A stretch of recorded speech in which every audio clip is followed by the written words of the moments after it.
that the back of her head looks like another face. However, as the tape goes on, a flashlight crosses the woman, and it's revealed not to be a woman at all. Instead, it's some sort of creature. Its head only looks like it's looking to the side, but in actuality, it's looking directly ahead, directly at you. We then see the text, "A predator cannot differentiate between prey and accomplice," flash on screen as the video ends. So, okay, that was also a lot. Where do we even start breaking this one down? Well, the first thing I wanted to call out was the use of the phrase, "a predator cannot differentiate between prey and accomplice." This is actually not the first time this text has shown up in the Local 58 series. It was found in earlier videos and in the ARG, and we believed that it was pointing towards the monster in the moon. There is clearly some sort of cult following this entity, but in the end, the entity will not be able to tell the difference between its followers and the rest of humanity, between its accomplices and its prey. So right off the bat, that's building a connection between this woman in profile creature and the entity inside of the moon, and that isn't the only connection here. Everyone who has cited the woman in profile consistently believes that she's looking up at something, so much so that witnesses often follow her gaze upwards to see what she's looking at. As we've already talked about, in the Local 58 universe, looking up in the sky is potentially very dangerous since the moon seems to have some sort of psychological impact on anyone that stares at it. Could this creature known as the woman in profile be trying to trick humans into looking up into the sky at the moon? Also, though it's not directly related, one of the newspaper articles we see in the video mentions a mine collapse where many of the workers there died. We're briefly given a list of casualties, including several people named Mooney. Just an interesting factoid and yet another connection with the moon. This monster is clearly connected to all of the cults and creatures and predators associated with the moon. Oh, and also this is a very small thing, but I think it's worth pointing out that prey and predators actually have an evolutionary distinction between them. Generally, animals that are prey have evolved to have eyes on the sides of their head, giving them a wider field of vision to spot potential threats. Conversely, predators often evolve to have eyes on the front of their head so they can better focus on their targets. Isn't it then interesting that this woman in profile seems to have evolved to make people think it's looking to the side, putting them at ease because it isn't looking at them, but in reality, it's actually staring directly at them. A predator evolved to make its prey think it's not a threat. It's just a great little detail. So that's a surface level analysis of these videos, but what more can we find if we dig just a little deeper? Is there anything else in here that tells us about Local 58 as a whole series, a whole universe? Well, that isn't a rhetorical question, loyal theorists, because the answer is absolutely yes. One thing that really stuck out to me was that the Night Walk episode called Mason County, the location where this entire series takes place in, home to what some call the most haunted cities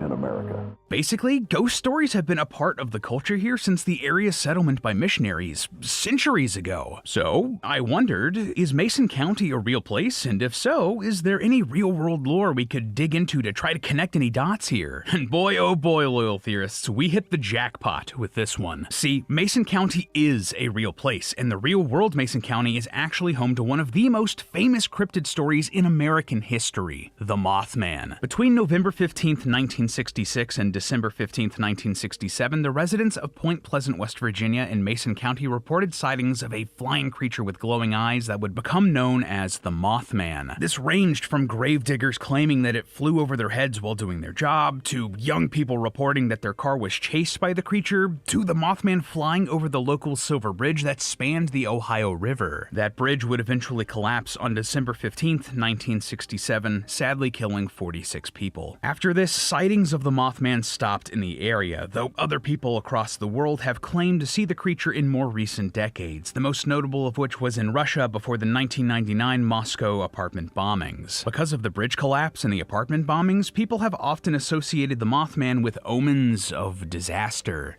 As someone with a genuine passion for cryptids and cryptozoology, I freaking love the Mothman. Anyway, the fact that the Mothman started appearing at roughly the same time as the woman in profile and in the exact same part of the United States cannot be a coincidence. That is a very specific time frame and a very specific place, down to the same county. That's more than just a little inspiration, and why I believe we can learn a lot about the monsters here in Local 58 from the extended Mothman legend. And that might help us crack exactly what's going on here in this series. For example, the Mothman folklore is often paired with another urban legend of a mysterious man named Indrid Cold. This was an uncanny-looking man with a freaky rakish smile that appeared around the same time and place as the Mothman in West Virginia. The prominent belief amongst conspiracy theorists was that he was some sort of man in black, or some sort of alien or extra-dimensional being in human form. Again, that would fit with a lot of the themes present here in Local 58, of humanity being infiltrated by these otherworldly beings. So, what else can we find here in that Mothman legend? Well, one of the more popular interpretations of the folklore comes from the Mothman prophecies. This was a book profiling the sightings that was later adapted into a movie with the same name. This version of the creature was said to be a being from another dimension that manifested into our reality. What if something similar is going on here in Local 58? It borrows so much from this folklore already, it's not a stretch to suggest that the inspiration went that far too. And what's more, it also wouldn't be the first time that Straub has played with that idea in his writings. In one of his earlier works called The Hirsch Camera, Straub describes a mysterious camera at a museum in Acre Falls, West Virginia, which used a unique process to create color photography. On display with it are 12 pictures, including a local town square, natural environments, and a girl who isn't looking at the camera. Huh, doesn't that sound familiar? A coincidence, I'm sure. But here's the thing. All of the pictures do not line up with historical record or other photographs of the same time. Instead, they depict buildings that never existed, trees with human hands at the ends of their branches, people crawling on all fours, or a man with a grossly distorted head. If I were to take a guess here, my interpretation of what's going on is that whatever process this inventor used to create this camera isn't taking pictures of our world. Instead, it's taking pictures of the same time and place from another world. Another dimension. What if that dimension here is what we're seeing bleed over here into the real world in Local 58? What if all of the weird happenings and the broadcasts getting hijacked and the moon looking weird and the woman in profile are all from this alternate dimension? Now, you might think that, wait, this is a completely different thing that Straub wrote. Can we really connect it to this ongoing Local 58 story? And that is fair to point out, but Straub is an author who has gone out of his way to connect all of his works before. Remember at the top of the episode when I talked about Candle Cove, that creepypasta that Straub wrote back in the day that was so popular and influential that it was adapted into a Sci-Fi Channel series? Well, that creepypasta mentions that Candle Cove aired on Channel 58, and Straub has confirmed that this is the same channel as Local 58. Its official name, WCLV-TV, is even a reference to Candle Cove, so it's entirely reasonable to assume that other works like the Hirsch camera could also be connected too. And even more importantly for us, the Hirsch camera and all of its photography was created in Acre Falls, a fictional location created by Straub and one of the towns directly serviced by Local 58. All of the paranormal happenings we see here in Local 58 are because of some crossover with an alternate dimension, maybe the same one described here in the camera's story. And honestly, that would explain so much. If the entities are from another dimension, that may explain why Straub insists they aren't aliens, they're dimension hoppers. That could also explain why the woman in profile creature is able to disappear so easily. It's fading into the shadows, out of this world and back into its own dimension. It could explain why people the world over aren't freaking out all the time over the moon if it has a giant skeleton in it. Maybe you just have to be in a very specific place like Mason County, West Virginia to even see it. But if you do, it's certainly seen you too, and that could be the end of you. But hey, that's just a theory. A film theory! And cut! Up next on Film Theory. There is so much more to Gooby going on than the happy-go-lucky surface would have you believe. An evil being literally worming its way into reality through the television and punishing any children that refuse to play along.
Technically 17.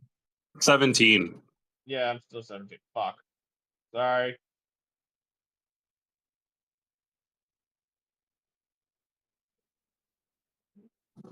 Somebody really wants Simulacrum, and I'm not entirely sure why. Yeah, you weren't there for that whole conversation last week.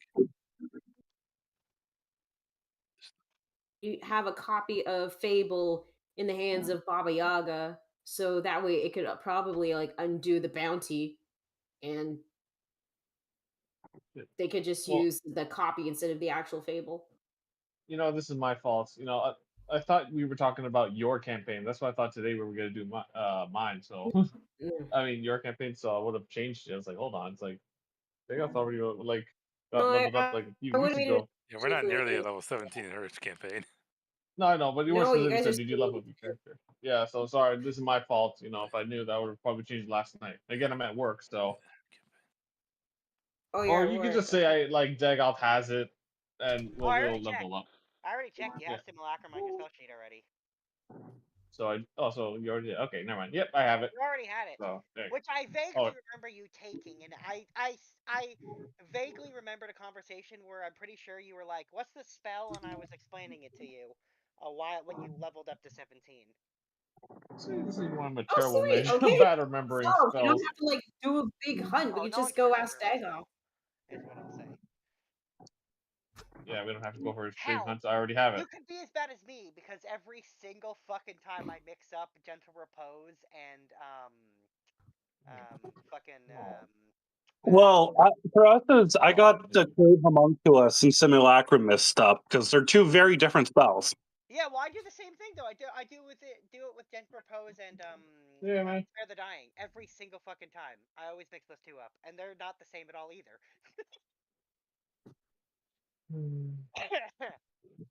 Yeah, we all have our weird things. No, you know way better than I when it comes to spells. Hey, you've been playing with Dagoth pretty well so far. You, Paul, but there's multiple reasons why that I would. So don't feel bad about that. Okay. Whoever's joining us. If nothing else, I'm generally familiar with pretty much every spell all of you use, on top of all the spells that I'm familiar with for various other reasons. Yeah.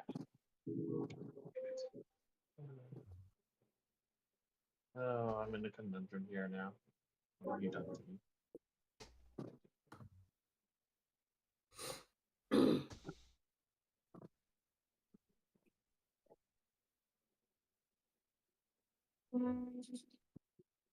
Anyway, I'm glad you're coming with us.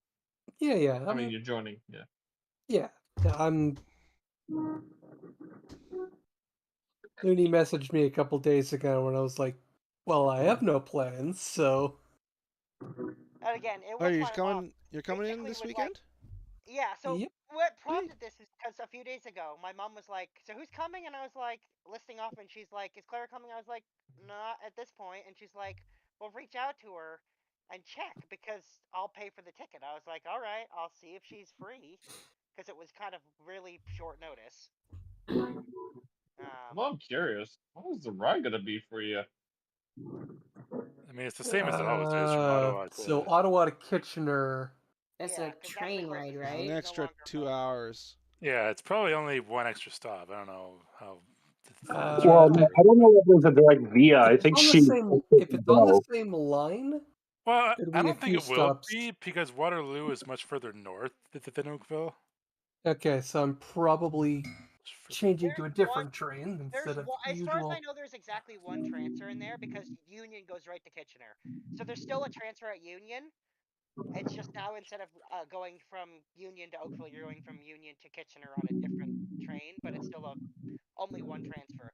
However, I believe part of the length and time increase is actually a longer wait between the transfers. I believe there's a almost 2-hour wait between the transfers. Wow. Jesus. Yep. Well, I'm checking the. I think. Pretty sure that's Well, at least there's buffer in case the train's late. Yeah. So I would arrive in Toronto about 4:30. 4:30. All right, And I'm gonna head off for this house visiting. big adventure that I will be doing IRL. Oh, okay. And then 5:40, so it's only about an hour and change. Joel, piece of advice. For the wait. Sorry, what? Joel, piece of advice. Don't buy the first house you see. Oh, yeah, I know. Yeah, Wait, look, that's wait, crazy. she's been here Who already. would ever do that? Who would ever do that? That's nuts. And By I the should way, arrive everyone's here. around. Supposedly, I'm gonna get there around 7:15ish, depending on delays. Yep. Yeah, Fine. the train And station's you're gonna about be 15 sleeping over for the minutes. whole weekend, right? Yeah, Yeah. no, I'm gonna be there from Friday till the Monday. Yep. All right, good. Speaking of which, does that mean there's no And D&D next the Sunday? Kitchener Go Station's about 15 minutes from my new place. They're not quite as close as the Oakville one was from where I lived in Oakville. That was very close. Yeah, the Oakville one was like not even 5 minutes. Yeah, it was incredibly close. Yeah, I mean, it was, super convenient. Barely an was. inconvenience. All I'll say is this: the advantage of a long layover is that if, for whatever reason, your train is late, you have margin for error. Mhm. Also, hi Crystal, how you doing? Are you joining us next weekend? That'd be nice. I'd be happy. It's been too long since I last saw you. Let's, Crystal, I know you're there. Emo. No, yes, don't it's say for that. 2 hours. Anyway, like everybody's pretty much here. I'm afraid Ida, not. We're waiting on you. Nah. There is no way I'm making it to Toronto next weekend. No, Wow. KW. Not No, Toronto, it's no. Waterloo. Oh, yeah. That's still. KW. That's It's still still a a no. solid 2.5-3 hour distance. Also, Kate, when was the last time you spoke to Sylvie? Hmm? To Sylvia? No. Yeah, Sylvia. When was the last time you spoke to her? I keep up with her on her business chat. I heard about what happened to her this weekend. Yeah. Just want to make sure. I think she's doing better. Okay, good. I think she might be out of the hospital. I'm sorry, what? Sylvia got pneumonia. Oh. Ew. Ooh. Pneumonia's bad. Pneumonia sucks. Yeah, I know. I get it on an annual basis. I'm trying to remember Like Sylvia. one of my family's greatest fears is that my nephew Tristan will get pneumonia because he's so susceptible to that because of his condition. Like, yeah, pneumonia. Yeah, I mean, my little brother when he was really young got pneumonia and it was bad for him. Yeah, she wasn't doing great. Yeah, that Oof. pneumonia's so bad, and it Well, can I'm glad last she's so doing long. better. I think. Yes, wishes for a speedy recovery. Yes, indeed. Okay. Now I'm gonna eat this pastry and mute myself back. What kind of pastry? Yeah. It's got like mozzarella cheese in it and stuff. We went to this Turkish bakery, and I picked out a few things to try. Joe, reminds me of the one that video you sent me about that mozzarella stick things. With cheese. Let's add that to the thing. Okay, Kopaka suddenly had those things that she's eating in his pocket. All right. Well, I think we'll get started because everyone who's going to be here today is here because Jamie won't be joining us because she's doing that thing she mentioned with her dad. So, no Jamie. So, I don't want. I'm yelling at I you. assume that Joel's already started the stream and this has been going on. So, shout out to Catherine. I'm sure that was a very interesting conversation that you were listening to at the beginning there. Catherine's welcome to I got the joke of the day ready. Yeah, Oh God, no! No, stop Quick, it. mute him! Everyone, mute him! Guys, so last weekend I was a contestant in a bubblegum blowing contest, but I blew it. Thank you for the joke. What do police officers and glory holes have in common? Anonymous tips. Wow. All right. Double whammy joke of the day today. See, that's a bad uncle joke. Yep. I know. Enjoy. Anyway, thank you. I love this new tradition of giving everyone a little bit of psychic damage. Gets the brain a moving. All right. I'm gonna turn it over to Ida, who's muted, for the recap. Yep. You there, myself. I'm here. think. Hello? No, I've got it. What? Oh, for God's sakes. Do I ever mute it? I do, because I'm an idiot. Hello? There we go. Hi. No. He had you muted because remember you were at his home last time. You were at my place last week. Yeah. Oh, yeah. Yeah. He made the same mistake I did. Because remember, I muted him. Yeah. Unimportant. Don't worry about me being stupid or understanding technology properly. Anyway, once again, over to Ida for the recap. All right. So we had to meet up with the succubus queen in exchange of the two souls of Karen and Faust that we killed. During that time, we were planning on how to come up with a story of why we want Tasha and not mention about Grisats. There was the idea of using Baba Yaga's name, the mother of Tasha. So Fable was able to find this guy who helped arrange a meeting with Baba Yaga, which we went there. Pretty nasty place, a lot of shrunken heads, pretty dark. But Baba Yaga, after some talk, did agree with it, with us using her name in exchange for Fable's last 2 years of her life to be in service with the Hag, to help take down or take over the Mind Flayers. Basically, what she did with the Yonti. And once the 2 years are up, Fable will get torn apart and die. However, that was like a huge nope idea, especially since Fable already pledged to spend the rest of her life with Korbal. Engagement. Yes. Literally. Yes. So yeah, the deal was off. Baba Yaga, quote unquote, understood. But the moment we get back, the Fey Queen told us that Korbal got a bounty on his head. And it wasn't just at the material plane, it was everywhere, all around.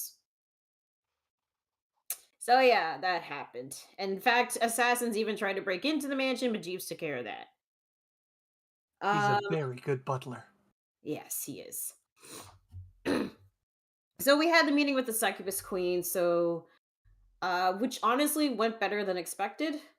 Gave her the souls, and Fable came up with the idea of drugging Tasha with a love potion so that she would be in love with the succubus queen instead of Grisats, which would piss him off. However, in exchange for that, Fable had to give up the Holy Avenger.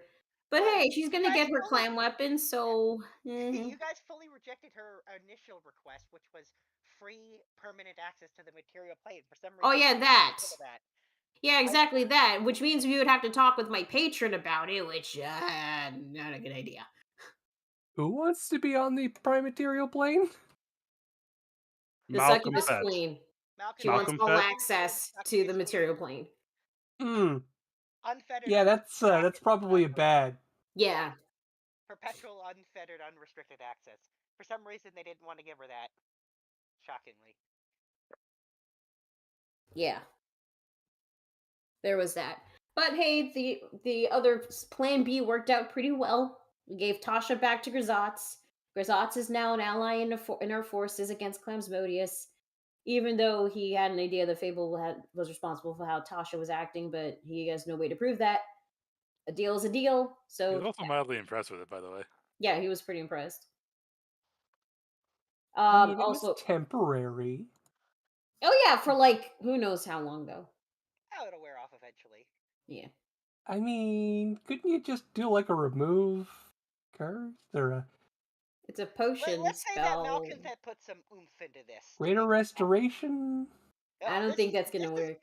Malcontent putting some oomph into this so it sticks a while. It'll wear off eventually. Grisats will break the spell eventually. But it wouldn't be fun for her if it wore off after like 10 seconds. So it's gonna take a while to go away. But yeah, eventually Grisats will. It's okay. They're into like keeping each other prisoner and whatever. That's like half of their kinks. So. Of course. Well, yeah, it's very complicated. That's like the building blocks of their relationship is the idea of abducting each other for some reason. Ugh. And then after Wait, that, are Grisat and Tasha just Persephone and Hades? Well, With a a more lot messed up version. It's worse way, than that. way more messed up. Yeah. Worse than that. Way worse. And it's not just like a one-way. They both abduct the other one and hold them prisoner for ridiculously long periods of time. Anyway, yeah. I think it was Cole and Korbal got their clan weapons. Cole tested her out, cut off her tail, and it became a minion. Oh yeah, Korbal tried to get into the forge to like help make a new weapon for Fable, but it was of course being taken over by the Azur, who was still making the other weapon. The place was literally on fire. It was literally on fire, and that's pretty much it, I think.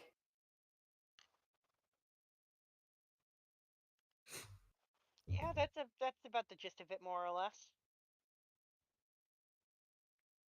Sounds about right. Mm. So are we starting right where we left off? We are. Okay. We are picking up exactly where you left off. The morning after everything happened. So, you guys just found out that there's that hit on Korbal. And you slept through the night, and Jeeves let you know that someone did in fact try to assassinate Korbal, but they didn't even get close. Like actually like got into the mansion? No, or... they got to the front door and then were promptly stopped. Ugh. Because Jeeves is great.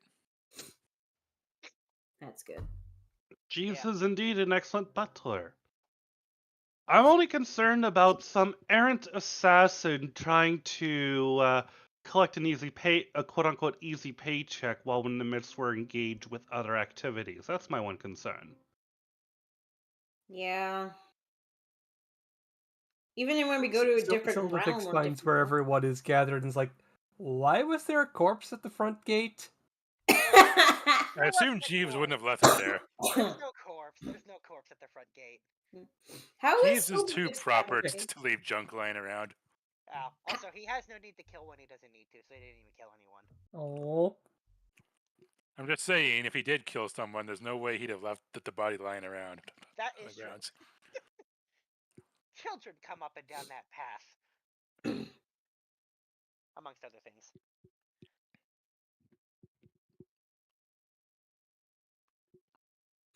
So we only figured about the simulacrum thing above table, so we should probably how to weave into that in character. So what's all this? You want spells to try and prevent somebody from murdering Tall, Dark, and Broody? Korbal's gonna chuckle at that comment.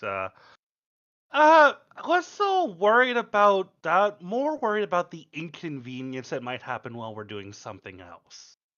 Yeah, especially when we're going to like different planes, because this hit is everywhere. Yeah, like say for whatever reason we have to go to the plane of air again or the plane of earth. That would get frustrating.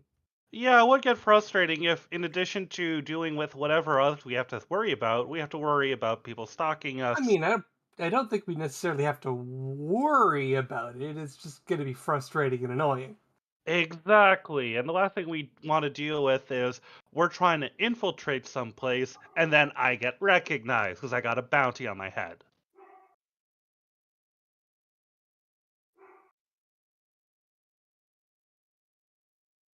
So, here's a very crazy idea. What if we had... I think there's two... I don't know, I'm seeing potentially two ways of going about this. Either we figure out some sort of leverage against Baba Yaga to make a deal with her to call off the hit. I'll remind you, you do know that she'd reached out and said she's open to negotiating a deal. So you do know that she... Yeah. Exactly. So either we find something that she'd be interested in. The problem is that we know that what she's interested above anything else is Fable. And I don't know that if anything, with her doing this, she's probably going to want more than what she asked for originally from Fable. So I'm not sure how we go about that. Well, I also don't... let me jump in here. What I will say is, from the research that you guys did into her, that she's always got lots of different schemes going on. She's got more than one thing she wants. But yeah, specifically what you wanted from Fable was 2 years of servitude. But that doesn't mean that's the only thing she wants. Yeah. But it's the only thing that she's told us that she wants from us. Yeah, specifically from Fable anyway. And I'm going to even give you that it's pretty clear that this hit is just out of spite because you didn't agree to give her a deal. Which kind of goes in with the whole Fey Queen warning you about going and meeting with her, and there could be consequences and that she's not a very nice person. Yeah. So back in character. Generally, like I you said, do not want to be known by a hag. Yeah. So I think option one. Be hag. Yeah. So option one is we try to find something else that she might want, which I don't know that she's gonna go for. Like she's made pretty clear she wants Fable, and I'm not sure we're willing to pay that price. Option two, we try to deal with her in a permanent way. I don't know if we're at the level where we can do that. We are strong. I just don't know if we're strong enough for that task. Probably better not to, anyway. She's quite entrenched in many people's things. Sorry, Coco was barking. What did I miss? Yeah. Korbal's talking. So option two. Option three, and this is a crazy one. What if we made a copy of Fable? What if we made I have clones, but those only work when you die. Yeah. What if we had a simulacrum of some sort of Fable? Because my understanding is she's not looking to Fable for her martial prowess. She wants Fable for her knowledge, for her skills. All of which could be taken by a simulacrum. Question: what were the last two options? I was going to ask if I could roll to know if I even know of a simulacrum spell. Well, I have Dagoth. He knows simulacrum already. You can actually. I'm gonna say a wizard of your level, especially because you looked into clone and stuff, and it's tangentially similar to simulacrum. I'm gonna say you know about simulacrum. It wasn't what you were looking for when you were looking for the clone spell. You were looking for a life insurance policy so that if death happened. Yeah, not a potential rival. Yeah, but I would say that I'm gonna give you that you know simulacrum exists. You also know it's a pretty powerful and rare spell, and it's generally only used by the most powerful wizards because it is a wizard-only spell. Well, Dagoth has a spell. Made for wizards by wizards and does not work with borrowed magic. Sorry, did you say what do you mean by does not work with borrowed magic? Can you clarify? The only class that can use simulacrum as wizard is being that grants magic to you, like through a patron or a god, or through inherent power, like genetic power, like sorcerers. None of that. Druids, nature magic, none of that. It is a manufactured spell created by wizards that requires their way of using magic to make it work. Objection or question. Yes. Didn't you once play a cleric that had the simulacrum spell? I used Wish to replicate it, in fact. That's how you got around that. Okay. That's how I got around that. But to clarify, simulacrum is a wizard-only spell. Unless you have access to the wish spell. I'm a wizard, but I don't have this spell. It wasn't quite what I was looking for. What about Dagoth? How many other wizards do we know? Yeah, Dagoth has that spell. Wait, okay, Dagoth has it? Yeah, I've been telling you guys. Unless I was cutting out. Yeah, no, above table we know Dagoth has it. In character, we're asking, does Dagoth have it? Yeah, he has it. All right, then maybe we could ask him.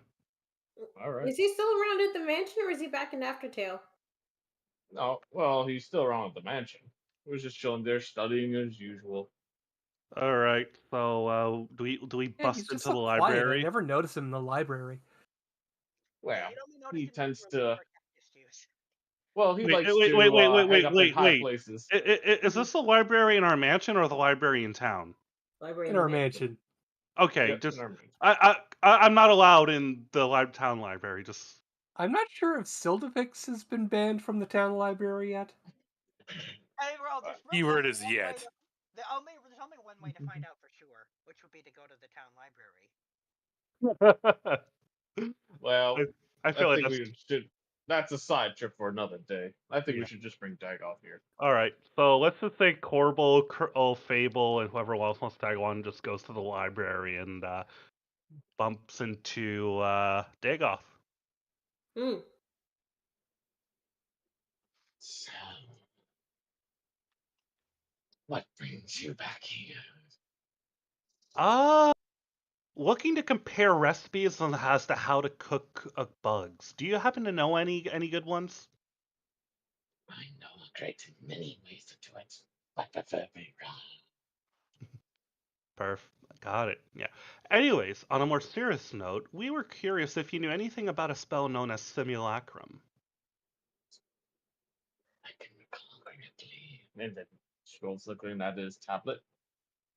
Why, yes, I do. And finally to see some use to it, I wonder for what reason. Could you speak They closer want you to to the make mic? a second Fable.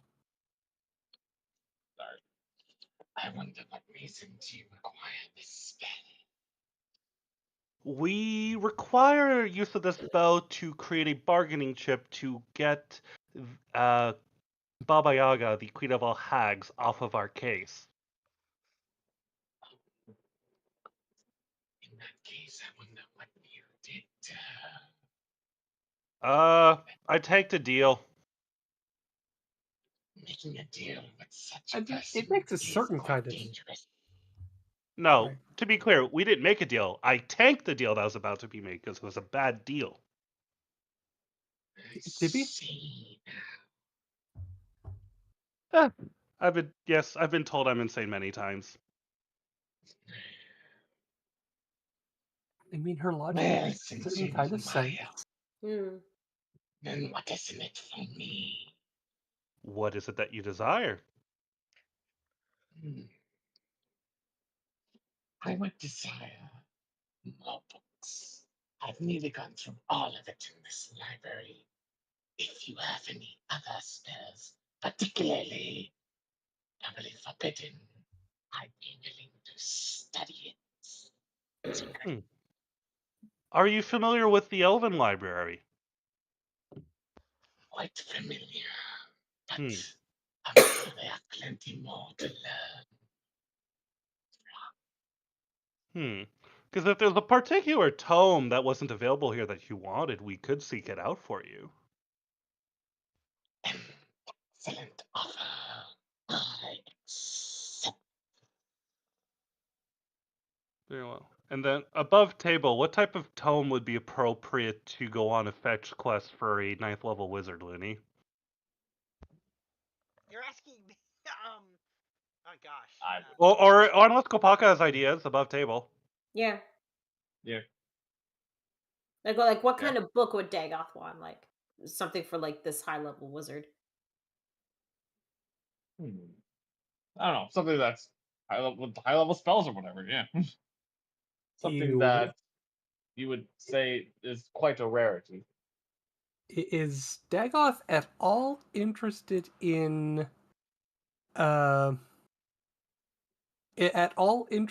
becoming an educator?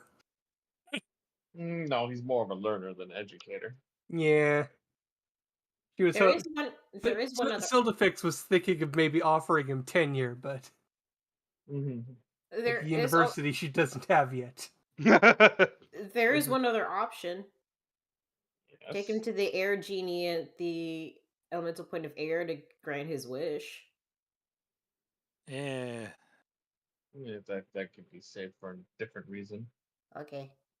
Well, good offer though, but I think he just really wants to just a good spell book to read and learn from. Something that's probably you would consider maybe lost knowledge or a rarity of knowledge. What Not about many the Order people of the know about. Platinum Dragon? Sure. Draconic. Why Also, not? would Dagoth like to know how to make a corpse guardian? I think I'd It's say not go for the technically necromancy. No, it's not that. It's like I think he'd probably be more interested in the Platinum Dragon. Yeah, okay. Mm. No unique original spells for you. Okay. Maybe another time. All right, guys. I just Yeah, not okay. ready to go for that because that spell requires the staff that Sildafix carries around. Yeah, Yeah. fair enough. Yeah. That or well, it's either Platinum Dragon or what about the Turtles library at Sigil? They Platinum don't Dragon. like me anymore. I So, mean, We all. would that library have what we're looking for, Looney? I mean, it's where I got a few spells. I'm gonna say that you know that it's probably more likely than the Platinum Dragons who aren't wizards and don't generally keep wizard spell books or tomes for wizards to use to get magic. They're a religious organization above all else. Yeah. So that's not really what they're known for. Okay. so But the yeah, library in essentially- Sigil would be an idea. That's the biggest library you've seen anywhere. Where Yeah, is let's- this library? On which plane of existence is this again? Sigil. And Remember, don't it's the know. place with all those doors in the place- Astral Sea. We had to travel through the Astral Sea. Was that the infinite stairwell? Yes. That's the city of Doors. It's in the Outlands. It's in like a top of a giant tower on a ring. That's the city of Sigil. It's the plane that has like portals to basically all the other planes. Oh, We have wait, a way there. Korbal's been there before, right? We have plane multiple shift. ways there. Yeah, Korbal can plane shift, right. Alright, Korbal, like, Kopaka, sorry, Dagoth, do you know the plane shift spell? Actually, I'm not sure. I don't have the spell book on. I mean, I'm at work. Does Can you check for Kopaka me, have... Looney? Yeah, does I mean, Kopaka Looney, have can you, plane shift? Looney, Looney. can you check for me? I'm looking. Yeah. I mean, one or more of us could just copy over plane shift into your spell book for you, Eventually, yeah. and then just take you to Sigil for a day trip. You know what? Let's do that. Let's just do that. I'm surprised how come you guys are not like giving him the Platinum Dragon. I just said give him the Platinum Dragon. Because they don't have wizard spells. They don't. Yeah. Oh, I see. Okay, skip. Yeah, you're right. So Looney, does he have the spell or I no? doubt it. I don't remember Plane shift? having Nope. it. No plane Okay, shift. so yeah. Okay, but so we could give him...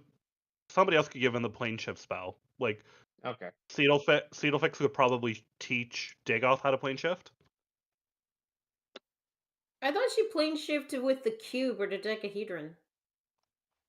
I mean, I could teach him the gate spell, but that's a 9th level. Kopaka has 9th level spells. Yeah. Yeah, it's just you don't want to overload on 9th level spells because you could only ever use one a day. Yeah. Oh, so that's But how it wizards works. can swap them out. Yes, but you could still only use one a day. Yeah. And you don't want to blow your big one on something that can be done with a lower. Hold on, I think that can be Korbal done with a lower level spell. Can clerics teach wizard spells? Because I think I have plane shift. I think so. So technically, the way that it's not teaching a spell. So I'll remind you. You have to get a spell scroll, copy it into a spell book. It's Yeah, so wizards can copy a spell from a spell scroll or from another wizard's book. So if you wizards don't only? have, so to clarify, there are two ways of wizards that can add spells to their spell book: from another spell book or from a scroll. Scroll is harder because wizards can make scrolls a lot more easily than other classes can because they have a whole thing about it. So does Cedelfix have a scroll of plane shift? Sorry, does Cedelfix know the plane shift spell? He does. Okay, then how about her and Korbal like make a scroll? Sake of brevity, they make a scroll for Dagoth. You're adding a middle step. You don't even need that. If Oh. Yeah, no, it's just copy it. I sit down with Dagoth with my spellbook open, and he copies my notes. Oh, I see. Yeah, okay. I believe there's like formula for how long it takes to do that. It is copying a spell. It is this would take 14 hours and cost almost 400 gold. Okay. Yeah, we rich. 400 gold. Yeah. All right, we're all right. So we spend a day doing that, and then we bring Dagoth over to the new library in Sigil. Well, I thought he still needs to do the spell thing first, and then library. Yeah, no, like we take it. It's going to be a 2-day process. No, I mean the one that you wanted him for. Oh yeah, no, and then also you have to cast Simulacrum. Which takes Yeah. Which Which will take so 12 hours. So yeah, that's gonna so be to save time, Dagoth will do that, and then later on when he's done, do that. Take it So, to the sake of library. brevity, 2 days pass and we get all that done? yeah. Okay. Yeah. So, Lenny, it's been 2 days and we now have a simulacrum of Fable. Yeah. So I'll remind you, the components for Simulacrum are very, very weirdly specific. Components. Yeah, Simulacrum is a spell that has a lot of component requirements because it's a weird spell that uses the components to make the life-size So you need snow or ice in the actual quantity enough to make a life-size copy of the creature, so a significant amount of snow or ice. And you also need their hair, fingernail clippings, and or some other like piece of their body you put in, and then also you have to powder a ruby. Oh, I see. We can Sorry, get we the have no ruby. lizard. We have no lizard wizard here. Literally you need 1,500 gold pieces worth of powdered ruby. Okay, we got that covered. Yeah. And like I said, the requirements are really specific for this spell. I'm sure Fable can provide all of that, assuming she's down with this plan. She is. Making a copy of Fable with ice is thematically appropriate. Yeah. Now the ice. I think ice, baby, ice. I knew someone's gonna sing that. I knew it. Well, I mean, like, where are we getting the ice and the How snow? old is that? Or that. You willing to sacrifice It's the better ice love. song. And wait, hold on, careful to singing. YouTube hates singing, and I don't want Red to get copyright strike for singing, which is weird and cruel. Damn you, YouTube, Google. So ice. I think we can probably gather up like a lot of ice from, or is it just what I snow? got? Bag of ice. It's snow or ice. It's either or. Well, we have a nice icy Fable here who can just freeze her heart. Yeah, so just shake like, her heart. let's get a barrel. Fill it with some Why am water. Why am I picturing like one of you guys like carrying Fable over a barrel and just shaking her and like shaking the snow out? Yeah, shaking the snow out. Oh god. I mean, is I that don't snow know. or dandruff? I don't know how her ice powers work.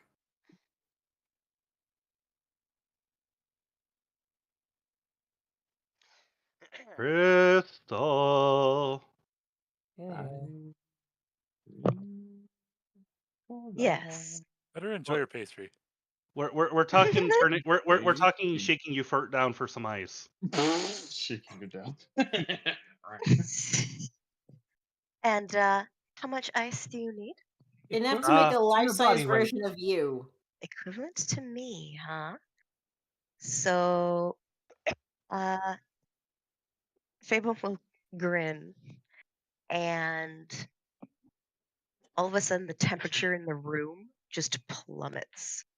And as you all notice that you can see your breath, she just exhales and just starts to build and build and build and build in front of her. Is it an ice sculpture? No, it's raw right now. It would have to be formed. Okay, who's our best then ice sculptor here? Looks to Fable. I think I'm going to hibernate due to the freezing cold.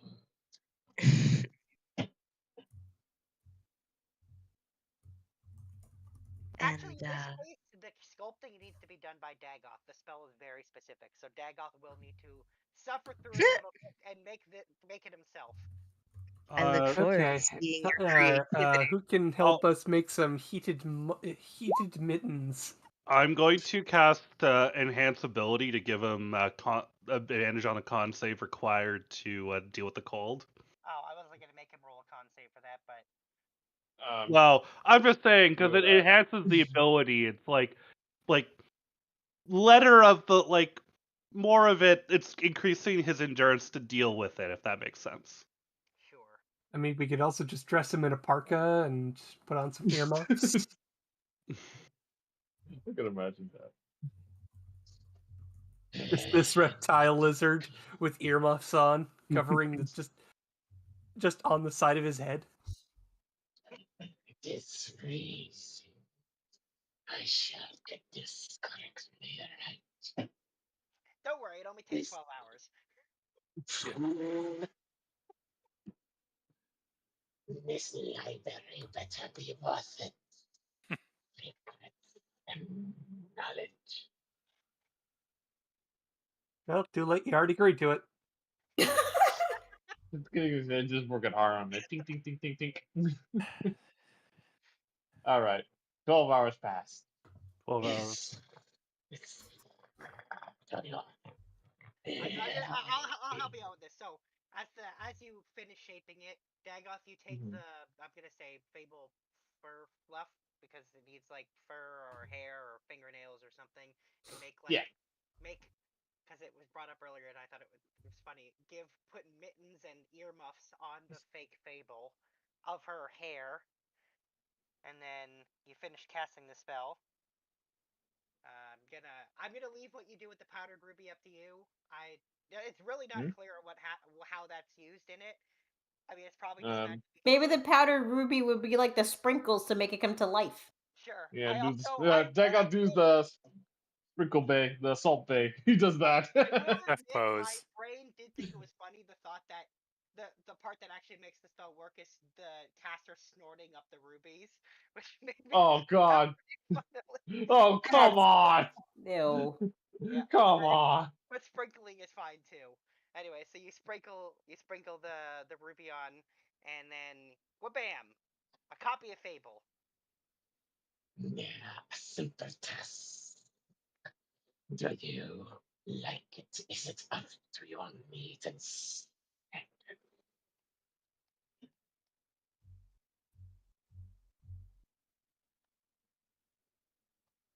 No? Yeah? Oh, sorry, I'm trying to figure what to say. Oh. But yeah, Korbal, there's 2 fables now. And one of them is naked. We should probably Yep. get one of her old sets of armor, maybe. Yep. Nope. That is definitely Fable says that is it's definitely wonderful. Fable. That is definitely Fable.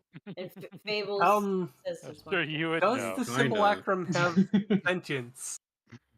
Yes, it does. Yeah. It's like a clone that dies at the end of the day. No. No. Quite the opposite. Oh, hold on. Simulacrums It's they are either killed or you cast killed or they cast a spell again. Yeah. Okay. Yeah. Simulacrums are weird. Okay. Yeah, they are. They are. Because they're. I wouldn't know. To go over it for those who are not familiar, one last time. This same Malacrum has half of Fable's hit points, none of her equipment, all of her stats otherwise other than the hit points. Either. In this case, the Fable Simulacrum will listen and obey Dagoth's commands, and they can't. They have all of Fable's spell slots, but cannot rest to regain them, or hit points either. Yeah, I think in order to fix it, you need to use that herbs. just heals its hit points. No. Regenerate the.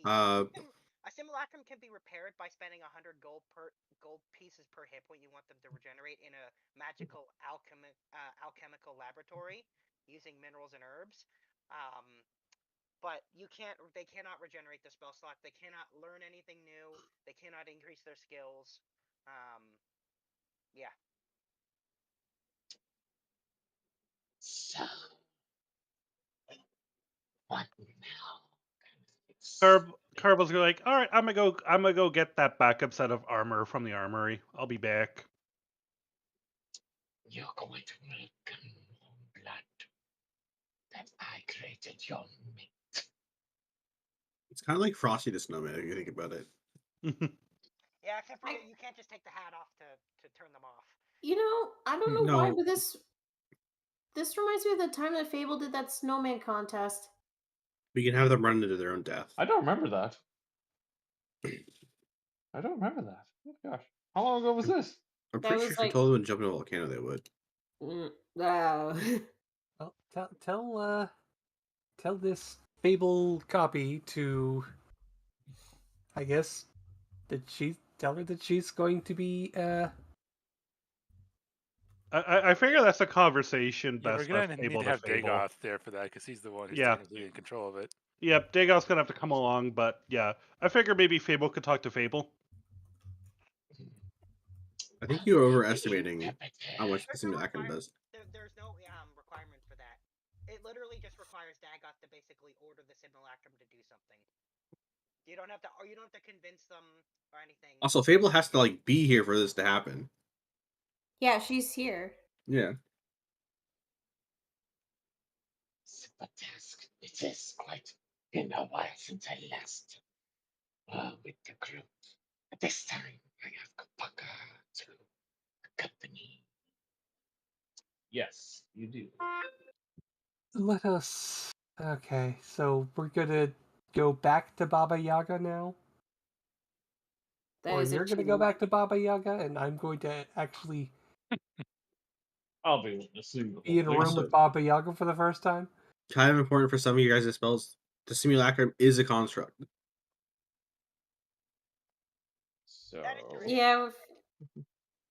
It is not a living being. It is a construct made of snow and ice. It is. So does that change anything, or? Yeah, it does. For some spells, it does.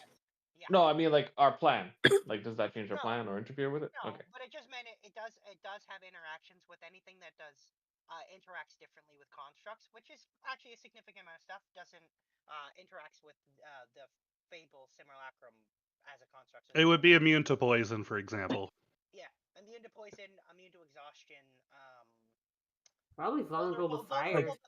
Yeah, she's a construct, but then so is a Warforged. Yep. So the question is, would Baba Yaga like this though? We Well, that's don't what know. we're gonna find out. But we're gonna make the offer. She better like it. I spent 12 hours in the freezing cold constructing this. Well, you did look so cute with those earmuffs, though. Silence their blood.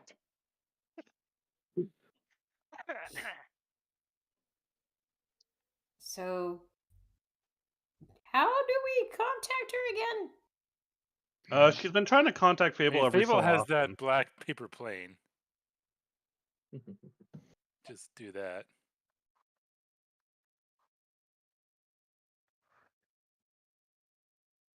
She's typing in the in-game chat. Okay, yeah, she says she used the paper plane. All right. Fable, you've gotten a couple of these paper airplanes that are basically letters from Baba Yaga, but on the back of them there is a incantation you could use. You infer probably would take you back to her. Doesn't say it, but you're pretty sure that's probably what it does. And then before we do this, if she doesn't go for it, what is our backup plan? I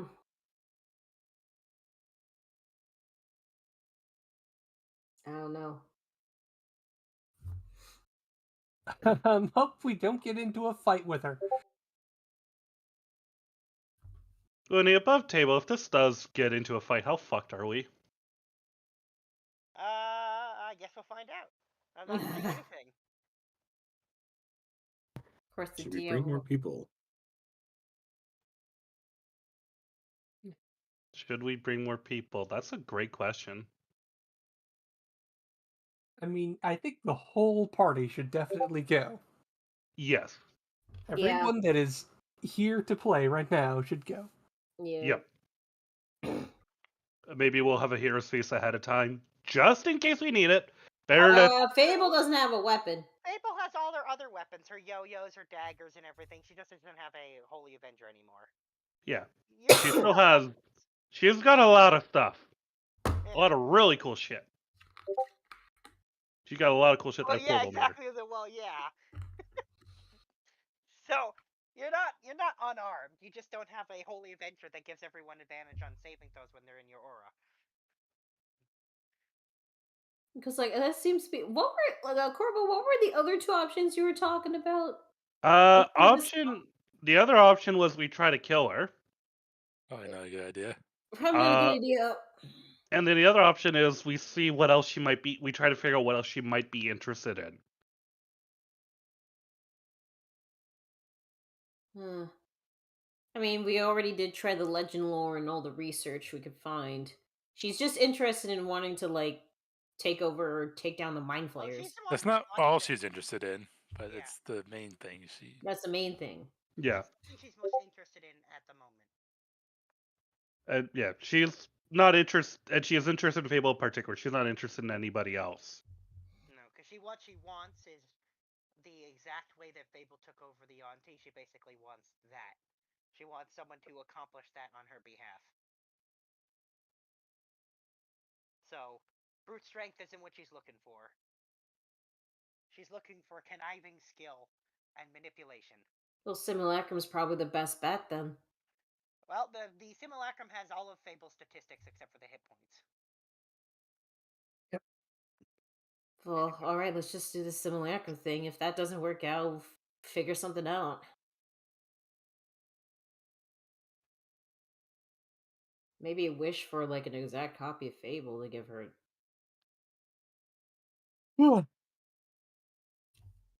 We do have luck blades.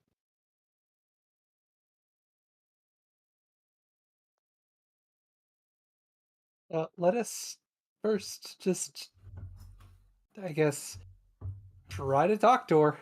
Okay. You're sitting this one out, are you, Yep. Silverfix? Oh, no, I'm not. You might all die.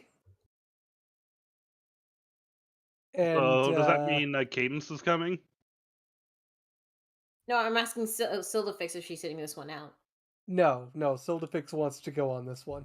Okay, all right. And we'll have to bring Dagoth with us. Yep. And is the player who is piloting Fable, is she done eating her pastries? Because we're gonna go see Baba Yagga. And there's gonna be some talking involved. I suppose it is worth a conversation. Let us go to a chicken foot house. To a chicken foot house. Filled with shrunken heads. Talking shrunken heads. Ugh. Creepy. Loony, if you will. Alright. Well then, I'm just gonna ask, do you try using the incantation on the back of the paper airplane? Actually, come to think of it, is this actually... Have we even, like, studied this incantation? Nope. Pass it over here, I'll take a look. It's time for an Arcana roll. It is time for an Arcana roll. And I'll help to give you advantage. That sounds like Korbal. a mean sushi. Korbal's guidancing this roll. I'd eat an Arcana roll, I'm just saying. Noise. I'll take that gamble. 31. 34. That's a dare. Oh, fucking I can't speak. Alright, so, here's what you get from that 31. This 34. 34. 34. Good spell. Anyway, so, this spell does indeed contain conjuration magic. It will indeed open a portal. You're not convinced it's a safe portal. How unsafe? Yeah, I don't think this is a good idea. Let's go back. I think we should go back the same way we went the first time. I agree. We should take the long way around. Yeah. Yep. Mm-hmm. DM, is there a way I could grab the cube of Rubik's and see if it will attune to this paper airplane's destination and create a safer portal? Oh, Ooh. I'll say that the group already knows that she's located in the Feywild. I mean, we could do that too. All right. You're already attuned to the plane that she's on. So any Okay. more precise than that is you can already theoretically use the cube to attempt to go there like a plane shift spell. Yeah, fair enough. What's the 2d10 for? Oh, okay. What, you're suddenly taking a hero's feast? Better to have it and not need than to want it and not have it. Agreed. Korbal has just decided that we all deserve a really nice meal today. Yeah. Mhm.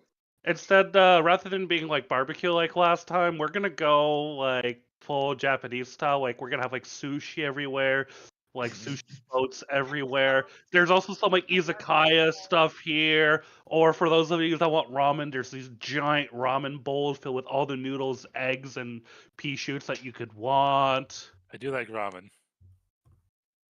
Extra eggs. There. Sombra's eating a giant thing of ramen.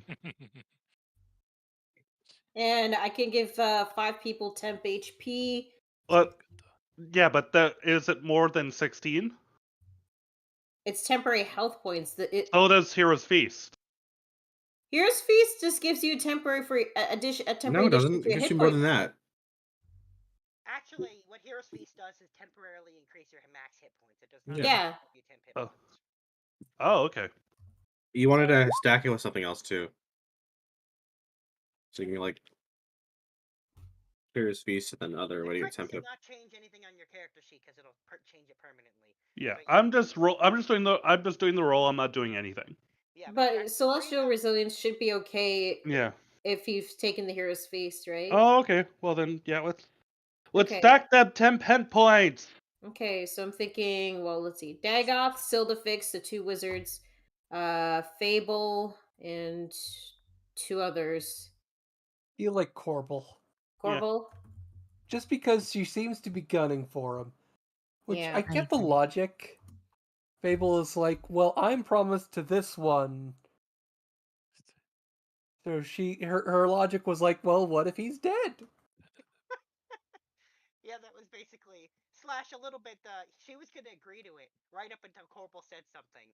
So it was literally the deal was just about to be signed, and then Korbal's like, "Well, hang on a second. And then they left with no deal. So there's a little bit of pettiness as well as the logic of, oh, if he's dead, then she's free to spend time working for me. So, last person who gets 12 temp. Kieran. Sombra? Kieran? Kieran Okay. or Sombra. Actually, Sombra, because Kieran can turn into a Brontosaurus. Okay. That is true. He Yeah, can you can do cast that. spells while it has a Brontosaurus. Druids are so broken. Druids are awesome. It's delightful. I'm gonna be a druid next time.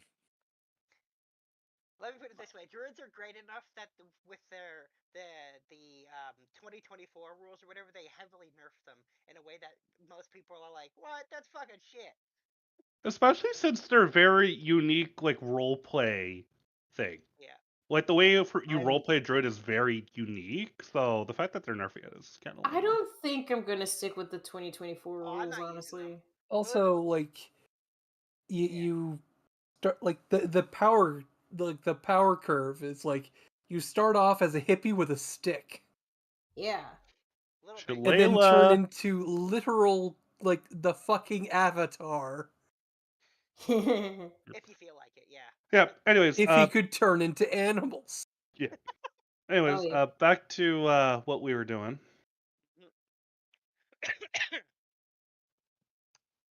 So I wrote down who are the 5 people that get the 12 temporary hit points.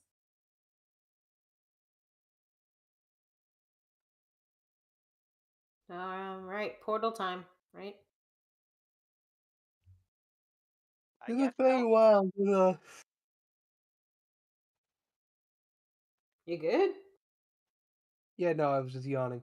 Oh, So okay. I will say, just as you're about to leave, a nearby window frosts up, and the Fey Queen's face pops up. Only she accidentally focused on the wrong Fable, and then realizes after a second that she's got the wrong one. Mm-hmm. Just trying to clean up my mess, my lady. It's considered And he says, "That's a convincing duplicate. Even fooled me for a second." I appreciate your compliments. And she says, "I'm not sure how you managed to replicate the magical pact that I have with Fable. Quite interesting. I can feel a connection with this copy." Let's just She will make to a lot of puns and spells. Magic. she will make a wonderful general, even though she's not quite me. She says, "Not quite." And she says, "Fable, do be careful. Dealing I'm with always Baba Yagga careful. is not a good idea." I'm not Reiterating going to to fool Fable. her. I'm not going to trick her. That would be foolish.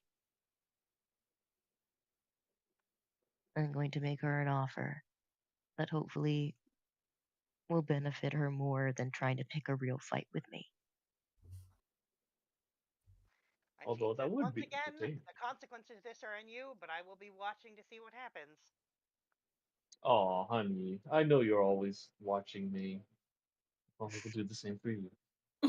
Wait, are both Dagoth and Kopaka here? Yeah. We need Oh, I said Dagoth to everybody. help with Yeah, I us need more. Dagoff. Yeah. Well, I got a clone insurance policy, so I mean, there's nothing preventing both characters from being here for lore reasons or character reasons. Yeah. As Kopaka draws just attention, only one of them gets to be in the fight. as Kopaka Yeah. draws attention to himself, a portal opens underneath his feet, and he is whisked away. That makes sense. Yep. Wait, Where don't to Also, he's take going to the Feywild. He's just going somewhere else. and Oh, where exactly Ah, is well, I he guess going? he has other things to take care of. What do you mean other things? Where did he even go in the first place? Don't worry about it. Yeah, it's more of that gross mammal stuff you don't like. That sentiment of warm bloods. Hey, look, I'm on your side here. I agree. It's nice to not be alone anymore.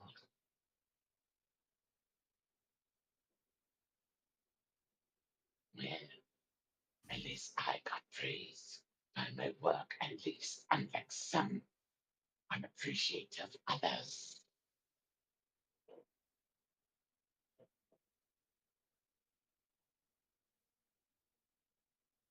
it got quiet again.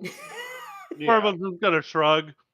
Eh, Corbal's Are just you gonna guys shrug. understanding? Like, Oh yeah, oh I yeah, understand. oh yeah. Corbal's just gonna shrug at that, and he just thinks to himself, he doesn't know what he's missing. Come on, we got a OG hag to meet. And I got the library to look forward to. Let's get this over with. Well and done and fast. Game after train. I will be interpreting. So, what do we you know where to want me find to her? do. I would presume we do. You know, the part of the Feywild that's like looks nasty, looks bad, looks like the The type of place you don't want to Feydark. visit. That's exactly where we go. The Feydark. Yeah. A part of the Feydark, yeah. Walking through the Feydark, walking through the Feydark. I mean, she's got to know we're here. Probably. Oh yeah, there's no surprising her. Presumably not, anyway.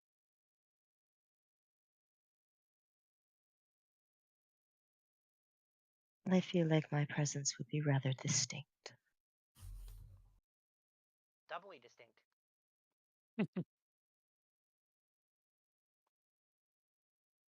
So I'm sure she'll come to us soon. So I'll say, as you plane shift to the Feydark and you walk around, being like, you're pretty sure it was right there, but you don't see her hut anywhere. But then you hear loud footsteps behind you. Mhm. Yeah, there she is. And we turn around. Yeah. You see a shack striding towards you through the darkness. Of course. The chicken shack. Yep.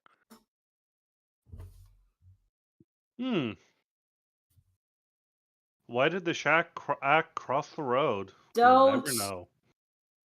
Don't. Yeah, no. I don't think the shack it will appreciate any jokes. Yeah. It just walks up to you and then sits down, so to speak. Is there like a door to the shack? Do we Oh yeah, enter? there's a door and it swings open. Mm-hmm. What's Well, inside? thank you. What's inside? You step inside and are greeted once again by the magical darkness and a room filled with shrunken heads. Which only I can see. Yep. Uh, And in fact, the shrunken heads are remarking in a variety of different languages that everyone can hear anyway, that it's crazy that they'd come back for a second meeting. Yeah, well, we're foolish like that. We are crazy people. yeah, we are. This is true. Which of witches? You have made your point. Let's talk. Those couple of black candles light up again, and you're once again sitting on chairs at a table across from Baba Yaga. Her one yellow, veiny, bulging eye visible from underneath the hood. Ugh. Yeah. Certainly glad Say we it did out this. loud. I don't know. I feel like it's a compliment at this point. Could be. If she didn't want to be disturbing, she wouldn't look disturbing. That is true. She definitely has a vibe.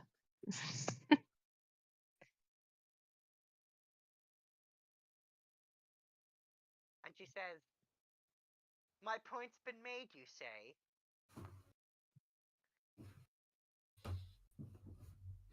Yup. You're not going to let this go, are you? And she says, "Nope, I'm not." Then I have something to propose. And she says, "You're prepared to give me your time?" I am prepared to give you Fable Teller's time. Can we present the simulacrum? Present the simulacrum. She will be a perfect general because she is me. And she says, "Not quite, but quite possibly enough for what I need." And she says, "You offer me the service of this copy." Yes. It's a really good copy. And she says, "The copy is good, but not quite as good as you. So I don't want 2 years of the copy. I want it for as long as I need it. And if it dies or it needs a We can make more. charge, I What? require a replacement." But here's the thing. I no longer need your deal. I don't need your end of the bargain. I don't need your name. I have gotten your daughter. I did it all on my own. So, this is just to keep you out of my hair. And as you can see, it's a lot shorter than the last time we met.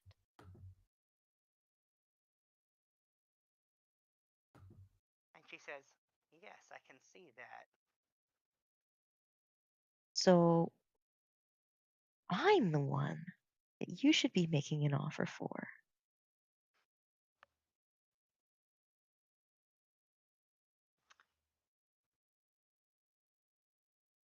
And she says, "Well, I do have something you want. You want me to undo what I've done since our last meeting. But I'm going Very to much. that doesn't quite appease you.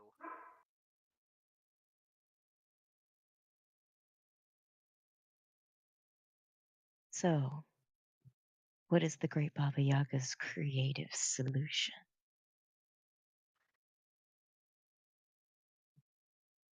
And she says,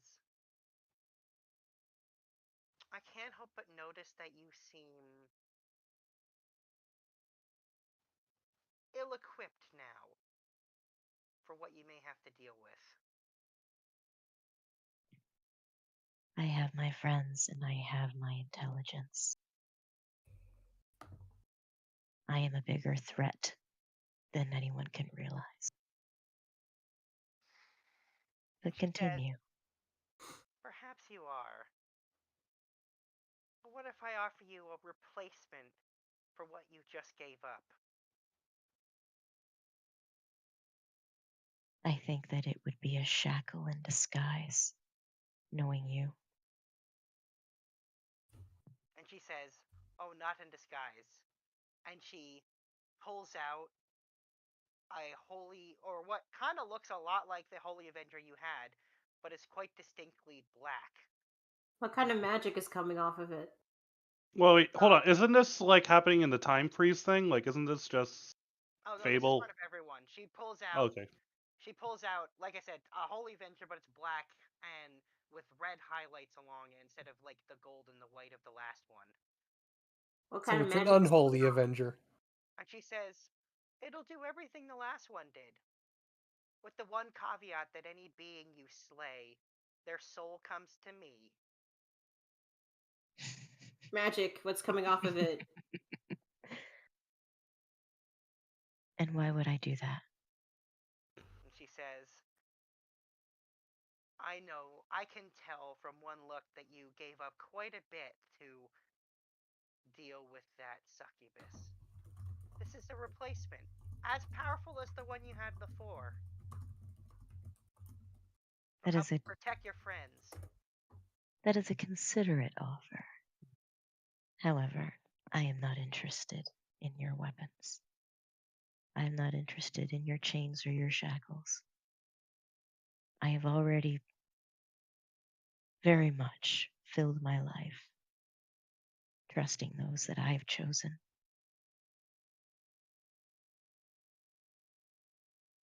I respect you. I fear you. I don't trust you.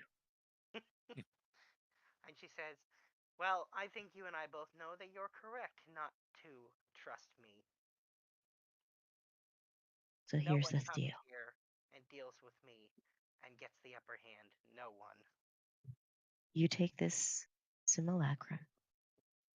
You take the hit off Korbal. And we part ways. And there's Addendum? no trick. Addendum? Okay. No more hits on any member of our party. No more tricks. No more games. No more devils in the details. You get yours. I get mine. And we're done in a peaceful, respectful manner, befitting women such as us. And she cackles slightly and she says, very well.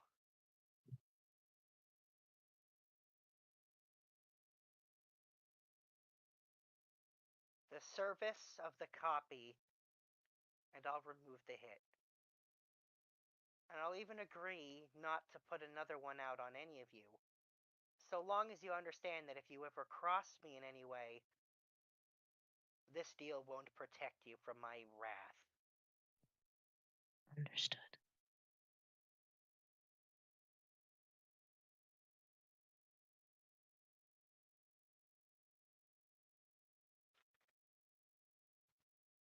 Then I think we have a deal.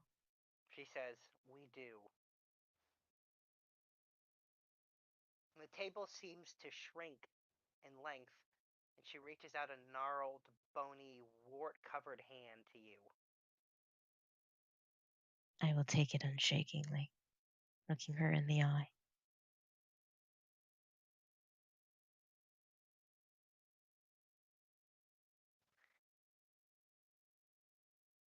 says, all right then. And she turns to the simulacrum and she says, you, go in the next room.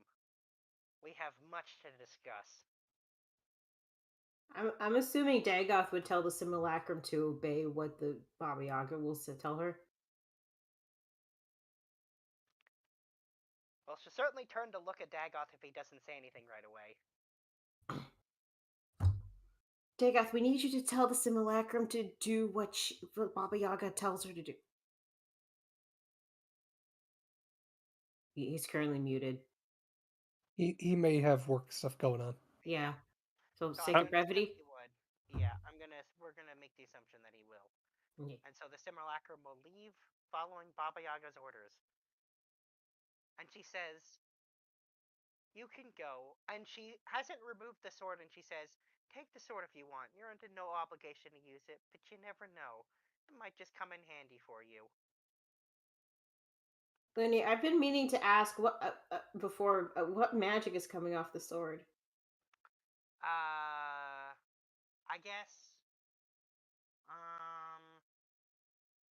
conjuration and I don't know, it's tough because the Holy Avenger has a really weird, I guess, abjuration and conjuration. Sure, that's what I'm gonna say it has on it. Okay. Its effects are really unique and distinct to itself, and not unlike anything, and kind of unlike any other item. Okay.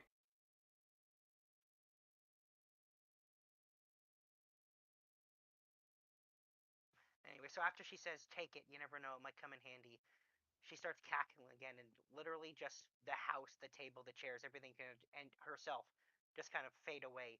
You're standing in a cave. Is the sword still there? The sword is now standing vertically, impaled into the ground.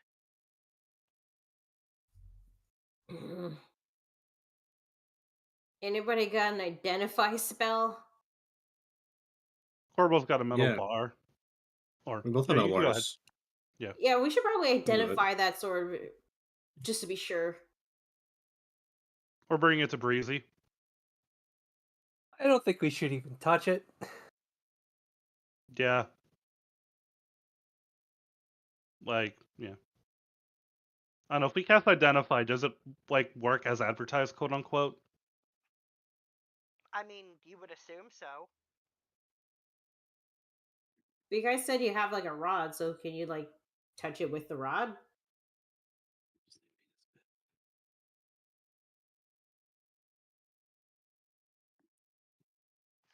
Do you use Identify on the sword? Sure. Or do we... Smart thing. What's the reason not to? Alright, yeah, we cast Identify. Alright, so, the Identify reveals this to be an unholy avenger. It does bestow the same aura effects and everything else. It does necrotic instead of radiant damage. And it does the extra damage. Instead of it doing it to fiends, it does it to celestials. And fiends, so both. And then, in addition to that, as was mentioned, any being slain by this sword, their soul is sent to Baba Yaga. Huh.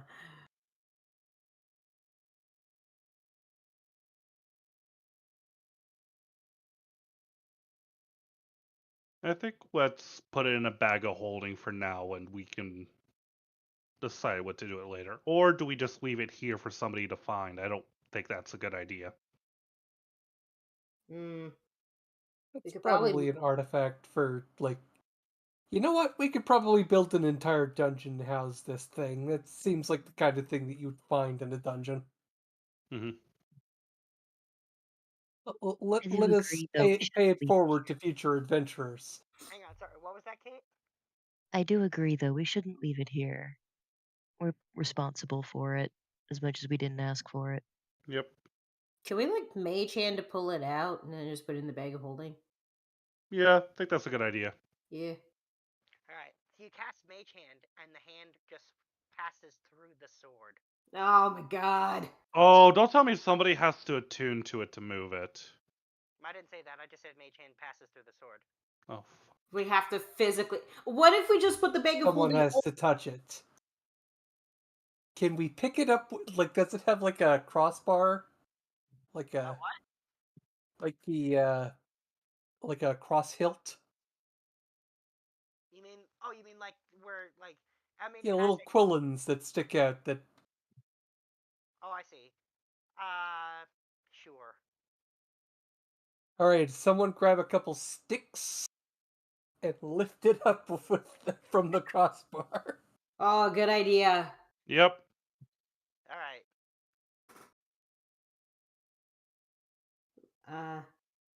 Oh And wait, then our and then strongest you character's put not the here. bag of holding below the sword, so it's like one person's got the two sticks like holding up vertically, then you just like sneak the bag of holding underneath the blade. Okay. Now who's gonna be lifting the sword? I got the bag of holding.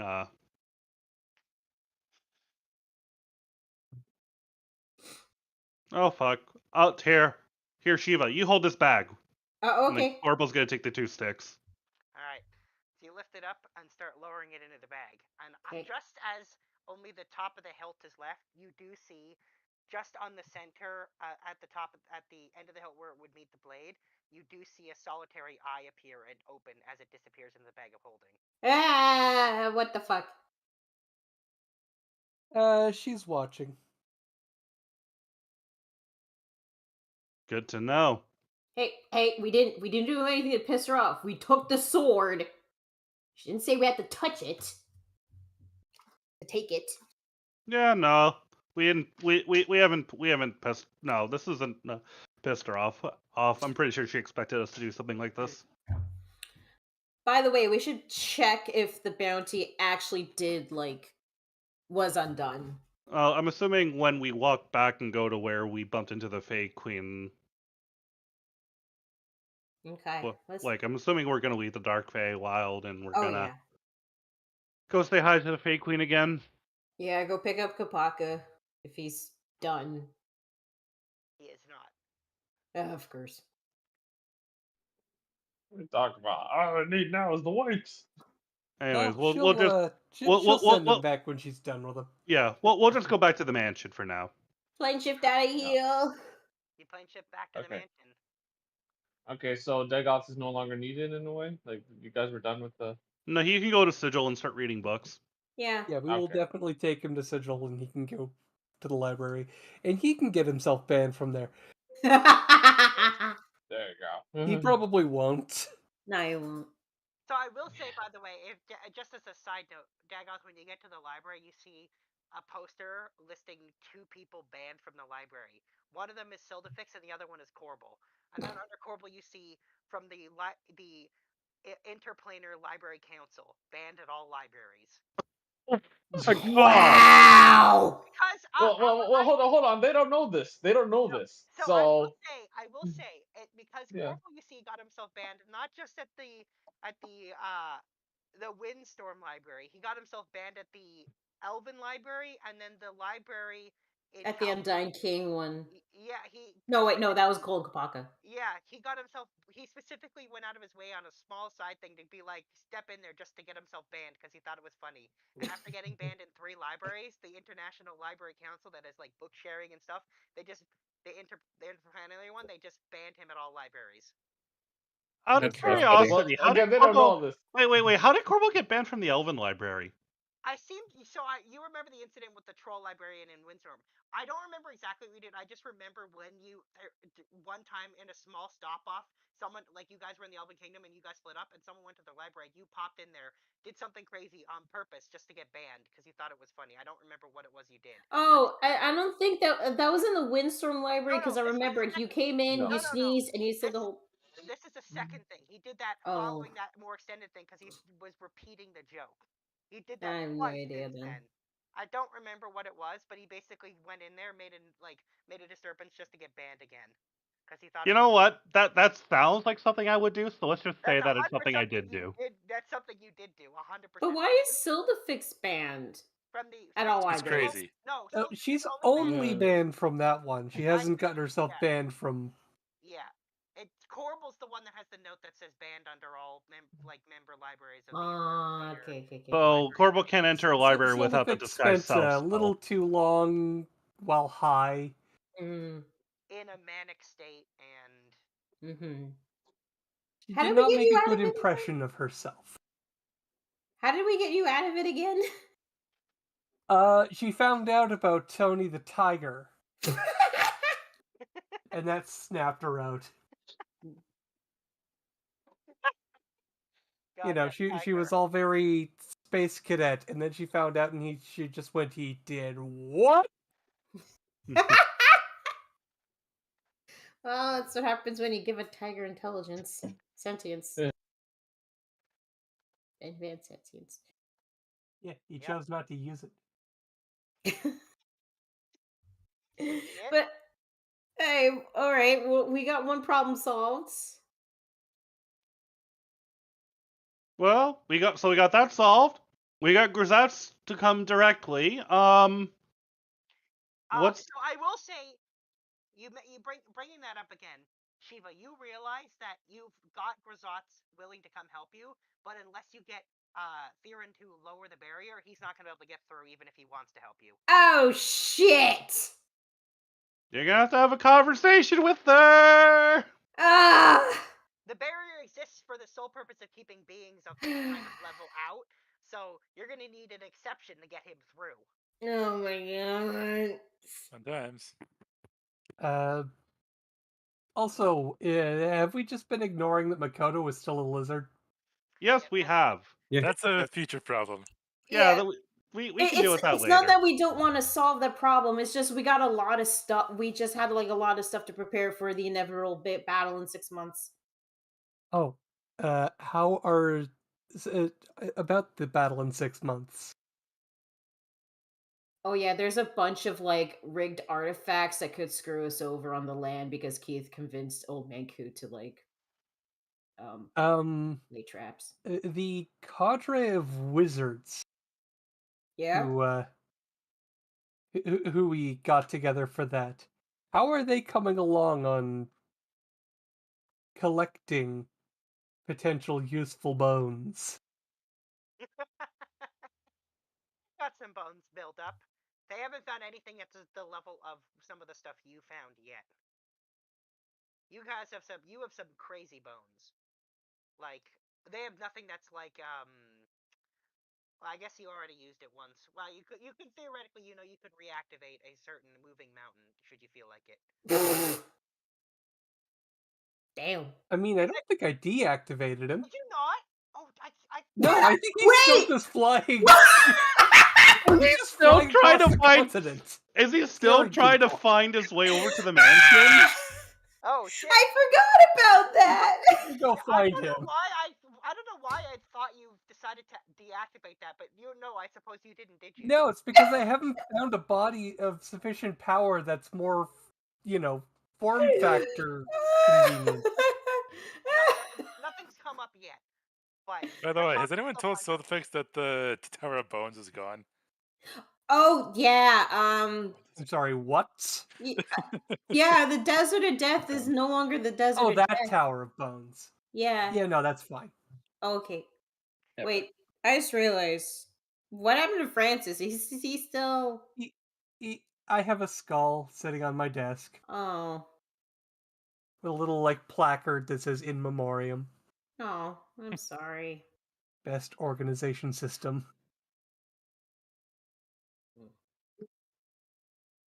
That's unfortunate. Truly. I don't know if we could find another skeleton for you, but...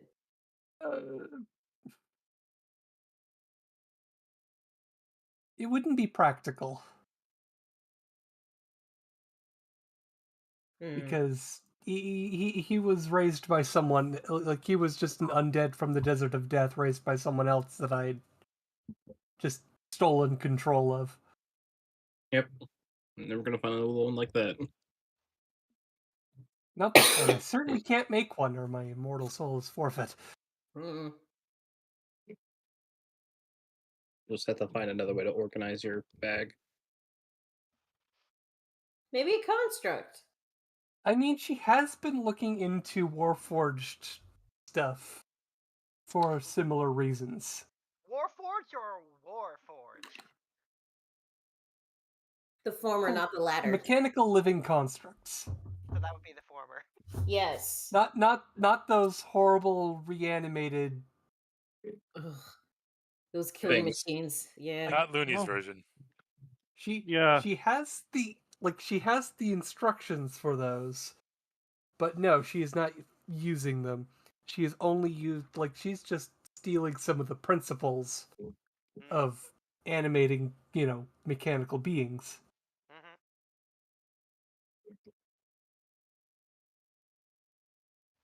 So, in 20 years or so, there may be some more Warforged about. Who knows?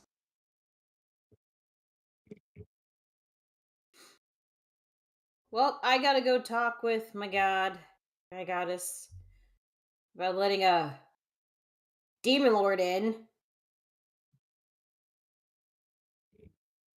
Oh, that sounds like fun. Have a good time with that. Thanks. I mean, are we still in Sigil or are we back in the material plane right now, by the way? I'm gonna assume you came back to the material plane. Okay. I try to, call upon Theron. It's been a while. Been a while. Sorry. No, it's okay. So, Shiva, you're back at the mansion, and one of the nearby statues, the ones that were carved, there's a bunch. The one that looks like Murph, has an illusion appears over it, so it looks like Theron. Oh. Like it's moving. So as opposed to the normal way you communicate with her, apparently she's chosen this way to communicate with you this time. Oh, Presumably okay. to include everyone else. Oh, so everyone else here. Okay. Oh yeah, some of you guys haven't even met Theron. Silverfix, you haven't even met her. Silverfix, this is Theron, my patron, my goddess. Theron, this is Silverfix, my new friend. Hello. Well, not new, but God. And she says, "Oh, we've met." I'll remind you that you went to the vault and you saw her in Mount Celestia. Oh, yeah, no, she was at the vault. Yep. Oh, right. Yeah, okay, so I'm a lot less, despondent? Depressed? We'll go with that, yeah. Yeah. So, here's the thing. We recruit. Actually, I think. Did you even know what I'm going to talk about? And she says, "I don't." Okay. You might. Okay, so please don't be mad, but we managed to gain a powerful ally to help fight against Clamsmodius. The thing is, he's a demon lord, and there's some things we had to do for him. Goes by Grisats.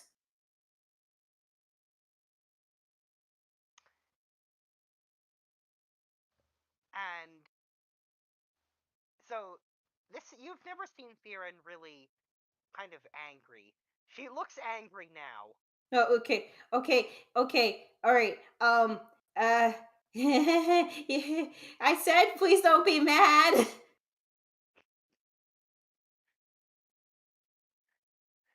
And she says, "I'm trying to stay calm."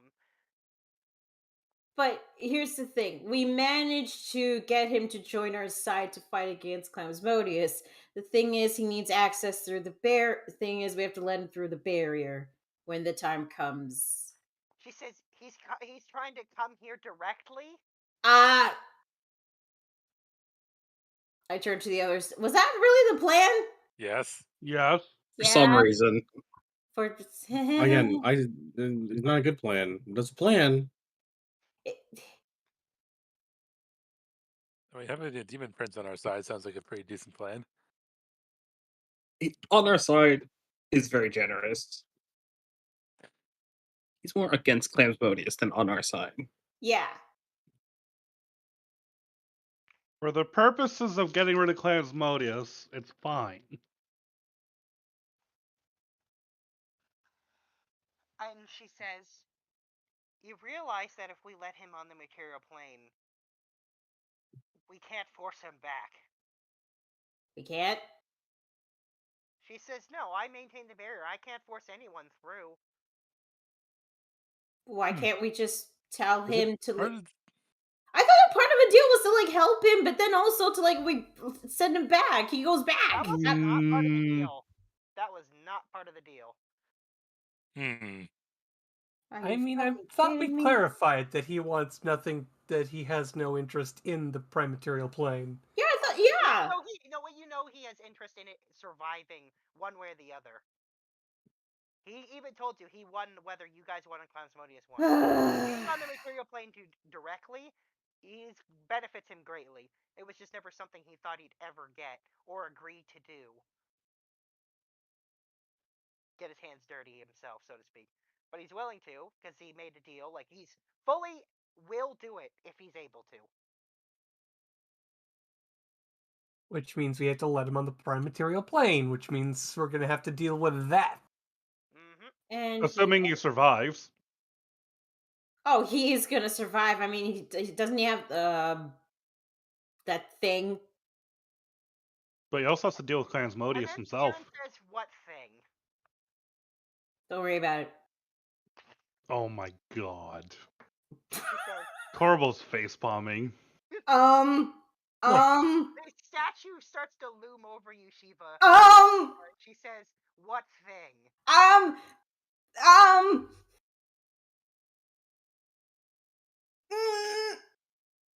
Just say it. The Wand of Orcus.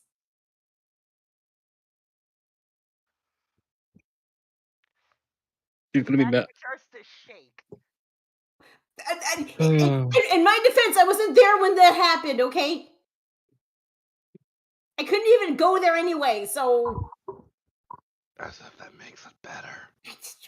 So... Shut up! Did we just trade one final boss for another? Yes. Let me get this straight. You gave the Wand of Orcus to Grisatz.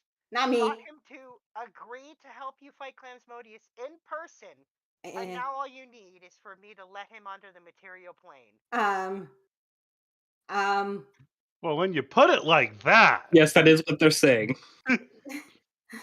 If you want to beat them up, go ahead. Honestly. Excuse me. What do you mean? I didn't do it! To be fair, I had no part of this plan. I had no part of this. It was you guys. I said it was a bad plan. Wait, I wasn't there for the whole Wand of Orcus thing! I'm just a wizard. I'm pretty sure you were. No, I wasn't. I legit was not there for that. Oh. That's true. That was the weird. That was the extra thing we did on the Friday the one time. Only half the group was there for that. Yeah. Look, I know it's how it sounds, and I know it sounds really, really, really, really, really bad. It doesn't sound really bad. This is a catastrophe. Once he's loose here, there's gonna be no one who can make him go back. I mean...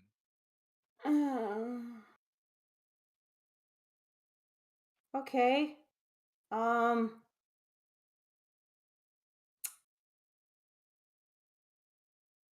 So you can't just banish him? She says, I'm not strong enough to banish him. I wasn't strong enough to banish him before you gave him the wand. Well, well, it doesn't have to be you. It could be somebody else. She says, who's what about Thanos? And she says, he doesn't care if he's on the material plane. Okay, what about a god that actually gives a shit about the material plane? Oh my god. And she says, I don't know that any of us are strong enough anymore. He may be here forever if I let him through. I will do it if you think it's necessary. But know that all of you will have to suffer the consequences.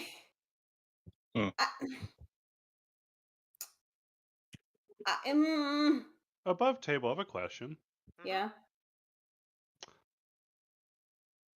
If it's so advantageous for a god to be on the material plane, why are no other gods on the material plane, or no other gods scheming to ever be on the material plane?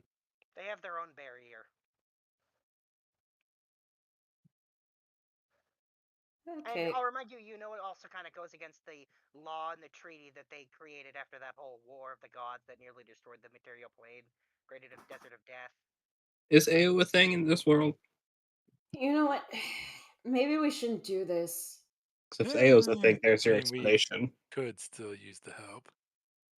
I mean, who says we have to have the battle on the prime, or at least that part of the battle, on the prime material plane?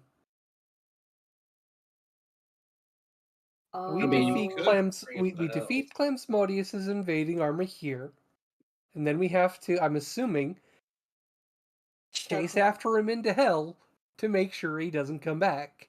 At which point we have Gruzzy Boy help us out. Sildefix, you are a genius. I think Thank she's you. just Yes, smarter I than am. you. Shut up. Okay, You so know, how about that? He'll just help us in hell instead of being in the prime material plane. Would that work out?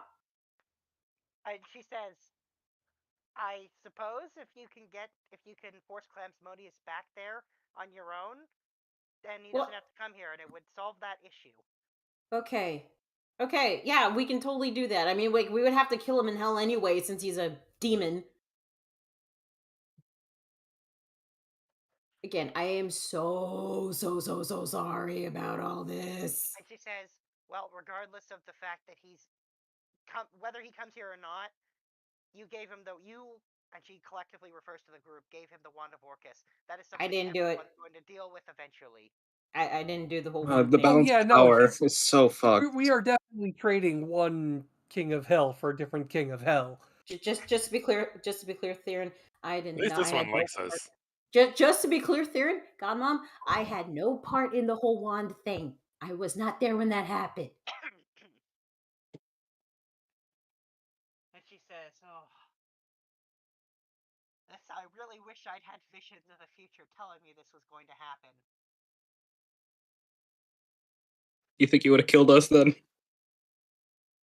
She says, "No, I would have advised you against it very strongly." Then you would have. No, that wouldn't work. That wouldn't work with this group. It would not work. Common sense doesn't work. No, they probably would have done it harder. Theron, our group is very stubborn. You gotta put us in baby jail first for some. He says, "Well, what's done is done. There's no undoing it now." Yeah, we'll just. But hey, at least you don't have to let him into the prime material plane.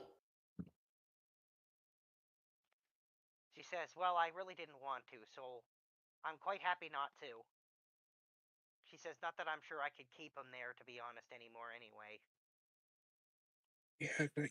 Just to be clear, we do have to. That does mean that we have to defeat Clamsmodius's army without his help here. Yes. I think we can do that. We can do I that. think Clamsmodius himself will just need his help. I mean, you'll still have Grisot's minions. You just won't have him directly. Yep.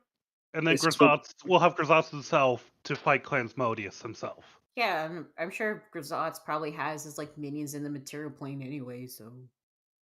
And Grisot's with the Wand of Orcus is probably pretty fucking strong. Why did we do the? Why did you guys do the Wand of Orcus? Why did you guys do the Wand of Orcus thing again? Because we wanted to secure an ally in the coming war that's supposed to be the end of the material plane. That was for his army. That's what got his army on your side. Otherwise, we would have had to have dealt with his army attacking us. So we made our enemy weaker and made us stronger. And then we did that whole thing with Tasha, and then to get him on our side. Which okay, I just really hope this isn't gonna screw us over in the years. I mean, not us directly. Yeah, that's what I'm concerned about. Not. We're on his good side. We'll be fine. All of you and your descendants are protected by Grisot's. That was the. Yeah, but nobody else is. Nope, no one else is. Nope. So it's going to be a future adventurer's problem. Congratulations, you created a problem for the future generation to deal with. I'm sure it'll be fine. I'm sure there's another ragtag group of psychopaths out there that'll do it for us. Yeah, this way. I'm sure it won't be a problem for anyone in I don't know, 8 years.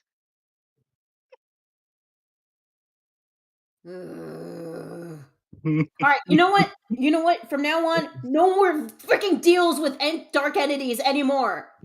No more. No more fucking deals. I feel like this should have been thought I about feel like this was a many years conversation that ago. happened several years ago now. Yeah. Yeah. I'm sorry, but that's kind of your brand at this point. I just assumed you guys like doing it. Like gambling. Gambling with your lives, gambling with your souls.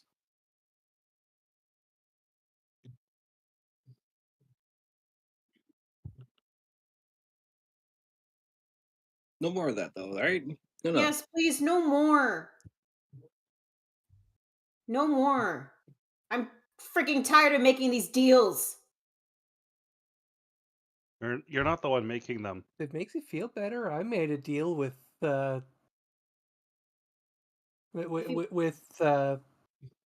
Raven Queen, and Well, that you know was It's not that that was bad. different though. Is it? She's not quite evil. no, she lets me do. She lets me get away with standing so close to the line, and Just as long as with you the don't have caveat that if I ever cross it, she immediately takes my soul. The Raven Queen just kind of hates the Shadowfell and Undeath. We can work with that easily. She lives in the Shadowfell. I don't think she likes it there. It's more like you guys would know this. It's more like she's there as like a post watching over it, guarding it against really bad things from happening. But that doesn't Yeah. make me happy to be there. I By think the in way- actual lore, she exists because of the Shadowfell. Anyway, by the way, Korbal, I know that like not all of us are making the deals, but we still go along with the deals. Just keep in mind, if the deal goes south, you're not the one that has to deal with the consequences. Fable's the one that's been showing this board in this entire time. All right, but Fable's our friend, an ally. We kind of get involved no matter what. We kind of want to help her from her own consequences. I assumed we would.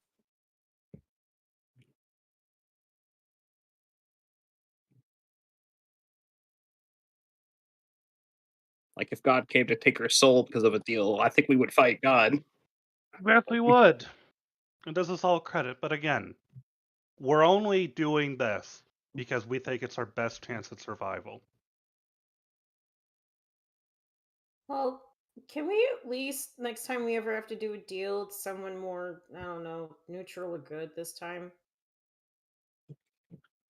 I think we've had all our evil entities dealing at this point. We seem to have. I don't know. I don't think there's any more we could really make deals with at this point. More demon lords, but I don't think We've we need kind to. of got the whole full bingo card. Yeah. No, it's just There's a few things. I'll remind you just because I think you might have forgotten. Specifically, Ida, you wanted to talk to the imps too, by the way, at some point. Oh yeah.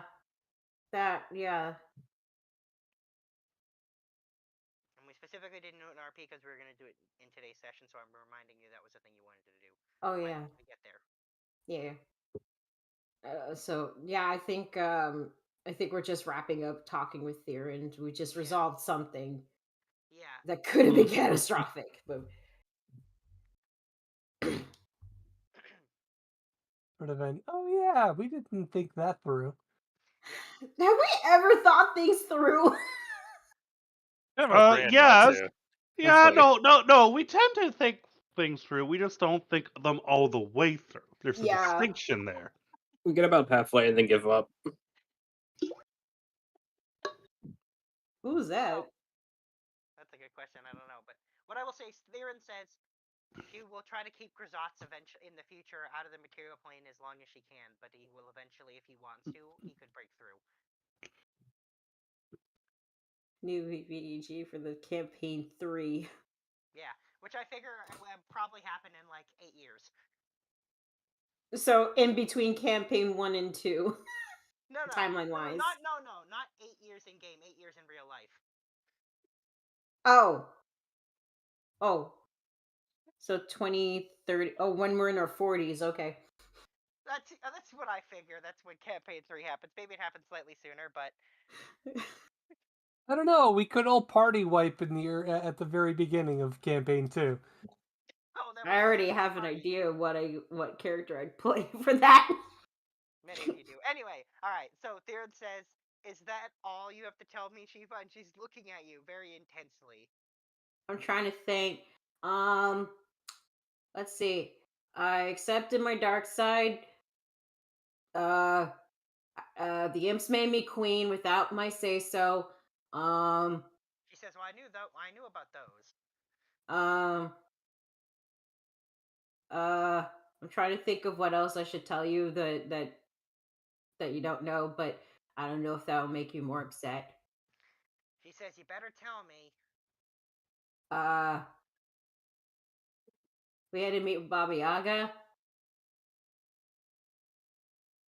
Technically, It they was met for her a good twice. reason. Really- Twice. But it was for a good reason. Like, really a good reason. Oh, we have a sword that if you kill someone with it, sends their soul to Baba Baba Yagga. Yaga. I Yeah. don't think she really needs to know that. And she says, Well, Oh, no. See, now we're spilling all the tea. and she says, my fucking goddess, I gotta say it. You Can't lie. Tell me you didn't make a deal. I didn't. Well, I didn't. I What happened did it. was they were going to make a deal and then didn't, which set off a whole chain of events. Namely, people trying to murder Korbal.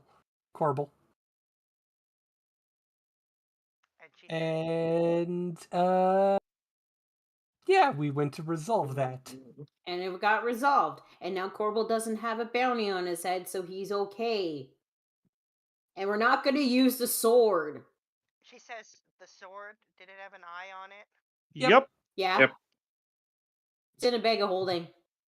She says, "Did you touch it?" Nope. No. We use sticks. Oh, okay, we use a couple sticks. She says, "Good, you didn't touch it." She says, "Don't touch it." Okay. Yeah. Okay. She says, "That sword's alive." Does quest does Oh, Question it's Power ever going to alive, get is it out it? of the bag of holding? She says it will probably keep it there, hopefully. He says it is alive, so it might try to get out. Can I throw it into the fire? We get rid of it. You. We might have to like turn the bag of holding upside down and just sort of shake it out a bit. Yeah. Until the sword falls out. I don't know if you could like throw a sentient sword in a fire. Ooh, do my corpse constructs count? Could they pick up the sword? Well, she says any being that could wield the sword could use it, but I wouldn't give it to a construct. They're likely to just be controlled by it. Oh, see, that's what I was trying to check. See, I'm getting better. You are. You touched it, so it's mostly okay. Just don't touch it, and don't talk to it, and don't Can we look get in rid its of it? eye. And she says, "Don't get rid of it. Well, if you let it go, it could end up doing even more harm." Yeah, if we do that, we might piss off Baba Yagga even more. She says, "Well, it's better to be in the hands of someone who is choosing not to use it and is responsible." And she says that like questioningly after the wand thing. Just to be clear, Okay, but we are going to have to figure out where to put it in, like. Oh, Fable, you're back. If- Basically, I had no choice but to snitch Theron about everything. I'm sorry.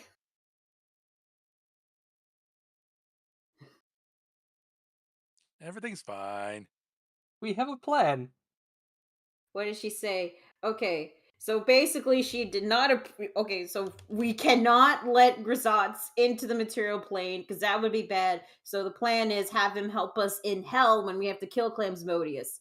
Also, to not touch the sword because the sword is alive.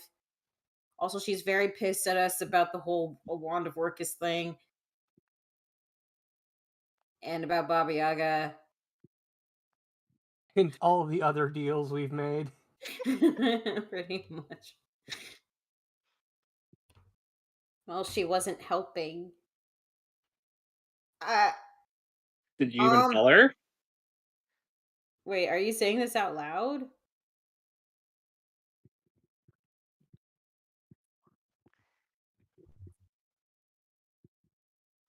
No.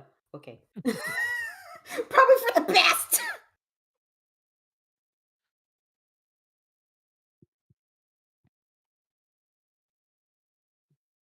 For those watching the stream, we're waiting to type. We're waiting on our character player to type. I don't feel bad either.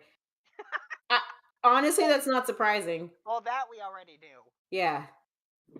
I'm just saying, if they were able to solve things the way that they were running things, then they wouldn't have asked us to do it for them. They haven't been doing diddly shit. So I'm sorry they don't like the way we're doing it, but at least we're getting results. If they don't like it, then maybe they should go kick the clam's ass themselves. And while they're at it, if they're gonna send us visions about our impending death, maybe have a little bit more guidance as to how we're supposed to avoid it, rather than simply just, you're all gonna die horrible deaths. But the one that gave us visions was already dead and gave the visions before his dying moments, and that was the lover Theron, and also the patrons of Tyrannus. So again, they could have been more specific with their help. I'm a thief and a manipulator. They want somebody to do this with a golden fucking heart, then they can go find that person. It wasn't me. Yeah, that's why I say it's the next group of adventurers problem. I'm sorry, Godmom. She says, well, what's done is done, and we can't undo it now. I'm going to choose to believe that you did indeed think it was for the best. And I almost feel bad for Clansmodius, because I'm sure Grzotz is going to be a huge pain in his ass when you're a huge pain in his ass. I bet he's already looking at cookbooks. Yes, I'm sure he is. Oh, that reminds me. I should start looking into recipes for clam chowder. Themed clams. Themed hams. I think I'm gonna. Yes, I think I'm gonna hams. quit clams for the rest of my life.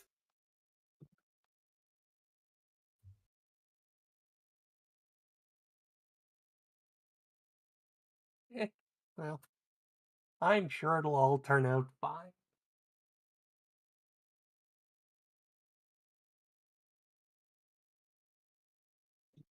It better. Oh, I hope. Yeah, no, we are definitely going to have to come up with some kind of secure SAP style storage for all the various cursed artifacts we somehow acquired. I'm trying to remember what other cursed items we got. Well, there's that luck blade. Oh yeah, I thought that was traded. Oh, you did trade it, didn't you? Yeah. Sorry, you had that for But, so long. Oh, here's an idea. Could build it into the basement of my university so students could stop. No. No, that's a bad idea. No, that's a Pig Boils idea. No, yeah, don't be like Pig Boils.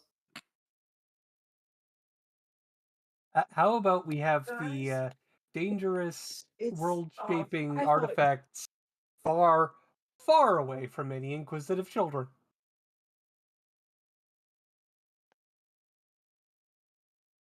It also needs to be kept an eye on to be sure that it's actually in the same location too. Nobody took it. Well, I have some ideas for that.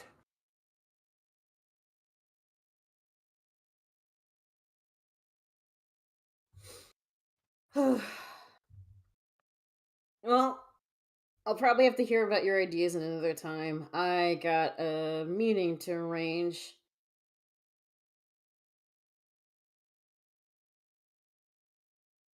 Alright, and Theron says, we'll end it here for now, but make sure to tell me everything like this much more quickly and promptly, Shiva.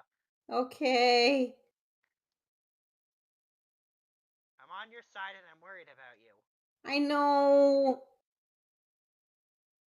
Believe me, I don't like doing these. Believe me, I wouldn't say that. No, I'm not. That's not the same Shiva I would be. believe me, like I hate these kinds of things too, but like sometimes we gotta do what we have to do.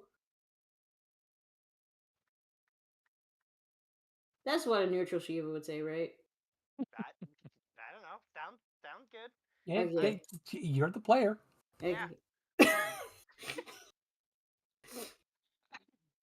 And she says, "Well, it's all to defeat the clam, I suppose.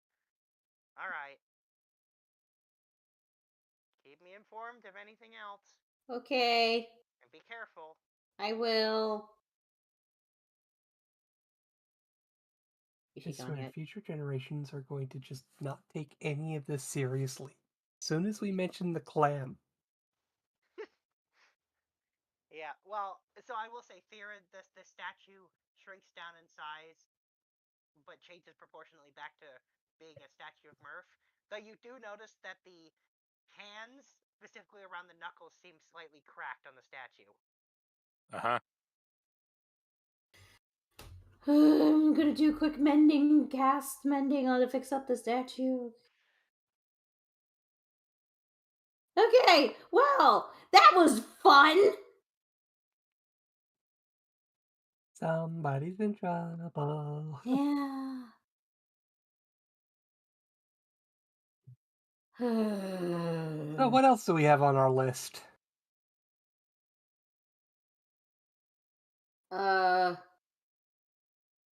Solving Makoto's problem and dealing with an undying king. That's all I remember.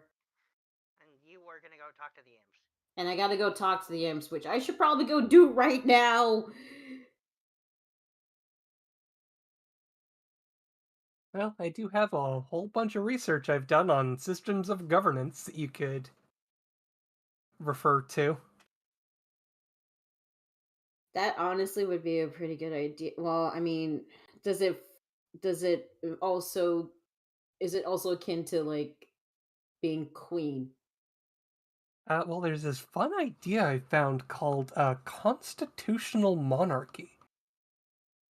I'm gonna need that probably, but just hold on to that for now because I got a lot of talking to for the imps first, and the rest of my clan. I don't know if you guys want to come with me on this, but like you don't have to. I could just go do this by myself. I'll come with because I've done the research. And I can't leave my study buddy all alone. Still a fix. All right.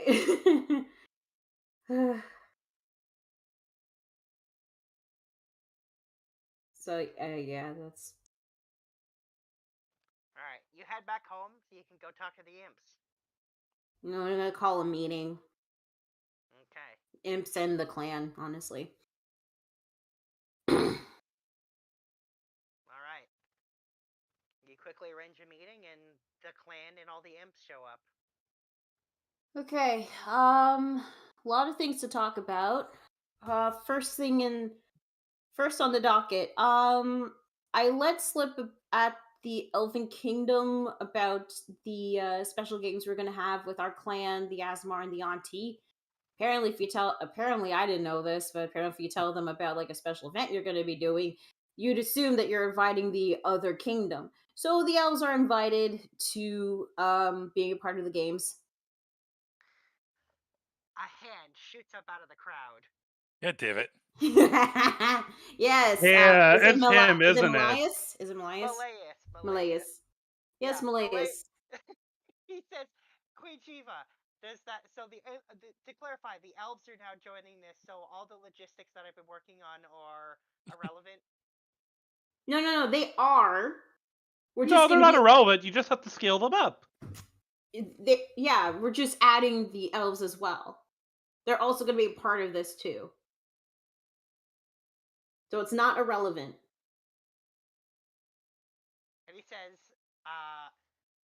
"Can I have an assistant?" That's okay. Yeah, that's probably have good. to do all the work over again. Okay. No, it's fine. I can I feel assign. like you need a whole committee on this, not just a single person. Yeah, I think we're gonna. Yeah, I think we should probably like have. Okay. Any imps or Damarian willing to who here is willing to help Malias with the arrangements of the games? He's gonna need help. Come on. No When one you're the raises queen, you their can just hand. basically assign somebody if you want to. Yeah, no one volunteers. If you're not well, they can volunteering, be I'm gonna pick voluntold. one of you guys. He needs help. Come on. Shiva, just pick someone. But I don't know who to pick. Eeny, meeny, miny, moe it if you have to. Just pick someone. Seriously, you're not gonna volunteer? Or- Eeny, meeny, miny, moe it. Or maybe just give him a rousing speech about how this is the time for Damarian clan to stand up. Oh yeah, no, just totally just channeled Picard. Seriously, guys. Seriously, guys. The one time Wait, we can Baba. finally like atone from the past and actually like come together. What? Hmm. Do you have a problem with what I'm doing? No. I'm hearing Sombra sigh. It's nothing. You're doing your best. Keep going. Look, is there a reason why you don't? None of you want to volunteer? And an imp in the crowd says it seems like a lot of work. A lot of work. Think of it as cup holders. God, Yes. There's gonna be so many cup holders in these games. A lot of work. I seem to recall the time motioning to the imps that you were fixing up our airship, adding a bunch of cup holders.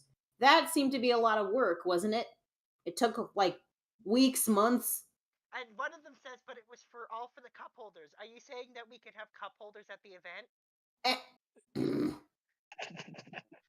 We should establish a maximum number of cup holders.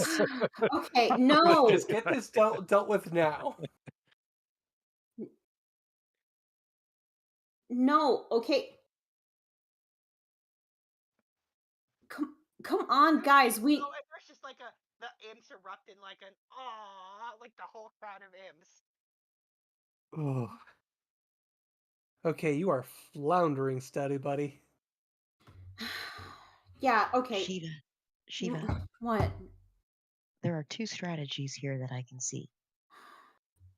One, give the audience what they want in a fun way without ruining your event. Or I can summon the auntie.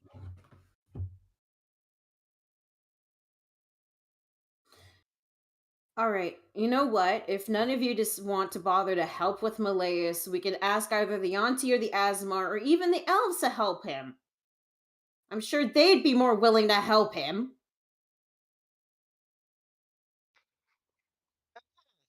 And you can see that as you're getting more annoyed, visibly annoyed, you can see the imps being like, and a handful of imps say, we'll help Queen Shiva. Okay. Thank you. But we're still gonna have like maybe some of the aunties ask for help as well, just in case.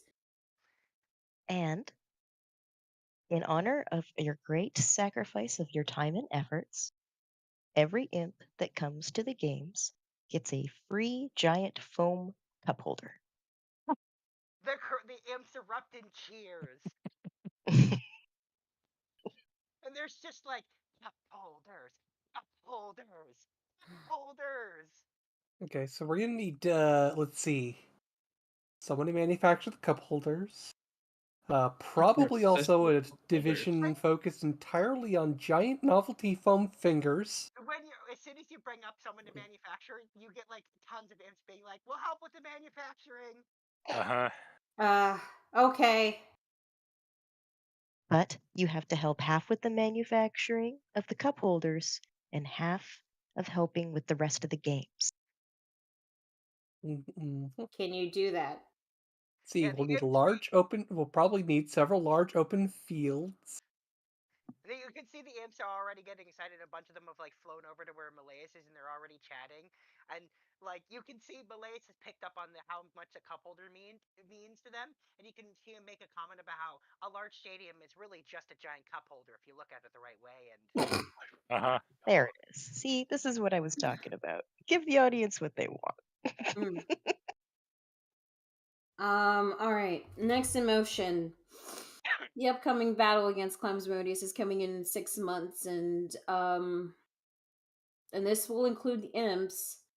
But if any of you would like to volunteer to help fight against him, wait, when you say it's going to include the imps, one of the imps says, "Wait, do we have to fight? Because we're not good at fighting." No. You don't have to. Oh, and the imps say If we you wanna want help, to. but only one of us is good at fighting.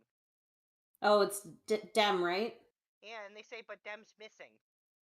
What? What do you mean Dem's missing? And they say Dem's been gone for like a really long time. And you didn't tell me? And they say, you were there when he disappeared. Wait, what? Wait, I was there? Yeah, you were there when he drew from the card and disappeared. Oh my... That stupid fucking deck! Who the hell gave him that deck? That was a long time ago. Yeah, that's been like... That was genuinely like 3 real life years ago. No, seriously, who gave him that fucking deck? I think you... No, yeah. And one of the imps says, you, Queen Shiva? I did? Yes. Why would I do that? Oh, god damn it. Oh, wow. This is just a whole day of curse my own actions coming back to bite me for Shiva. Looney? Yes. Can I meld between 2 minds? Is he on the same plane? He is not. Yeah, he's in a whole different plane. Oh dear. Actually, I'm gonna say it fails even in a way that beyond that. And I think I want to say that Fable was around when this happened. He drew from the deck of many things and got a really, really, really bad card. Which it was what was it called? The Void card? Here, I'll read it out what happened to him.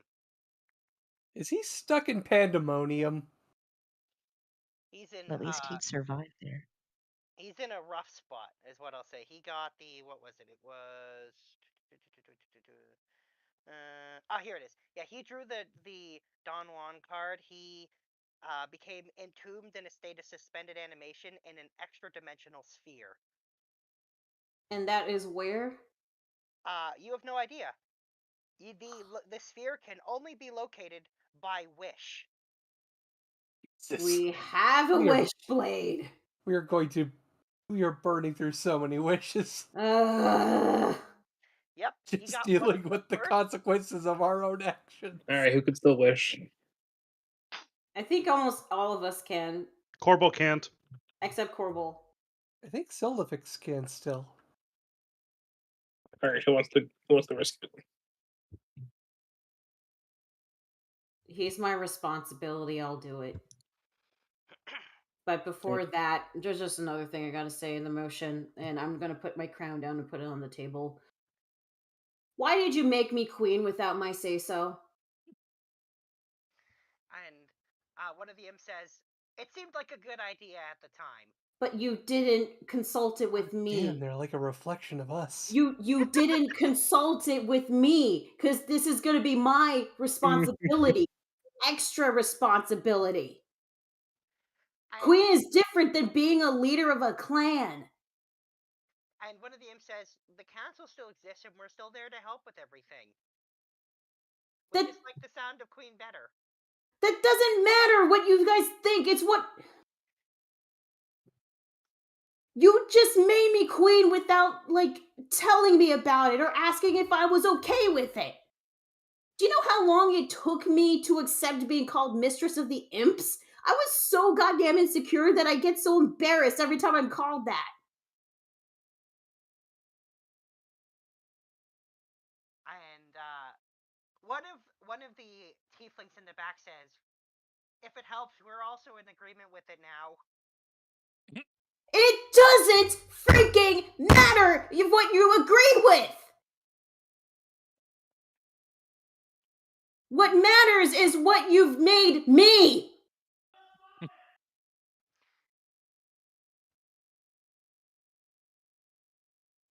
And then another tiefling says, does that mean you want to abdicate the throne?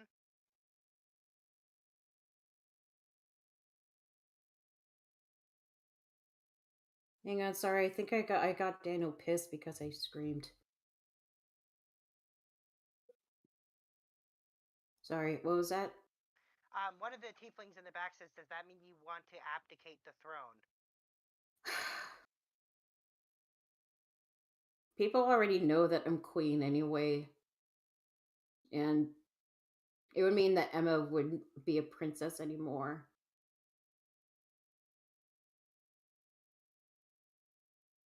So I'll still keep being Oh yeah, queen. that's the real reason.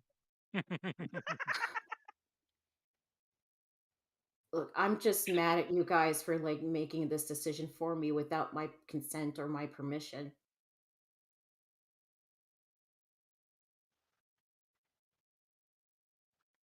And one of the imps says, so you want us to make sure to always ask you before big decisions going forward? Yes. Because this is my life.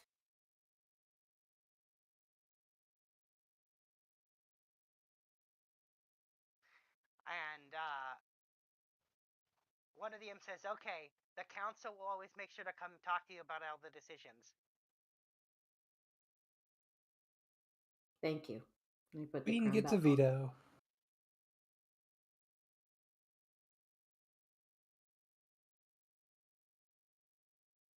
on. All right. Meeting's now adjourned. I smashed the gavel.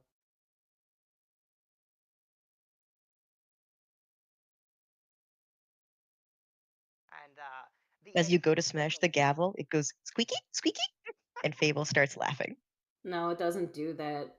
When you already established what it does. What did I say? You look at your gavel, and it's not the same gavel. Yeah, I was gonna say. I'm sure she got swapped out. I genuinely don't No. even remember what I said it did. What did I say it did? You said, "Yay, Queen Shiva." Oh, that's right. That's because your mom gave. That's right. Yeah. Apparently, it's been swapped out.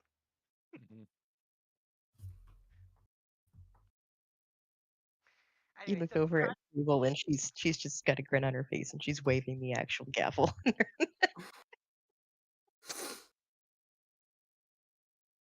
She'll just look at that and be like, "Of course you do that." Yeah. So the tieflings and imps start to disperse and head out. And you can see a bunch of people gathering around Malleus as he's writing stuff down and talking to people.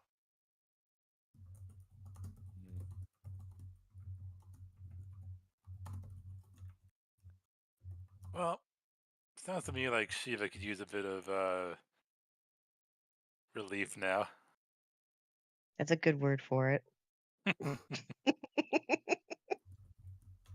We've heard of these delightful rooms where you can go and there's just all this stuff you can smash. Nice.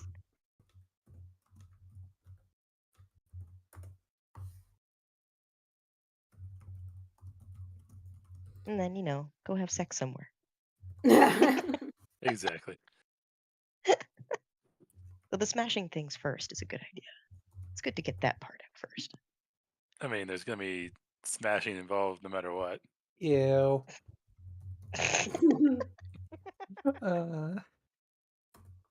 I'm gonna play a charisma character next, and you are not ready. I'm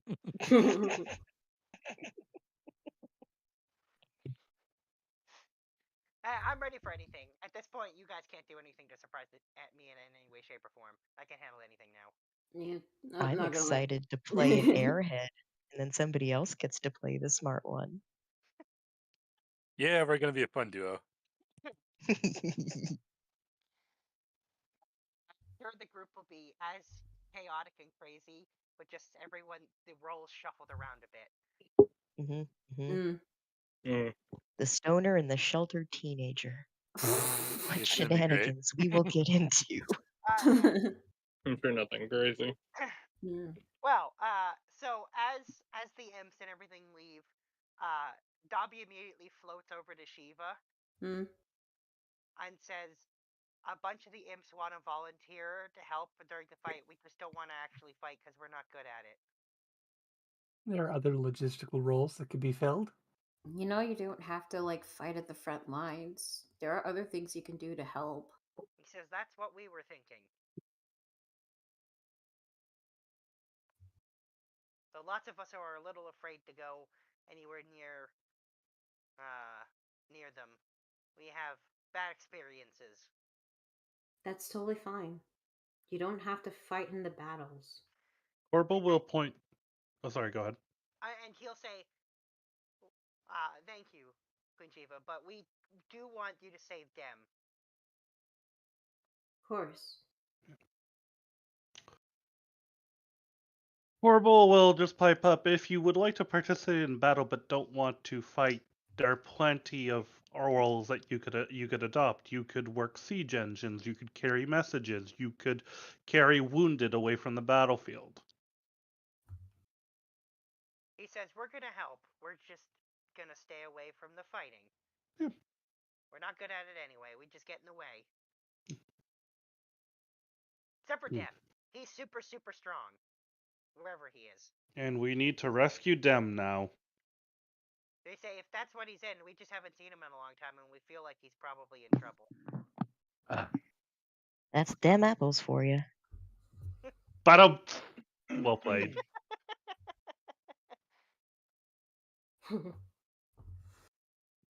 So that's gonna be the next mission, finding them.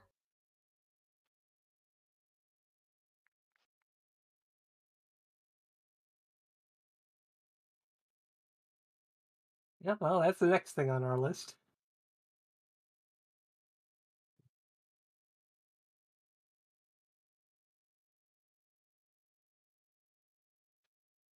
All right. Well, I did say I volunteered for the wish. Now, like specify what kind of wish to say. I wish to know the. I wish to either know the location or find Dem.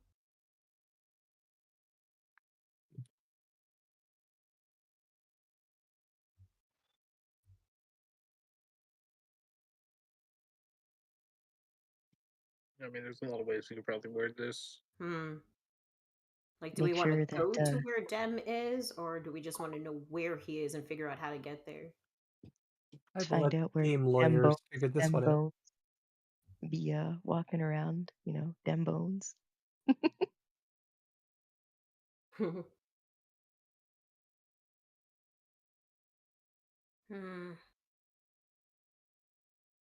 It would be good. It would be best to actually know the location where he is, so that we can at least prepare where exactly he is, instead of just going into like a location without any preparation.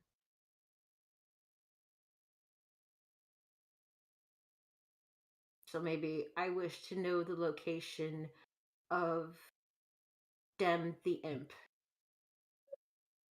Maybe like that. And go from there.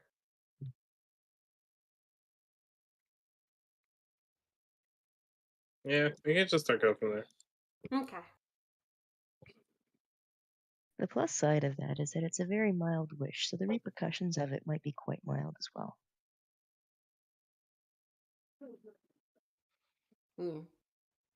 So I think after the relief session, we'll start with the wish.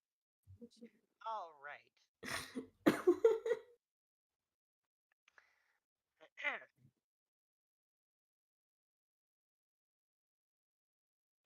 Okay. Well, then what we'll do is we'll make that wish. So I need to roll, I believe I need you to roll a really specific, hang on, where is it? There's wish. For wish, you need to roll, I need you to roll a D100. On a 33 or lower, you can never cast wish again. Okay. Oh, I'm never casting wish again. Yep, Wait, hold on. Oh, what is the wording of our wish? To know the location of Dem the imp. Couldn't we wish for Dem to just be back in our plane? Is that not? That's not how the card that cursed him. Ah, okay. You have to use wish just to figure out where he is. Yeah. Patient of Dem the imp. After he pulled that card from the deck of many things. In addition, I also need you to roll 2d4. Okay. Oh wait, I just realized if I can't cast wish again, does that mean I can't never use that wish that will permanently kill me?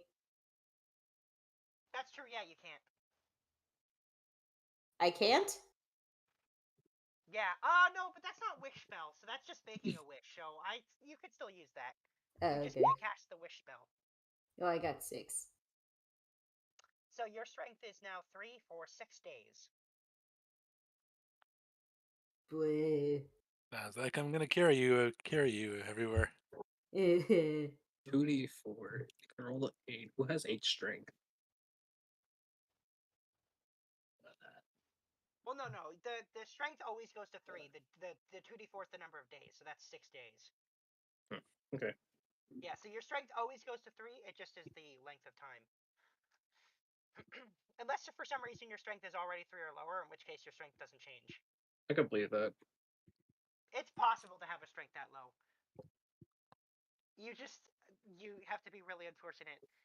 I've seen one person roll for stats and roll in a way that resulted in them having a 3 for something, and that was Joel once. He managed to roll 4 ones. Impressive. Yep. Everything else on that character was super high, though. That was a ridiculous thing. I think the lowest that was like a 16. That's true. It just had one stat that was going to be crippled to the point of basic uselessness.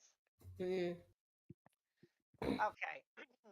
Anyways, you can never cast wish. You have strength of 3 for 6 days. Woo. You feel the stress pretty hard. Wish is not a spell to cast willy-nilly.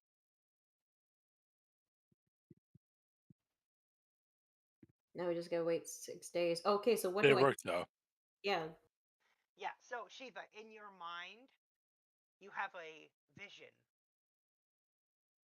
of a door, a prison door, and that door is located on the ethereal plane.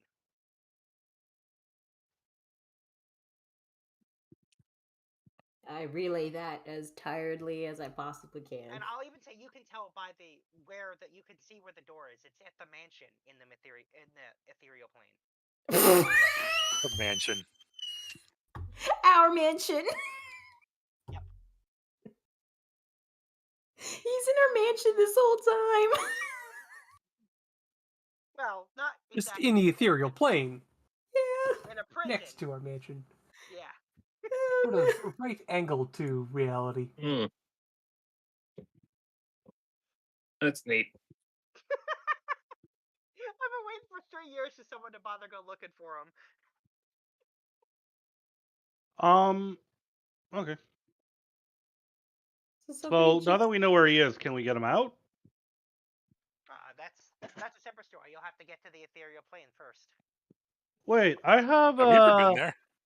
Yeah. Wait, isn't that what the Ethereal spell does? Hold on. Yes, it does. That is exactly what that spell does. The ethereal plane. Alright, isn't there a spell called Blur that does something similar? Or. You're thinking of Blink.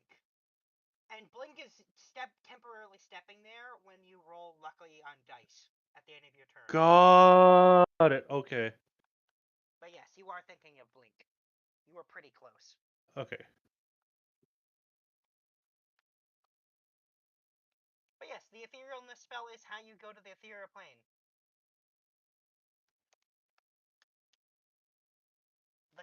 It lets you, specifically one person, go there. So only Korbal can go. Alright, Korbal will go, Korbal will go cast the Huron. That's where the thing is supposed to be located. You see a door there. We open the door. It's locked. Did you Korbal bring someone who can pick a lock? Korbal will attempt to pick the lock.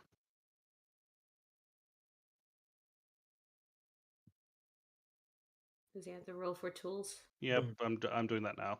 Okay. You do not pick the lock. It is too difficult. Korbal's going to sigh. He's gonna drop the etherealness.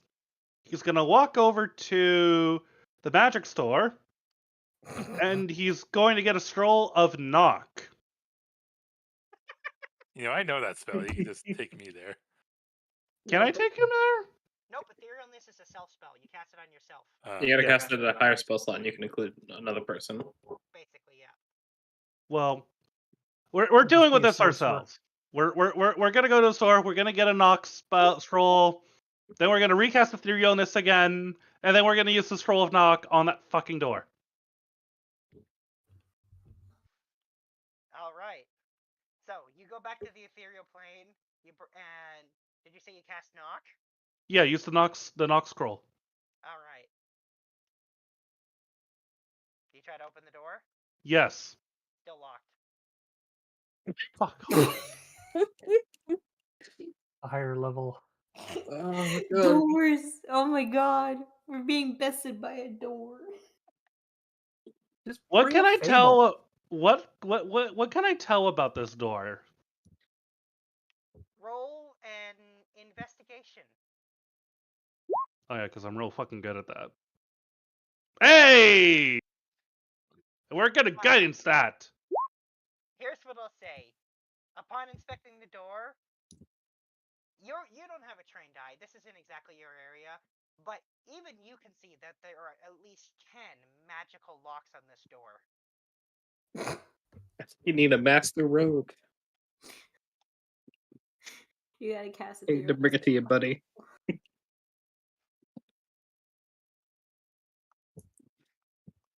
I'll also say you have an understanding that knock, at best, will suppress one magical lock. I mean, it's just 9 more to go. We're gonna drop etherealness. We're gonna go back to the store, and we're gonna get all the knock spells that they got. Is he serious? Now it's just sunk cost fallacy. We said we would take care of this. We are doing it. Is he just kind of like doing this, like where everyone can see? Oh yeah, no. Zildafix is just watching him pop in and out of existence and then march away fuming. So, Korbal, when you get to the store, they let you buy a knock scroll the first time, but now when you're trying to buy like a 10 more, the shopkeeper's like, why do you need so many knock scrolls? I'm trying to free a friend that's trapped in a demi-plane.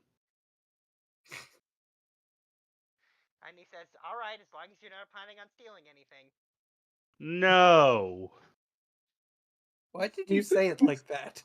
He's so... He sells you 10 scrolls of knock. Is that enough, or do we need more? No, that should be enough. You saw 10 locks. And you. We want more in case there's hidden locks. You got 10. There's like 9 locks. No, by the time he gets back, he'll have to do the first one again. Yeah. No, we want double what we need, because we don't know if there's gonna be more. All right, you buy 20 scrolls of knock. You officially buy every scroll of knock that he has. Whatever I don't need, I'll return. He says, that's not how buying stuff from stores work. Okay, well, you know what? You cleared your inventory, you circled the money, you did good. He says, thanks for your business, don't steal anything. I'm not.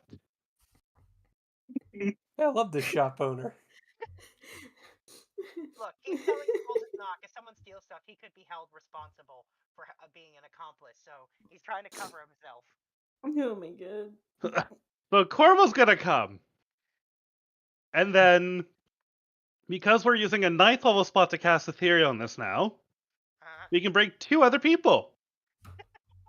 We're gonna bring You get Anthos. 3. You can bring in 3. Apparently, he says. We're gonna bring Cedelfix, and we're going to bring Fable because if we need more stupid shit, I'm not going back. So Korbal's gonna like, all right, we're gonna get this door open, but I need you here in case this doesn't work. All right. Okay, we are here and for when this doesn't work. Exact. You. Did you say you're doing 9th levels for this? Because you can actually bring 6 people then. That would be too embarrassing. No. Okay, you don't have to. I just said you could. Okay. All right, so we go in there, and then we start using our knock scrolls. You hear repeated loud knocks echoing through the ethereal plane to try to open this door. Lock after lock opening. You use your 10th one, and you find the door can in fact be opened. We open the door. Alright. Looks like there's some kind of portal there. What kind of portal? A portal to a location that you don't know without going through the portal. What? You know What? No, actually, you don't know where he is. Does an Arcana check do anything for me? That is a portal that takes you to a demi-plane, probably. That's not a very good Arcana roll. Okay, all right. Guess we're heading into this portal. I really do need to work on that sort of portal identifying spell. Alright, you step through the portal. Or object? You Would find probably yourself work best on it as an artifact. Yeah, you find yourself standing in a cell of a prison.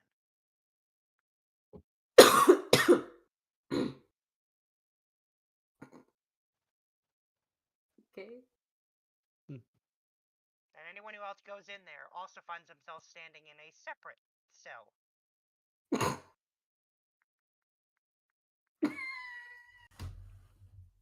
Oh, this is going to be a whole thing.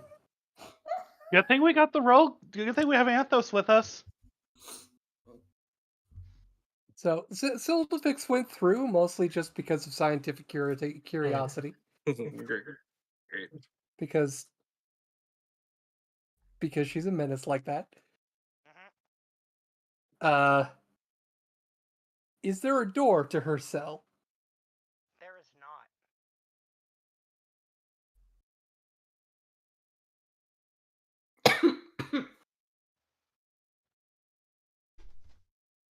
She's gonna try and plane shift back to the prime material. The plane shift fails.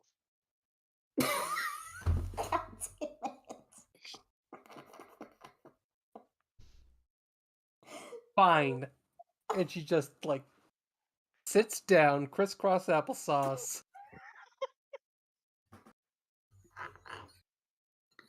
Takes out a book from, like, her robes. And just starts reading and waiting for someone else to solve this problem. Because that's how it works. Yes. Korbal, you're in the cell too. There is no door. You see no one else. Just kind of a hallway outside the bars of the cell.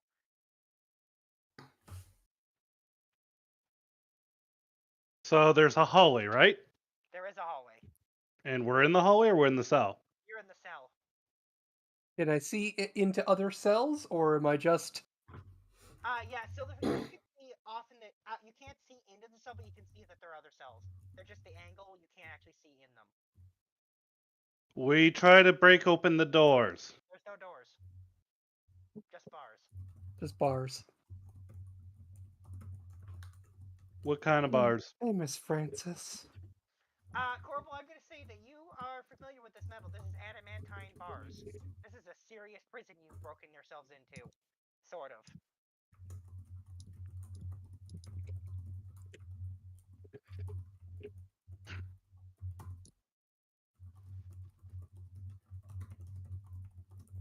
Why is this so complicated? Who can land Almost this like fucking? it's from a deck of many things, and it's not to be trifled with. Oh, It's almost here's like an I idea. had 3 years to come up for what's going to happen in this place. Can I just bar step out of the bars? I guess there's only one way to find out. I cast bar step. Fails. Dimension locks. I'm gonna say at this point, yeah. Still defects, you're familiar enough with magic that you are dimensionally locked in there. This is a serious prison. Magical travel is not gonna cut it. Means teleport's not going to work either. Nope. Is magical? Can magic be cast within this? Yeah, you seem to be able to cast magic, or at least Sildefix knows that she can cast magic. Well, I mean, Korbal would try with a cantrip type of deal. What cantrip? Sneeze. While she waits for everyone else to try and figure out the solution, she's just going to cast Bone Saw and just get that running up against the bars. Sure, absolutely. There's the Korbal off in the distance. You hear a really awful metal grating sound. It's not even wearing out the metal, it's just wearing out the bone saw itself. Yep. Just pulls Korbal, a thing that looks like the glaive from Krull. And starts making it try to chop through the bars. What are the rogues She's just gonna doing, keep by the she's way? just gonna keep doing that until either the bars break or someone else comes along. Korbal's gonna think back as to when he was in that factory with the adamantine. And correct me if I'm wrong, but raw lava had to be used to melt it, right? It was a machine that used lava as a part of it. Yeah. You know the thing we talked about on Saturday? With the wall? And turning that wall into lava? Are the walls made of lava now? All in all, another lava brick wall.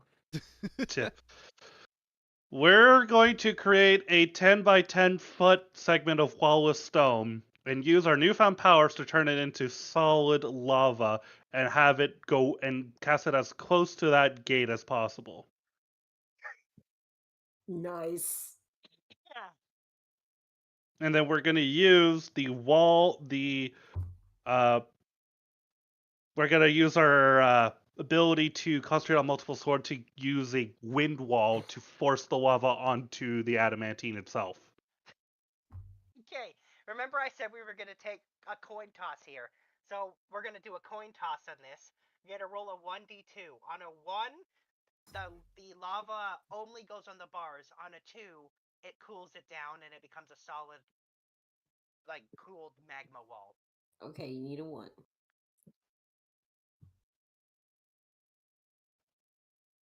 And I also need an Arcana check to fuse the 2 spells together. Sorry. So start with Arcana, and then we'll do the coin toss. Whew. He's got a 1. That'll do it. 21. All right. So you are totally fed up with this Korbal. You use multiple walls, your newfound power, and you hear the sound of glooping, melting metal. And there's a hell of a lot of heat coming off of that. And Sildefix, you can feel the heat coming from down the hallway. And the sound of, like, something, like, melting.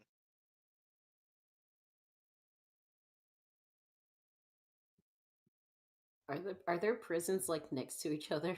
Yeah, they're down the hall, so they can probably hear each other if they'd ever tried speaking out loud. I have had it with these motherfucking prisons in the motherfucking afternoon.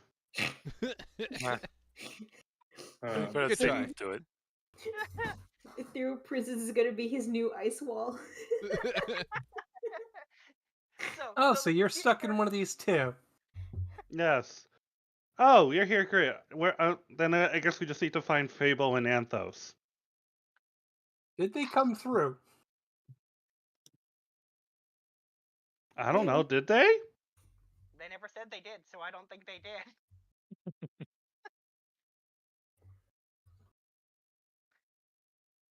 Let's just go find. Do you need help getting out of there?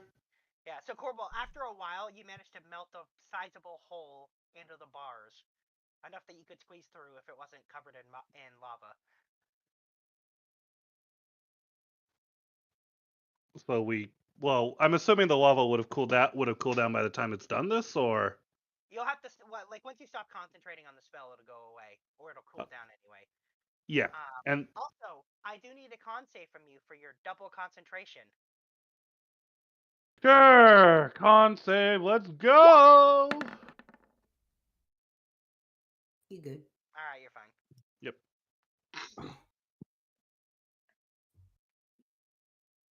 Whenever it's melted through, we're just gonna stop concentrating and we're gonna step through. All right.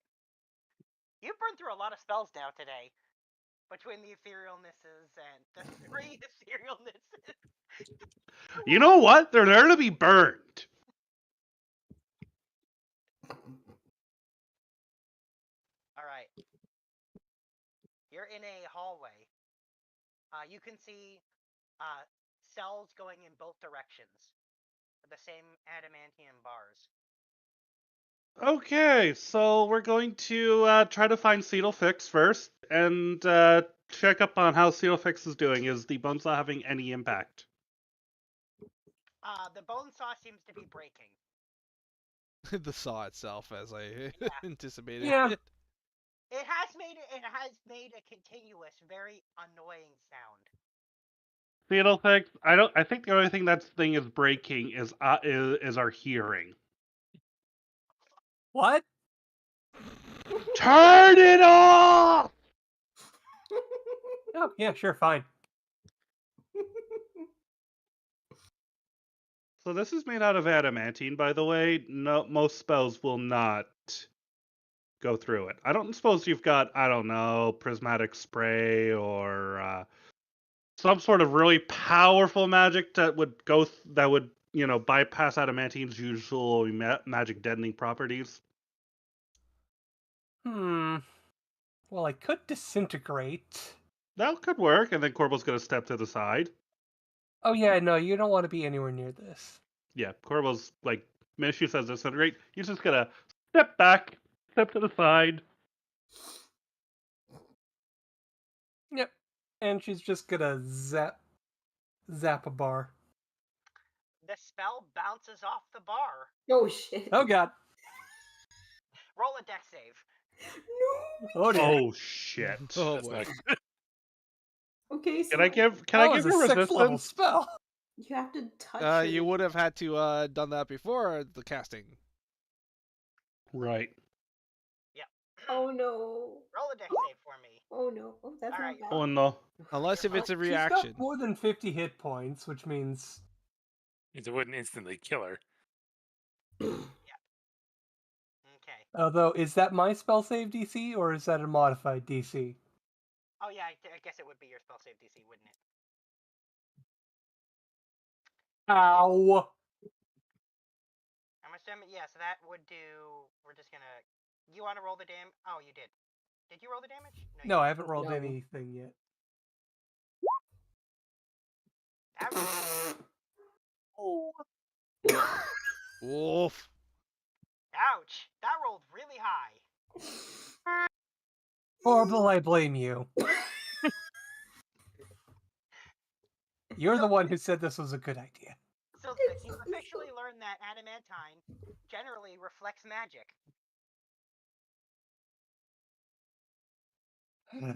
Revolutionary. Is Olafix okay? Is she alive? Yeah, she's alive. Okay. No, she's not that paper thin of a wizard. Yeah. Sure, the blow hurt. That being said, that definitely hurt quite a bit. Silverfix isn't used to being having disintegrate cast on herself. Yeah, no, that one. That one kind of That one hurt. Can't plane shift. Can't teleport. So I'm gonna say that you're able to surmise that Korbal got through by using heat and as opposed to like a spell itself, a spell created material that was able to damage it. So take that as knowledge you gained. Okay. How big is this cell? A reasonable size, like 30 by 30. 30 by 30? Okay. That's more than enough. I will stand back. Oh boy. And just because I know it's reflecting damage, reflecting spells, this is an AoE.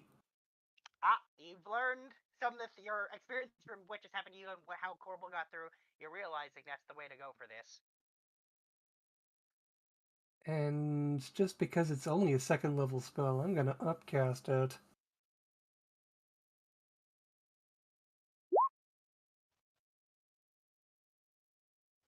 Ooh. And I'm just gonna flaming sphere, so a 5-foot sphere centered roughly on the bars. Alright. You cast Saving Sphere, and for a second it doesn't seem like it's working, and then you see smoke starting to come off, and you see slowly it starts to melt. 2d6 and both ones. It's pretty slow. But Well, I can concentrate on it up to a minute. yeah.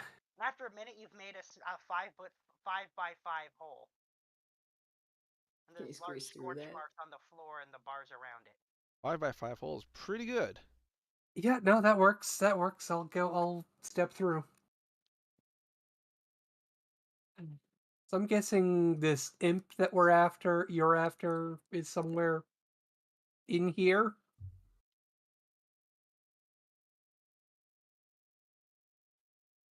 Korbal. All right, good job. I wish I'd thought of your more subtle approach. I end up using wildly more powerful magic to get through my way. Yeah, well, it was that or fireball, and I feel like I really shouldn't have that bounce back at me. Good call. Yeah. And then Korbal's also going to cast Cure Wounds on Seedlefix.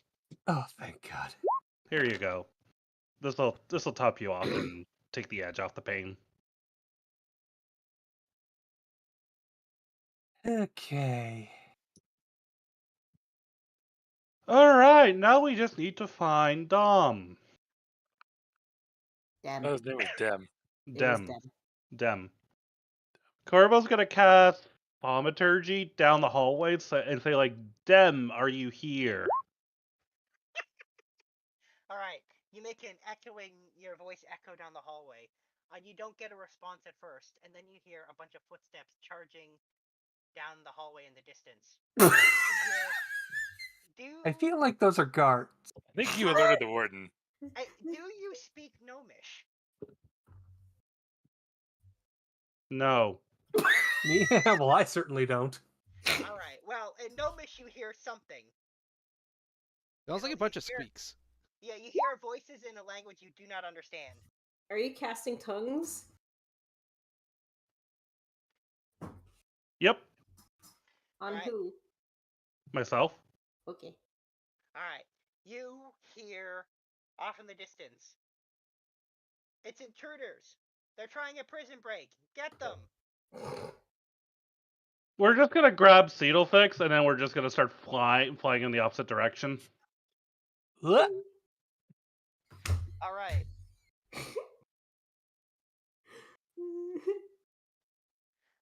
You fly down the hallway, take a corner, the only way you can go, and keep heading straight, and you see another door. This is the buddy team up we didn't know we needed. All right, we're gonna try to. All right, what do we know? What do we notice about the door? You can immediately tell that it's locked. You still got some knocks? I do. How many locks are on this thing? Let's definitely investigate how many locks there are first. I'm gonna say you can see there's a single lock. Is it magical? Yes. We use a knock spell. All right. A loud knocking sound echoes through the prison. And you hear Yeah, more I'm sure knocking that's not behind you. gonna. Yeah.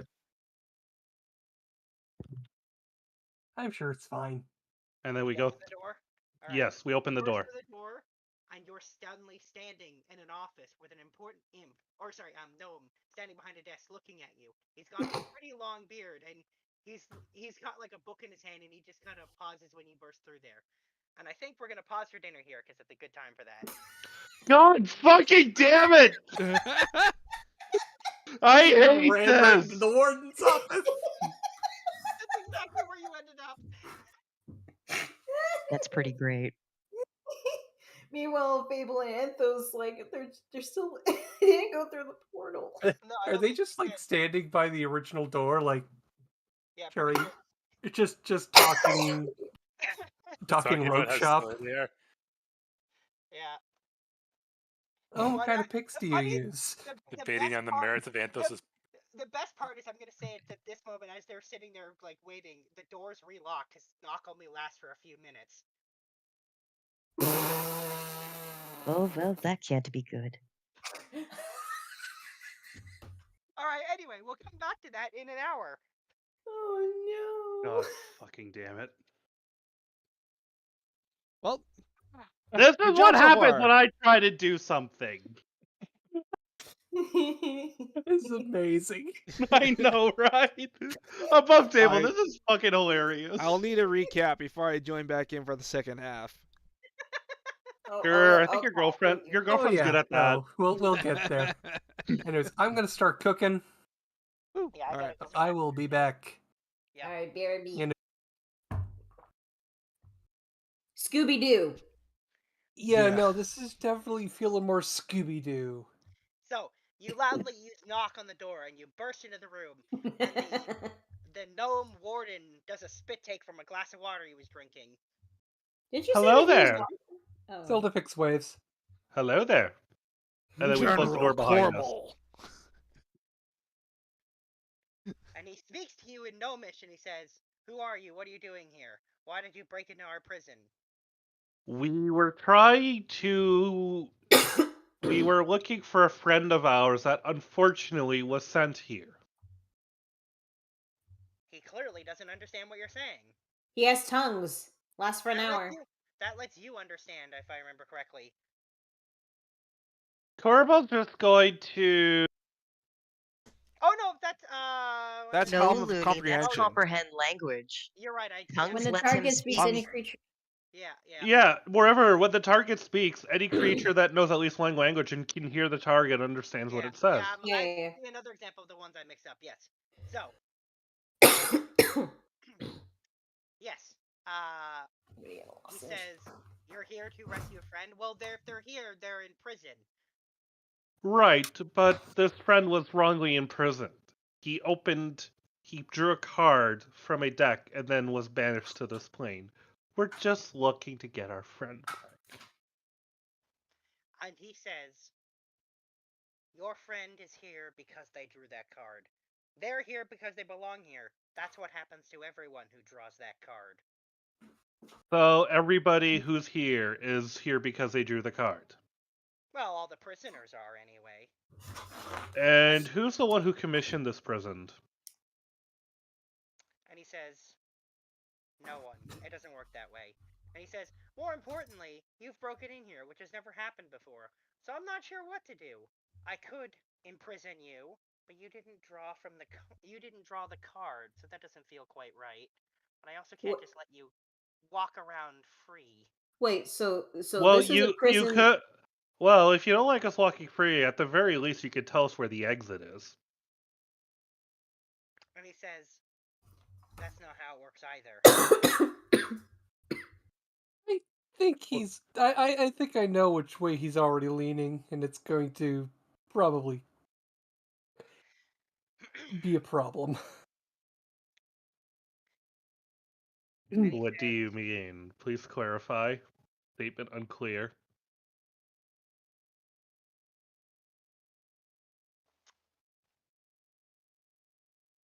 Breaking into prison is illegal. Yeah.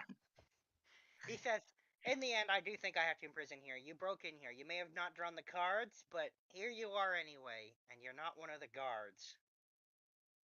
I don't suppose there's an application process. He says, a little late for that now, isn't it? It is, however, I think it's in I don't both know, of some of our the prison guards interests. I've met. I think it's in both of our interests that we just simply find a peaceful resolution to this that doesn't result in us being put in jail. And he says, and why should we do that when I can just have you imprisoned? Because A, you're a very nice person. B, if it comes down to it, I can and will eventually break everything here. And I don't think you want that. I also think that you probably care about your men, you care about your fellow guards, and don't want to see anybody hurt unnecessarily. This calls for either persuasion or intimidation. Yeah, I'm gonna let you choose. Which way you want to lean? Do you want to lean more in the threatening way or more in the... I'm trying to appeal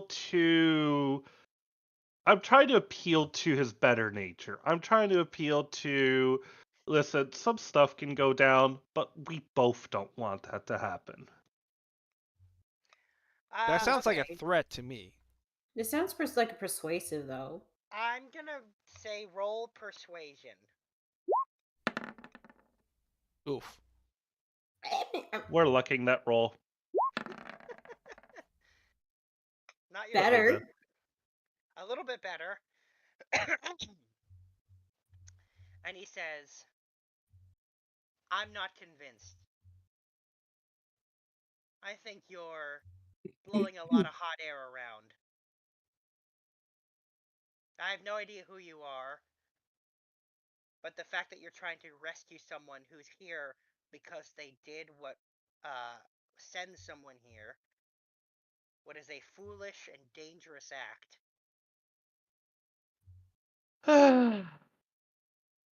Is Korbal still carrying Sildifix at this point?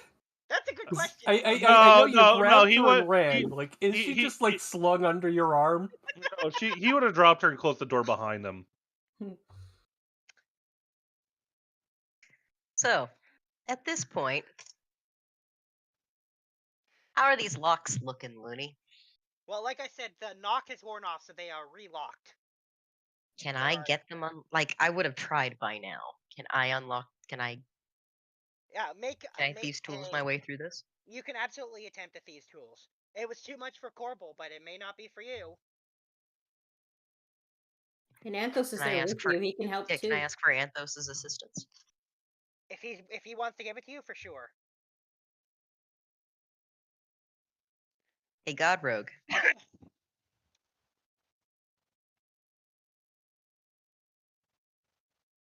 God Rogue, have you gone to work? That's a good question. No, we're both still here. Okay. You want to help me on getting some of these locks unlocked?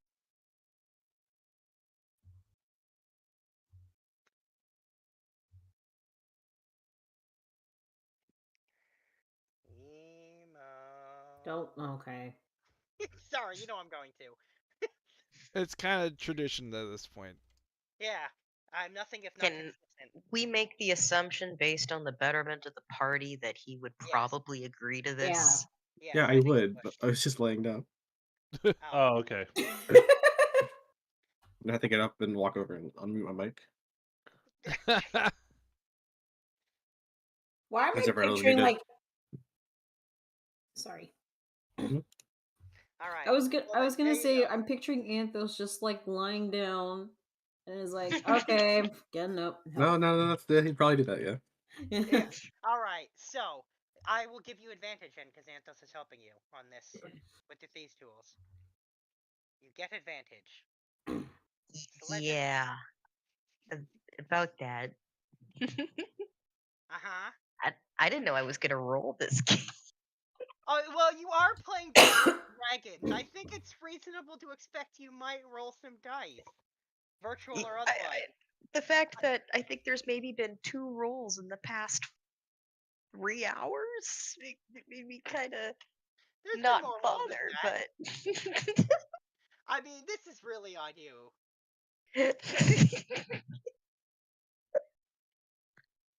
We are, once again, playing Dungeons and Dragons. You should, in fact, be ready to roll. Why is she ready to rock? No, that's cool. Man, I think she always is. Let's be real. Oh no, is she, or is she occasionally busy with things? I live a full life. Except for on Sunday when you play Dungeons and Dragons, where you need to roll dice. Yep. Why would I do that? Log in.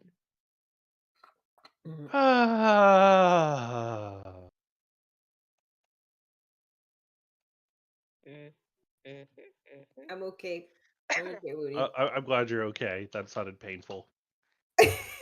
I was coughing and then I felt the lozenge go I will say, you gas the back cough- in, and then you end up with something in your throat while you're breathing, so your reflex is to swallow. And your cough fought back against the lozenge. The lozenge is supposed to help with the cough, and the cough was like, no, I'm gonna be the one to get. And then kick your lozenge right. All right. Jesus, get some water. I have water. Drink the water. Okay. And also, don't always listen to me. I know I'm trying to be funny, but it sounds like I'm making it worse. And I can't stop. I don't have self-control. This is true. We have all seen your running gags. Oh yeah. There's one or two of them floating around. By the way, is Build-A-Fix actually just like investigating the warden's office? I mean, she's not really investigating. She's kind of looking around. She's not being threatening, but she's just like, oh, what's this?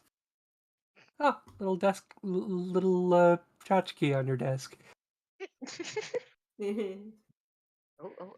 is one of those birds that like bends in the dips of their beak into the water or whatever. You know the ones. Yep, no, she definitely watches it move a couple times.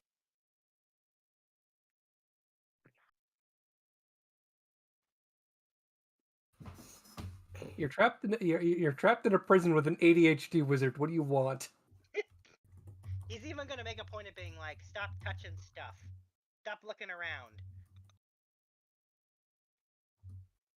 She's gonna look at him and blink because she doesn't understand a word of it. So. Yeah, that's true. Oh yeah, that's a fair point. You don't. He is gonna say it's not helping your case. Not that you understand that. Oh no! See, I figured Korbal wasn't gonna win this at all, anyways. Yeah. And Nope. actually, I will say, at this point, you hear outside the door, Korbal, you hear Gnomish. Warden, is everything all right? Korbal's going to cast Hold Person on the Gnome Warden. Oh boy. So I will say, as you're doing that, he sounds no, and then you can cast Hold Person on him. Oh, does he get the shout out? Yes, he does. He reacts in the same speed you do. Yeah, Hold Person doesn't silence them. No. Korbal's gonna sigh. I really wish you didn't do that. Because you're gonna make me do something that I don't want to do. No. Korbal's gonna stop concentrating on that. He's gonna open the door a smidge. And he's gonna drop Cloud Kill. And then close the door back. I'm sorry, what? What did he just do? He casted Cloud Kill And then he's gonna close the door again. in the office? No, just outside No, the guard. he cast it outside of the office and left, and then closed the door behind him. He basically left a dust cropping. Oh no, he's getting to his dark side again. And the warden says, that's not going to help you. Neither are you. And he says, all right, well, that was the last straw. I'm officially imprisoning you here. Oh my god. Oh no! We're officially imprisoned. And he pushes Like a button on gas. his desk, and you find yourselves back in another cell. Like teleported or like? Yes, teleported.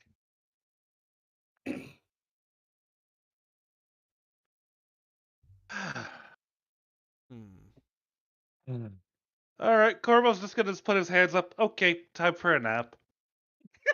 So I will say, Korbal, you've noticed that as you were teleported, you're now wearing prison outfit. Oh no, you're. What? Wait, where's his stuff? He doesn't see it. It's been confiscated. Oh I thought no! this would just be a quick thing and then done. I'm assuming the same has happened to Silifix, yes? Yeah.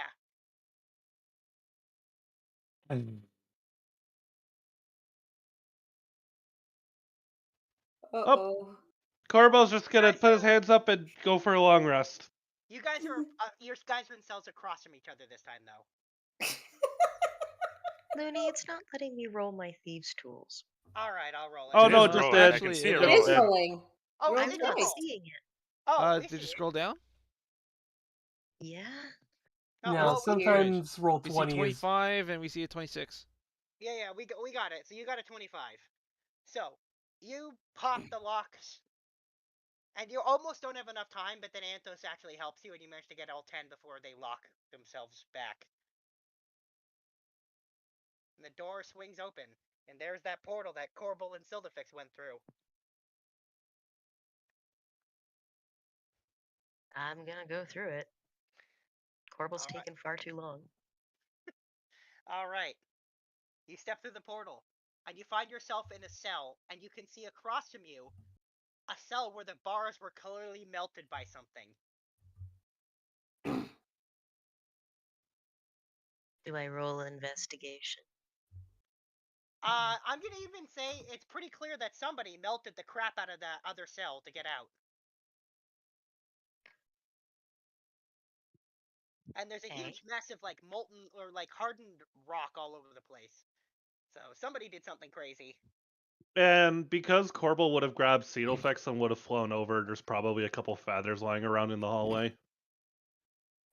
Maybe, but those will be bound by her cell. Right now she's across from your cell. Okay. So what I'll say, what she can see immediately upon entering, entering through the portal, is that absolutely melted to shit cell. I am going to I am a meld. wizard without a spellbook. I'm going to meld between two minds to contact my husband. Charming. Yeah, I think that would not work here.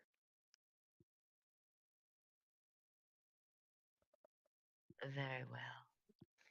So clearly something has gone awry because you can't get through to him.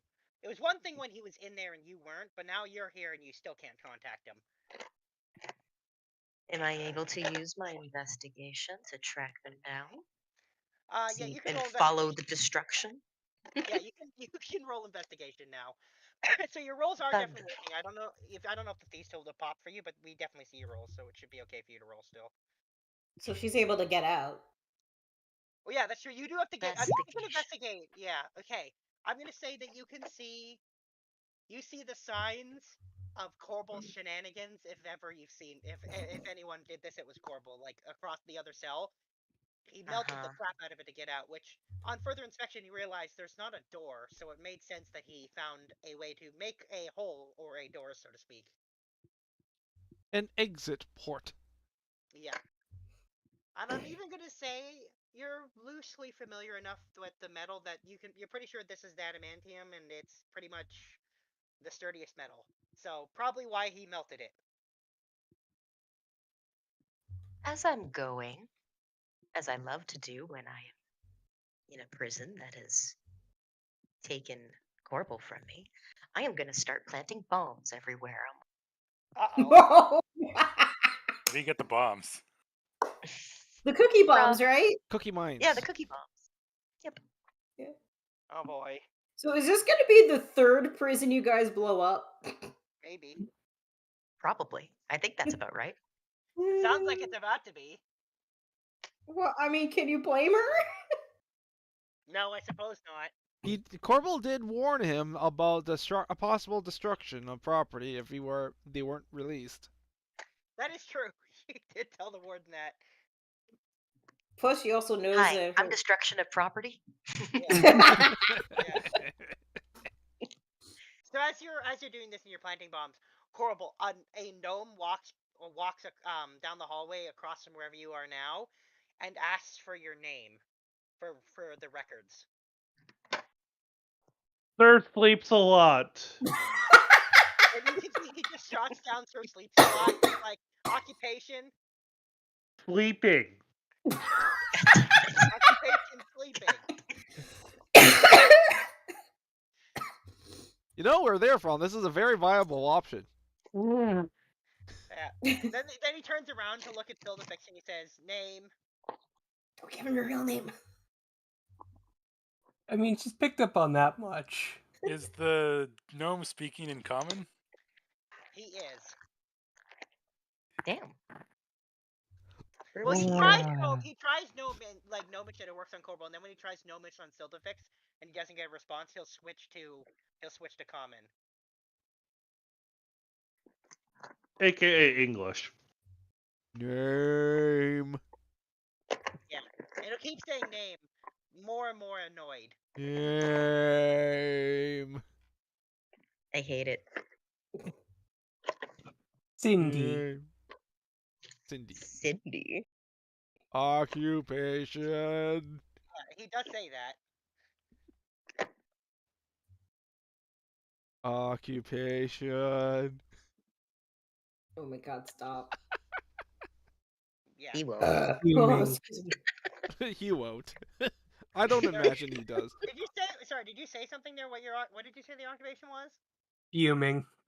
Fuming. Just jot down fuming. And then he says, "You're sentenced here for..." Oh, he says, "Oh, eternity. All right, well, that sucks for you." Dinner time's in like 6 hours. And then he just walks off. Fable, you finished setting a probably dangerous amount of bombs. I mean, they are on the other side of the adamantine bars.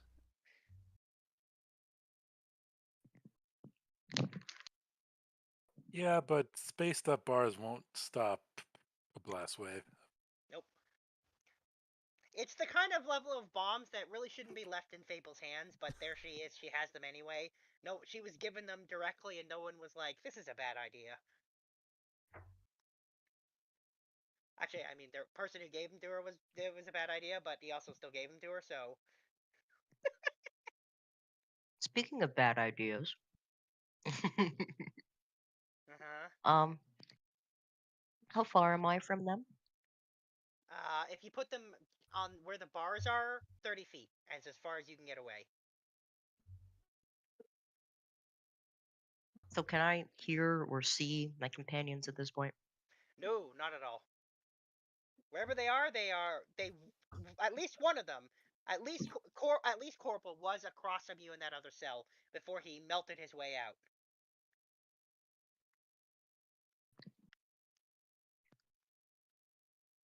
And did my investigation roll? Oh yeah, you can tell which direction he went for sure. So if you Then get I'm out of going there, in that direction. So you're gonna set off the bombs? Not yet. Well, you're in a cell, so unless you break out, you can't go anywhere. I'm going to get out my paints. Oh. And I'm going to paint through the bars. Oh, well, that was smart. That worked on the adamantium bars? It's magic paint. Yeah, but it doesn't care what the material magic, is. But the adamantine is magic resistant. Yeah, that's the thing I'm trying to decide. It is really magic resistant. Is it magic resistant enough to not go through the paint? Well, magic fire worked to burn it, so... Yeah, I'm gonna say... Magic fire creates non-magic fire. What I'll say is that it took you 3 times as much paint as it should have. It took 3 layers of paint to get it to work. So what I'm going to do is I'm going to paint a line at the top of the bar and at the bottom of the bar, and then I'm just going to pull the bar out. now you have an adamantine pole. Nice. I kind of want that above table. Anyway, you do get through. It just takes a lot of paint, which you're vaguely familiar with Korbal telling you at one point. It was somewhat dry about the magic-resistant nature of this metal, so it made sense. It took serious effort to get through, even with your paint. Any other prison, that would have taken you 2 seconds. And Fable will step out, do a little spin. Yeah, the player. Well, now.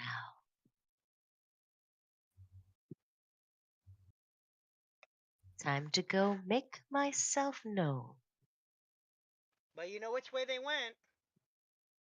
And Fable will skip her way through. Alright, you pass by another set of bars that have been melted, not quite as extremely as the other set. There's much more of a spherical shape to this one. Kind of like the whole that whole teleporting from the past from the future thing that happens in Terminator. Okay. But you can, I'm gonna say you can tell that they kept going down the hallway the way you were going, so you know which way they headed. Fable will get out her yo-yos and start humming a song as she plays with her yo-yos, following the worn path of destruction. All right, you keep heading down the hallway. You turn a corner and you see at the end of the hallway like 30 dead bodies and a closed door.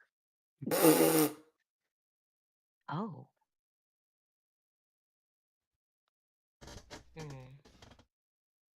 Don't like that.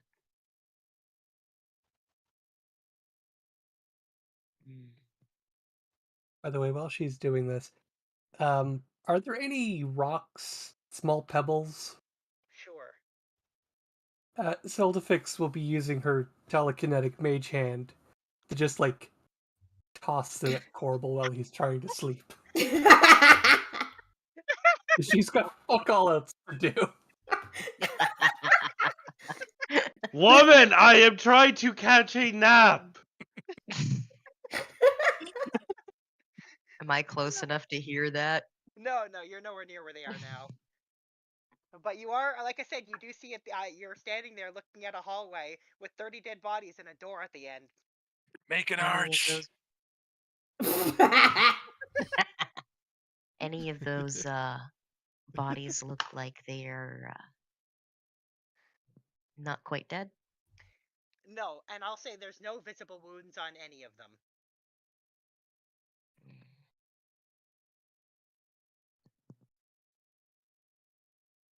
So Is there any evidence of any guards nearby?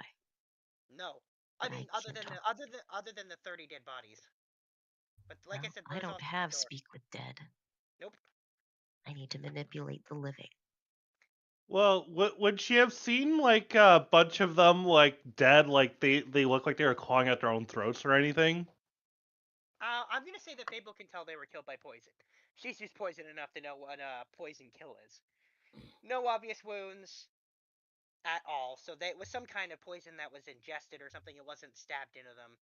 And I will also say that you can tell immediately that door had been opened and closed recently. Okay.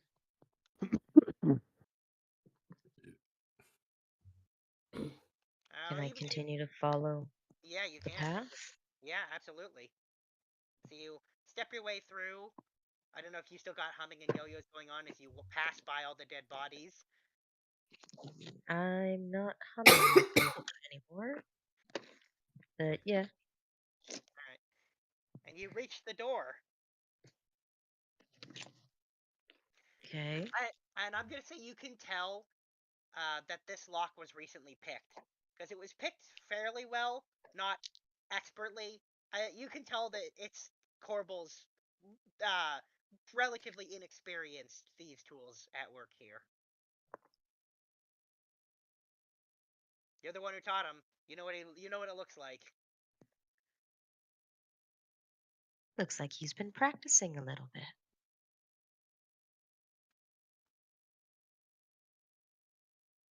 Fable will continue through. All right. You go through the door. I'm still planting bombs, by the way. And you find in there, you see a gnome who looks unbelievably shocked and exasperated when you go into the room. And he's like, "What the? Another one?" I don't know if you happen to speak Gnomish, but that's what he says in Gnomish. I You don't. got the helm. She's got the helm. But yeah, but she can understand it, but she can't speak it. Oh yeah, I'm not wearing the helm of comprehend language yeah, she's anymore. wearing I the wear the headband of intellect. Yeah. Yeah, the headband of intellect, which is why I have a ridiculous intelligence score.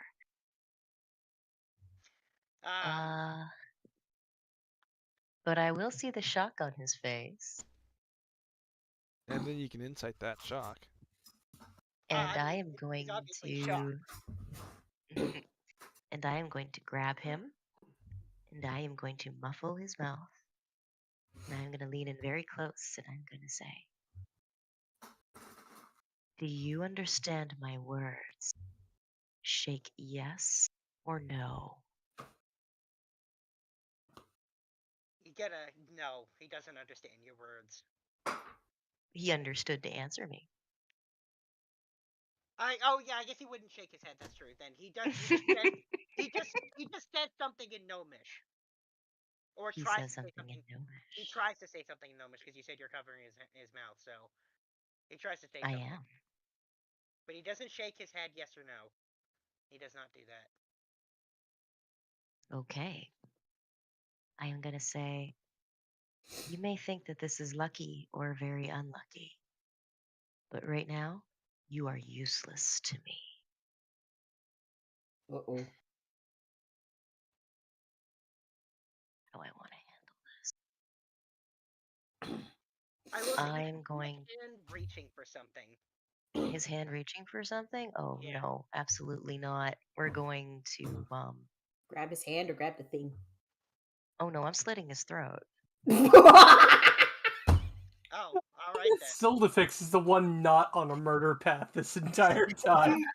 Here's the thing, though. She's just here once I actually make him unconscious, I can healing hands him to 1 hit point. Ooh. Well, it doesn't take long after you slit his throat. It takes a couple of seconds before he is basically dead. On the verge of death, anyway. Yeah, his hands are bound. I have him in the Iron Bands of Bolero. How about that? And I am going to then. Did you not give those away to someone? She has I gave more. one of them away. I have 2. Yeah.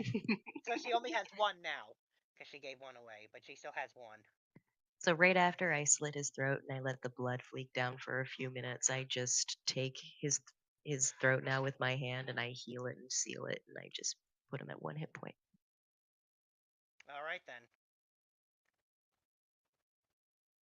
Just to make sure that you don't shout.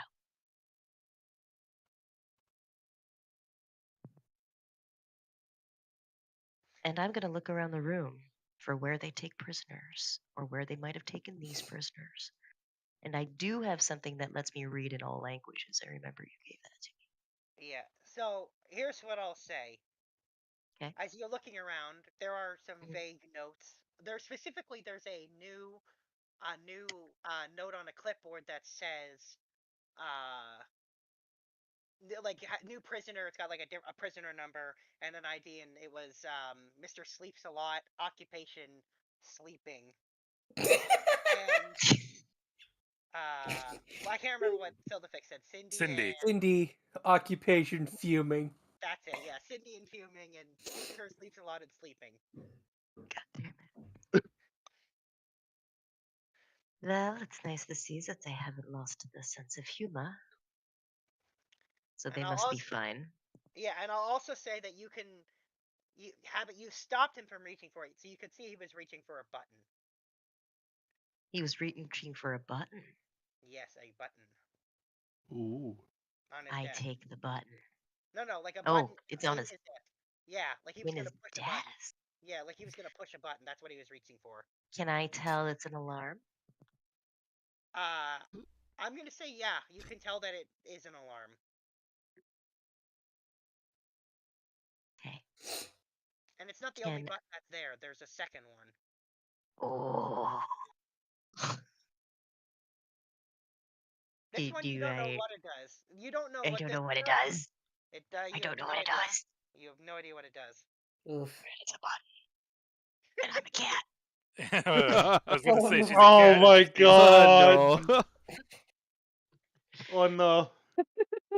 And now the Greek chorus from behind. Don't push the button. I'm gonna push the button. It's just All how do I right. want to go about pushing this button? So give me a get the thing. Oh, I- do you I'm maybe a use cat, but- do you use the unconscious gnome to push the button? No. No. I have a feeling that this button opens something. But I don't know if it's booby trapped. So I check it for traps. I'm gonna say you find that there are no traps attached to the button. Whatever it does the thing that it does. Does it have a label of any kind? It does not. Do I see something around me that's locked, like a drawer? There is a couple drawers in his desk, but they're not locked. There's a tchotchke bird thingy that like dips its head in water on his desk. There's those papers, and on top of that, there's a small framed picture of this guy and like his family. And other than that, there is a small lockbox on his desk. Okay. Here's what we're gonna do. Fable is going to stand back behind her shield, and she is going to use the Chotsky bird to push the button. I like it. You push the button, and then suddenly you find yourself in a cell next to Sildafix. No, There the you're bird. In the same cell The bird or itself in the was cell next pushing in the the button. same cell as I know, but the button teleports everyone that's not the warden in the room into a cell. That's this is a prisoner problem button. That's the same button. Meanwhile, Anthos is. So what I will say is, you find yourself standing next to Sildafix in a cell, and in the cell across from you, you can see Korbal trying to sleep as Sildafix chucks little rocks at him. Yeah, but she's not using her hands. She's using her mind. That's true. Because it's the only magic she can use without her spell books. Well, okay, there's a couple other things she could do, but... You hear a stern voice behind you. Darling, you're late. Oh, Fable. I'm glad He was to also see now in the you. clothes of the prison.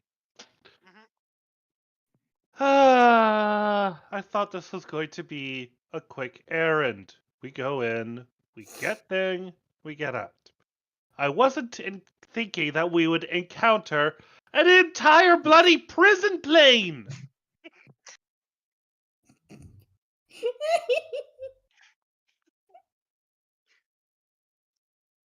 I wonder what the rest of us are doing.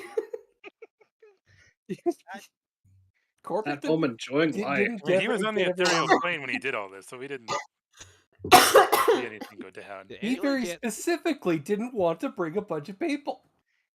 That's true. He chose not to bring more people than he did. He went out of. He had the choice to bring 3 additional people. He's like, nah. Well, first thing I'm going to do is, of course, take care of the bars. Do you even have her paints anymore? No, your stuff has been confiscated. Just like theirs. However, the one thing I'll say you kept, Fable, because you know how to hide stuff really well, is you still have the detonator for your cookie bombs. Excellent. Yeah, because I'm pretty sure, didn't we set that up as one of your hair accessories or an earring or something? Yes, we do. Yeah, so you still have that. Do I have any cookie bombs left? No, any ones you didn't plant were confiscated. But you have all the ones that you placed before. You placed all those other ones. You could still detonate them. Do I see any weaknesses in the walls? Yeah, I will say that while the bars are adamantium still, like these are those same sturdy bars, the walls are just stone. Excellent.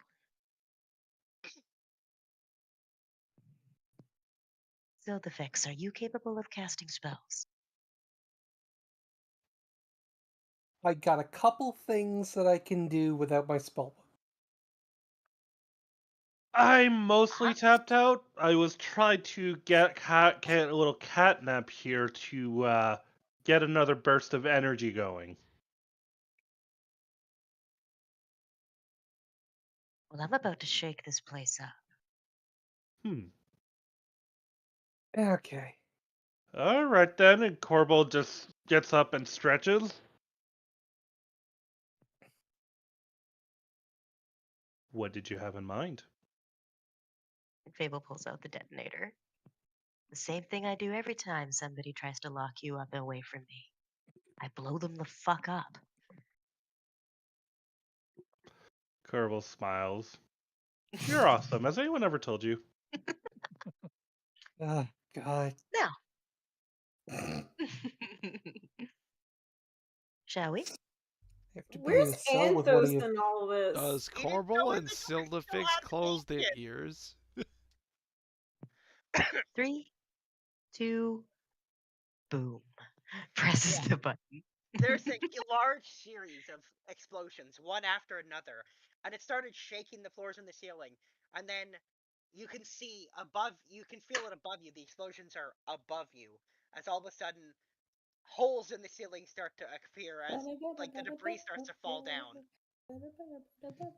Roll a dexing.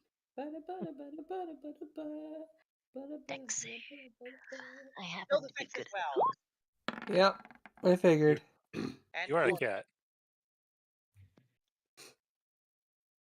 Zildafix is not.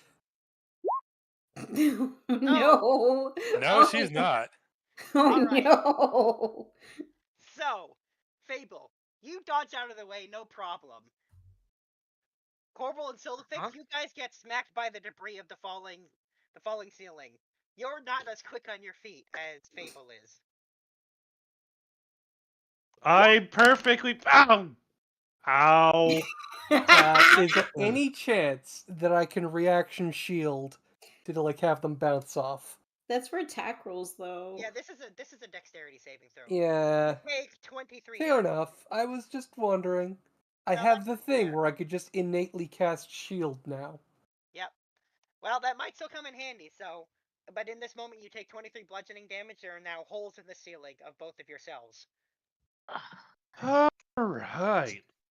Oh, so there's multiple levels to this prison. Interesting. Well, probably not as many now. Indeed. I kind of figured.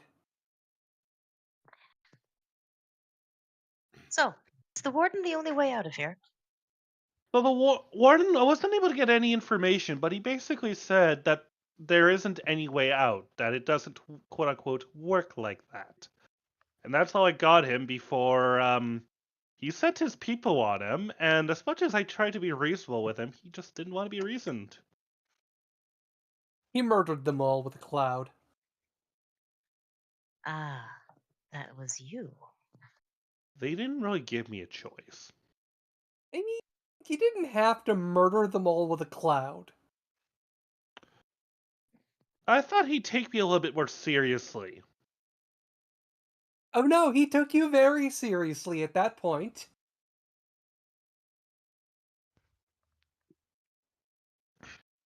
I also tried to tell him that, we could do this peacefully, that there's no one has to get hurt, that there's ways where everybody can just get what they want. And he didn't want any of that.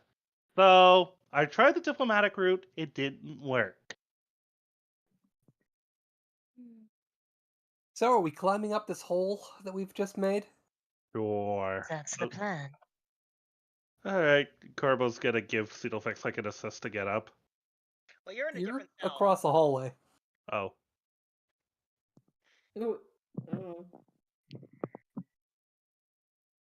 Korbal's just Is gonna fly Korbal up.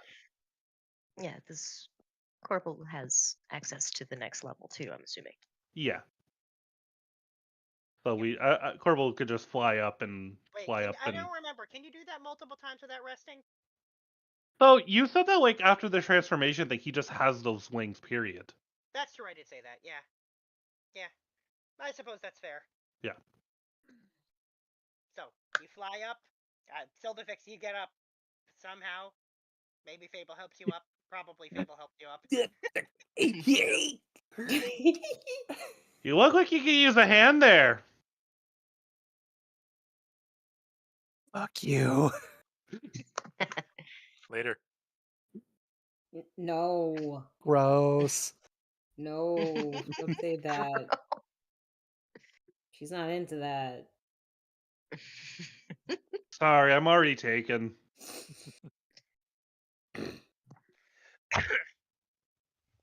Which is lucky, because I can't imagine why anyone would want you. Oh. Korbal's just gonna smile. Oof. Takes one to know one. What can I say? Bro, stop. Jeez. Stop antagonizing the wizard. The buddy partnership is falling apart. I mean, you gotta have the bit where it falls apart for a bit. Yeah. Then you have to have like the deep soul searching moment where they realize, no, wait, we both really need each other. We complement each other. Which isn't gonna happen. Nope. We're both fuck ups, but none of us is willing to admit it. All right. Well, you guys make it up to the next level where you find yourselves in the cells that you melted before. Well, at least we know where to go from here. So, Fable, how did you end up here? Did he hit the button and send you here as well? Well, first he was reaching for one button, then there was a second button. So I took his bird and I had the bird press the button. And then I ended up here. Ah. But we still don't know what the second button does. I kind of left him tied up with barely grasping for air in his office. Okay, let's go check up on him then. I want my stuff back. Also, if there's any way to actually get out of here, it's through understanding the magic that's maintaining this place. Yep. Well, I'm sure that we could convince the warden. Any man with a family can be always reasoned with. I'm not entirely sure they have families. I think they just simply exist because this place exists. Huh? He had a picture of someone that he cared about enough to put on his desk.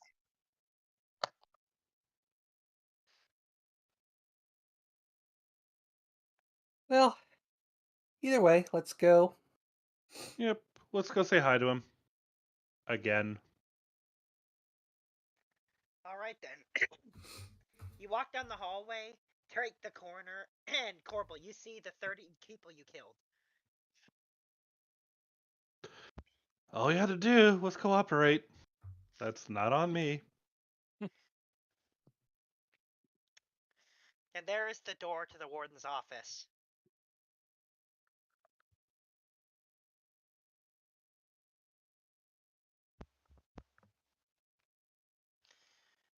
I'm just gonna mage hand the door open, just in it's case. Not locked. It's not locked anymore. Yeah, but you never know. Someone might have managed to like get in there and let him free. So you go in there, and he isn't there anymore. Oh yeah? Did he get transported to a cell? Who Hard knows? to say. He isn't there. Well, Is somebody else there? No, no one's there. Is the dipping bird still there? It's on the floor, but yes, it's still there. Okay, well that's a start. So the Pixel grabbed the dipping bird, dust it off. Mhm.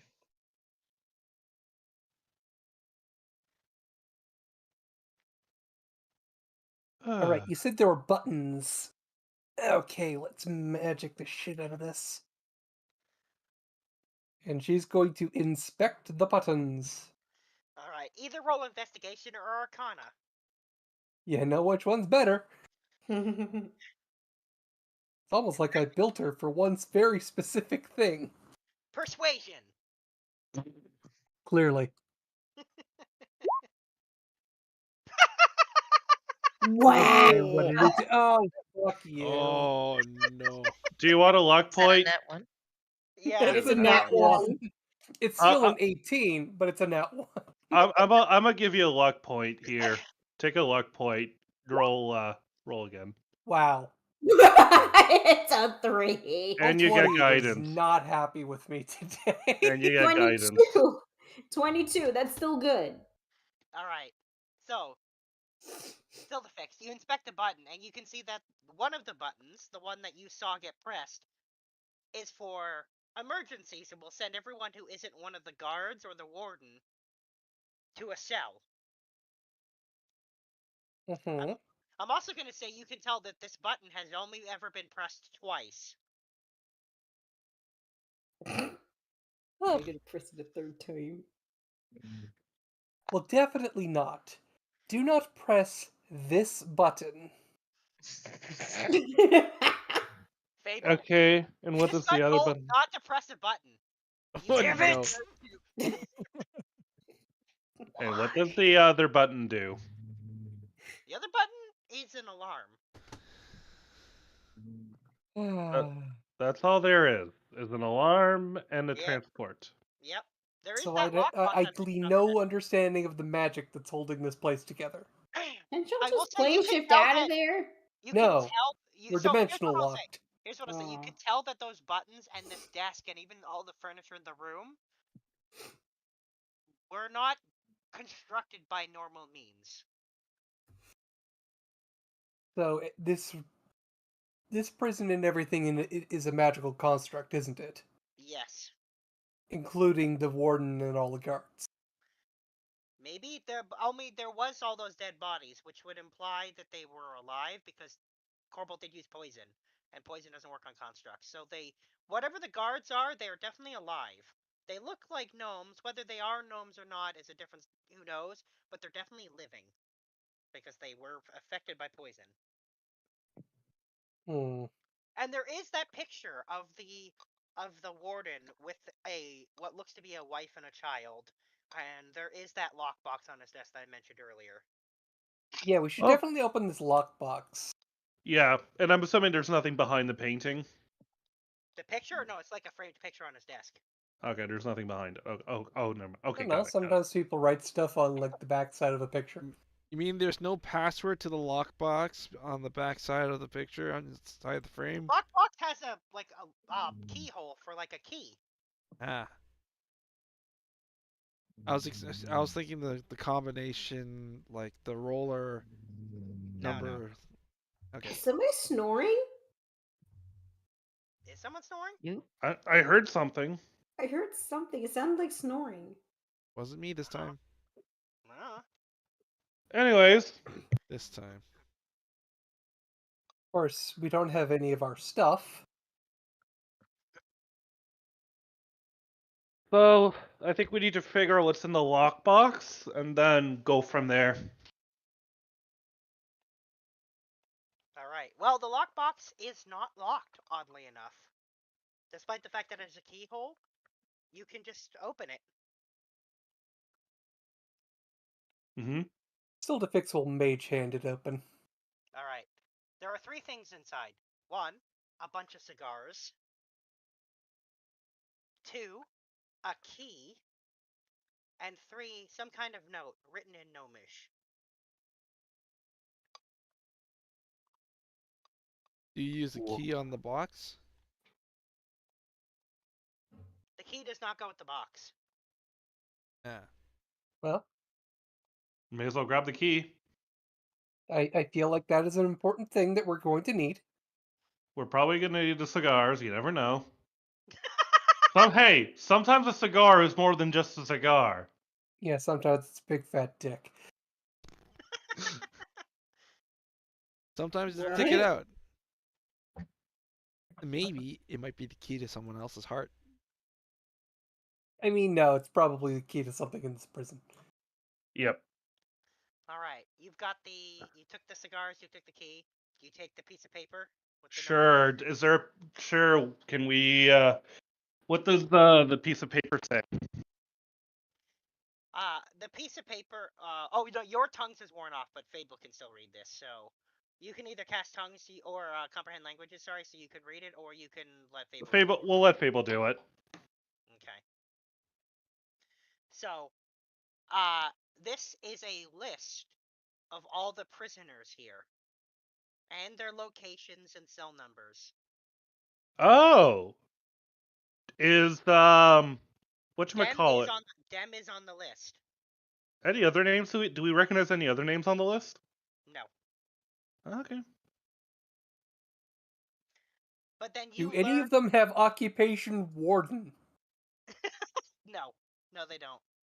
In fact, most of them don't have occupation at all. And you can see that Dem said his occupation was card drawing enthusiast. Uh-huh.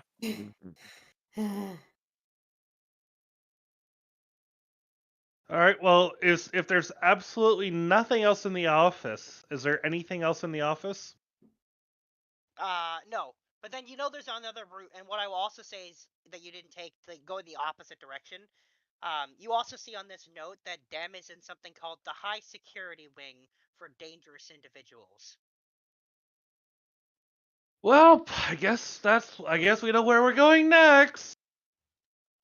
If I had my spell book, I could ask one of these corpses where stuff is. We're gonna have to find out where they keep all the stuff too.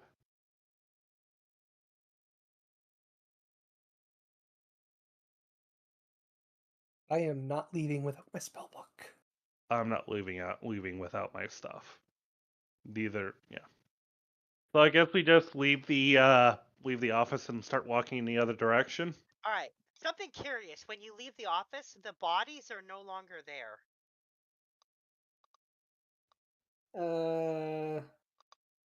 Interesting. Are they gone without a trace? Gone without a trace. Interesting. In fact, before, there had been signs that they were struggling and whatever, making mess. It's perfectly pristine. This place has a reset button. Yeah,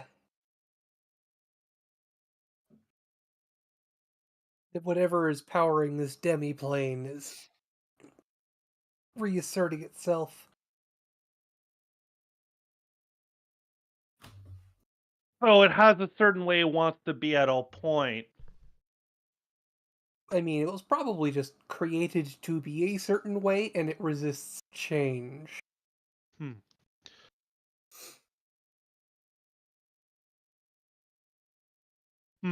There's probably more guards ahead. Let's try to stealth. I think we should try to move stealthily now. All right, and I'll say at this point you can see none of the destruction either from Fable's bombs. They were there before, and it's gone now.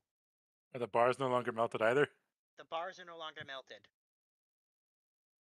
Yeah, it just went a reset.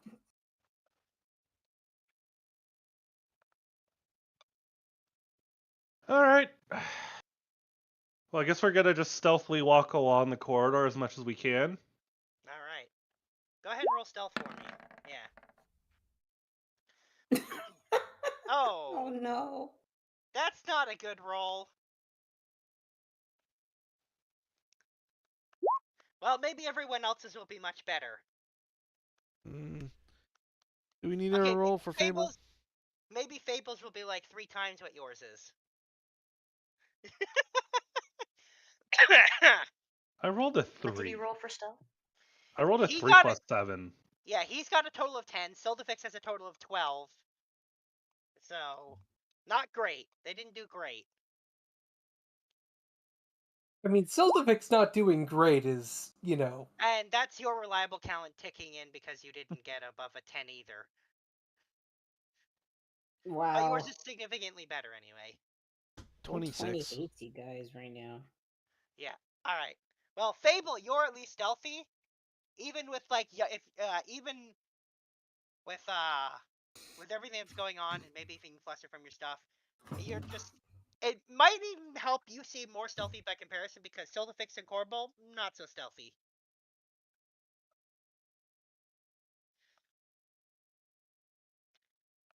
Korbal needs to practice more.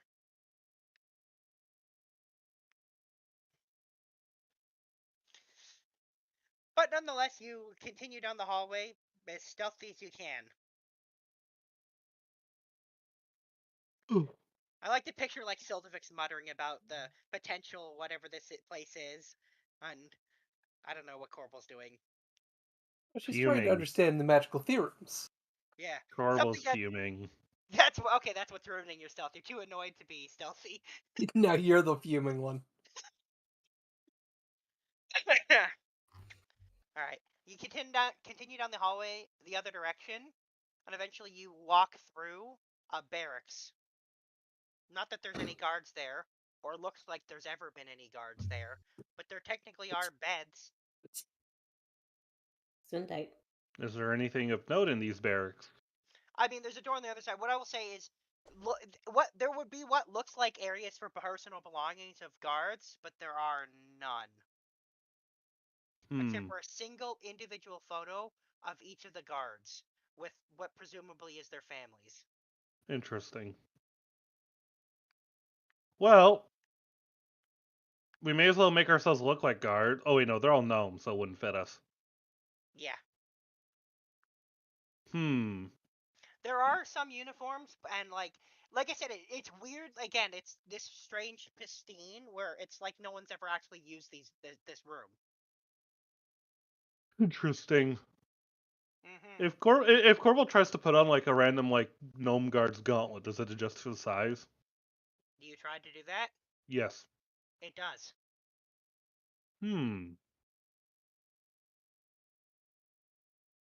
Well, it might benefit us to look like guards.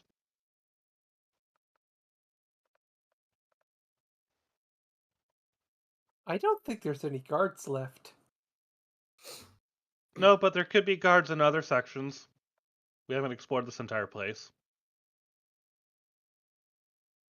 Least we could do is put this on and try to blend in. Now, there's certainly enough clothing there, and it seems to be one size fit all, so to speak. I don't think so. I think it's a bad idea. Because this place, it wants to be a prison. If we put on the guards' uniforms, it might try to make us the guard. Fair point. Korbal will take the glove off. I have a suspicion that the gnomes were pulled from somewhere to be guards.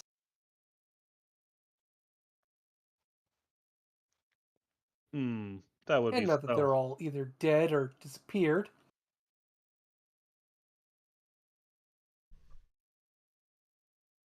This place will want new ones. All right. Good call. I mean, I could be wrong, but let's be honest. I'm probably right. Yes. You're always right. Yes. All right.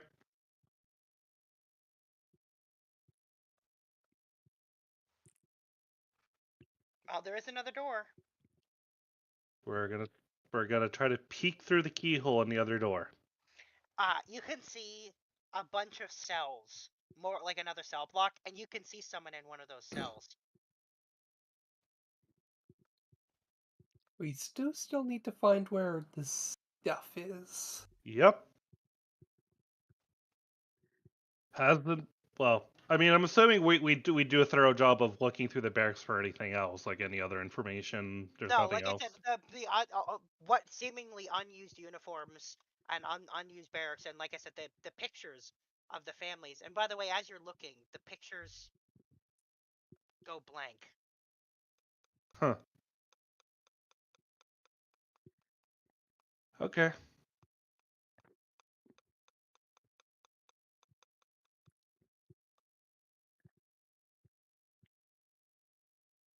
All right, so we open the people door and we see that there's another prisoner in another cell that's similar You to can't quite get a good look at it, but you can see there's someone in that cell. You'll have to go through the door to be able to get a better look at them. Well, I guess we do that. All right. So you step through the door, and you see a human woman in the cell. Hello there. She looks genuinely quite surprised to see you. Hello, who might you be? And she says, I don't even remember anymore. That long, eh? She says, I think. It's hard to tell now. Well,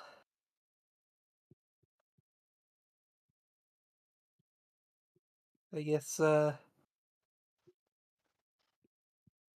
She said you drew a card too? Nope. No. We're looking for someone who did, though. Well, he's looking for someone who did. I'm just here for the fun of it. She says, who goes to prison for fun? Oh, see, I didn't know that. You know what? No, I'm not getting into it. I'm not getting into it. I just wanted to see how far this one would take it, pointing at Korbal.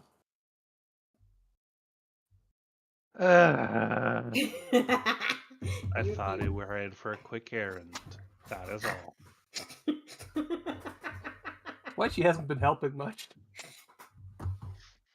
And so the woman says, so you came here to find someone who drew a card? Yes.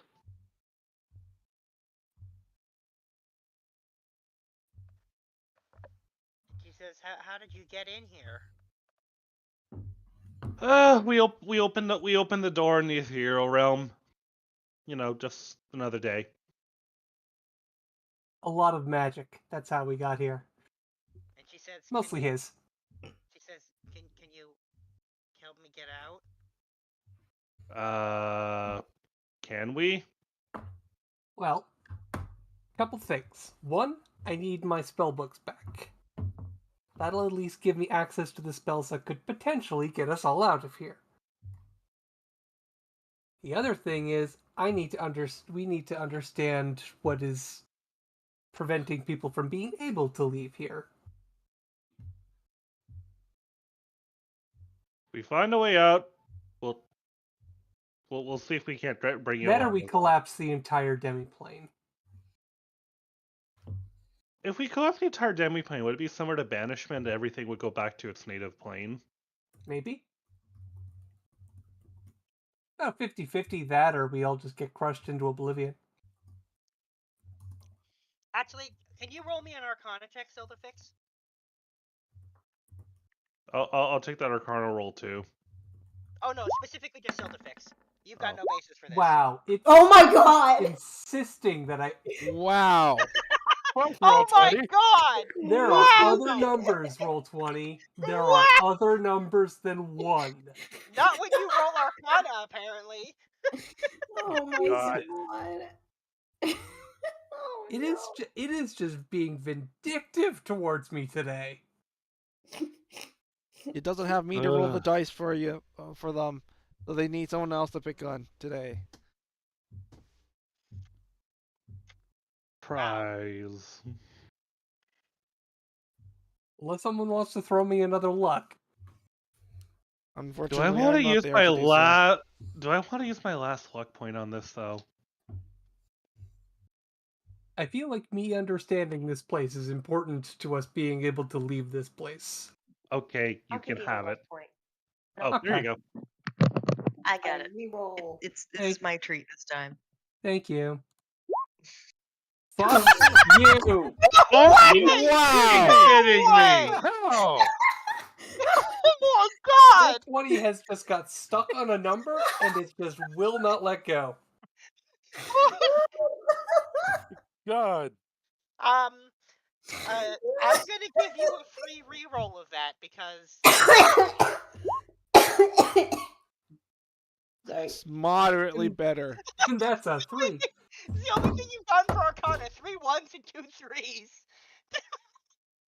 Ah.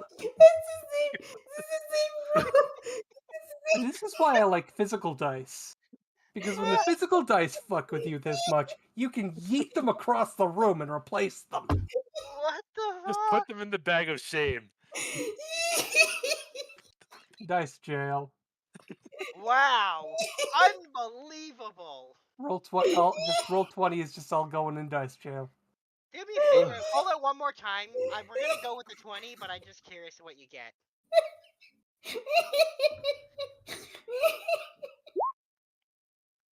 That's actually decent. Anyway. Yes. I mean, it's still a 20, so. Here's what I'll say. Sildafix, you are fairly familiar with planar travel and demiplanes. It's kind of an area you're experienced and well versed in at this point. So, what I'll say is, you know that if you destroy a demiplane, everything inside will either be sent out the way they came in, but far more likely just sent to a random plane in a random location. Kind of like when teleport goes awry. Okay. Or when you put a bag of holding in a bag of holding. So either we all go out the way we came in, or we just go somewhere completely random.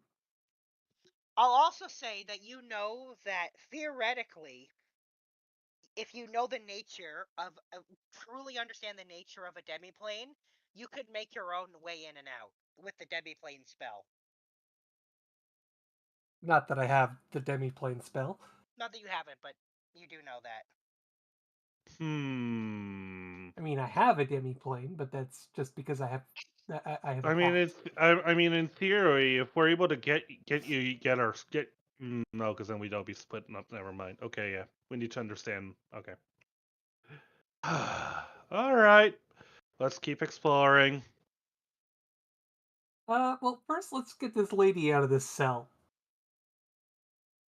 Do you have a way of getting her out? Just points at Fable.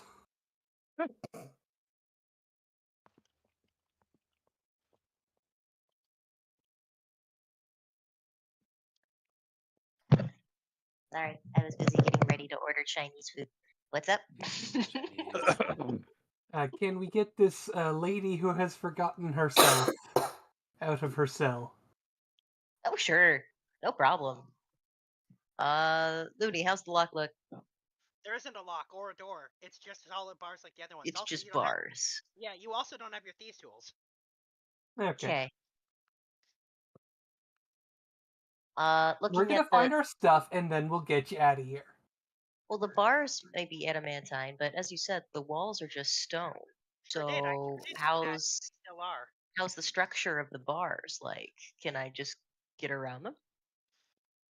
I'm gonna say you think if you could manage to damage the stone, you could get around it.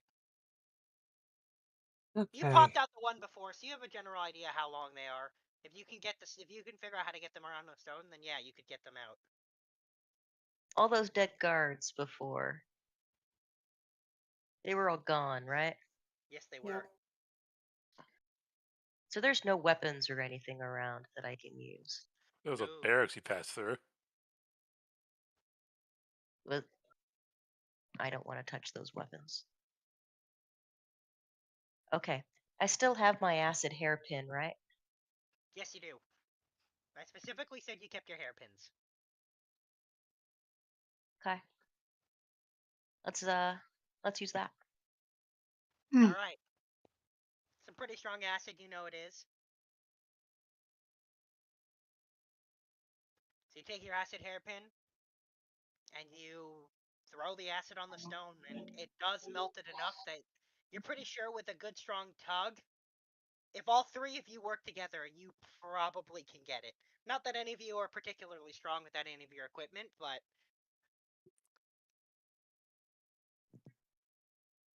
because yeah, I'm gonna take. Sildafix would not be adding a lot to this. Well, I'm gonna take. What we're gonna do is we're gonna roll. We're going to roll athletics with all three of you Just keep factoring in your default strengths, with Fable having a default strength of Question: 8. Yes. Is Hamlet with me? No, but you could probably summon him. Nothing has ever stopped you from summoning him before. I summon Hamlet. Sure enough, your little chipmunk pops Flying out. squirrel. Flying squirrel, that's right. He's a flying squirrel now, that's right. Yeah, and as you have mentioned many a time, he has ogre strength. He does have ogre strength. Right, is So it just strength or athletics? Strength. Well, Okay. Korbal got in at 1, so. Yeah. So you guys are sitting there trying to yank it, and Fable just summons Hamlet, who's looking at them yanking at the bar. And then he looks to Fable and he says, "No bar?"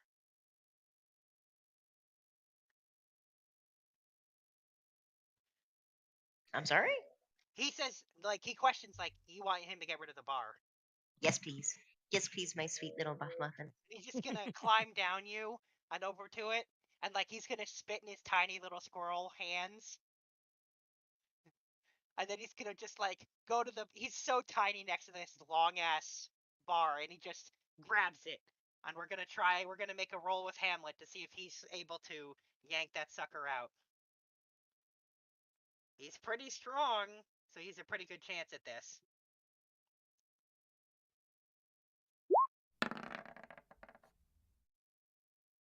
And yep, he yanks it right out.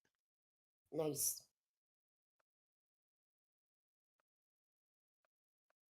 How does the woman in the cell react upon seeing this? There's definitely a little confusion on the concept of a squirrel lifting a bar like that. And he's Just go, honey. Just go with it, honey. Just go with it. You don't need to understand. Just go with it. Yeah, it's best just not to question it. Yeah, and Hamlet's All just gonna climb all back the on. nuzzle. Yeah, he climbs back up on Fable's shoulder, and he's just holding the bar and his little squirrel paws off to the side of Fable's right shoulder.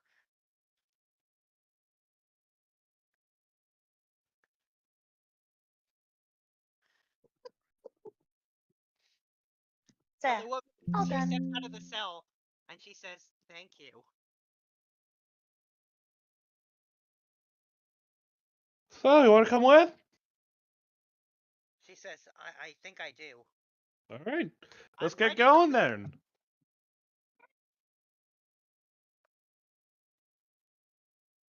Just out of curiosity, we do have the list of names and Yeah. cells.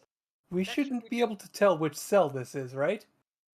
Actually, you can tell which cell it is. It's funny you mentioned that you specifically tried to figure out what her name was.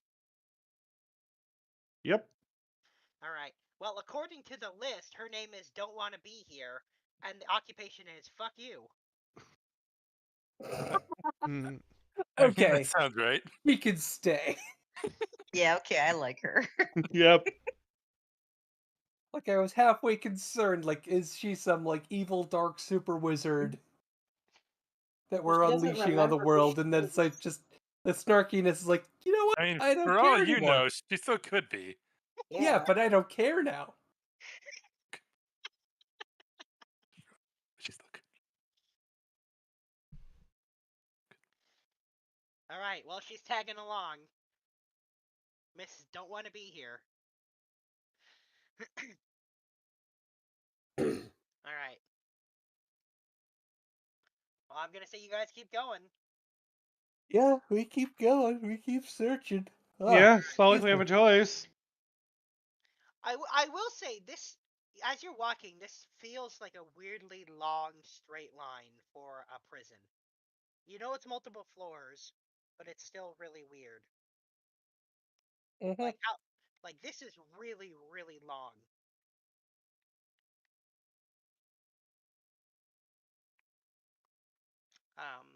And I'll The say as you Mobius keep strip. going, yeah, as you Is go it an forward, illusion? well, who knows? Who could say?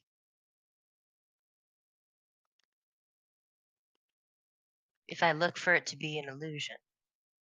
Everything you touch seems real. You don't touch anything that's not there or find anything that's hidden by an illusion. So presumably not.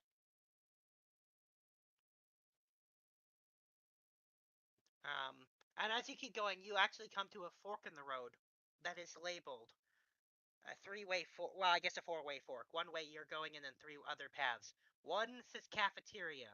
One says dangerous prisoners, and the third says lockup. Lock up. Lock up. We kind of made the guy wait, like 3 years. We. Jesus, it's been there for 3 years. Oh my god. I mean, I don't know what in-game time, how much in-game time he's. It's got about a year and a half in game. But yeah, no, he could probably keep for another 15, 20 minutes while we get our stuff. Yep.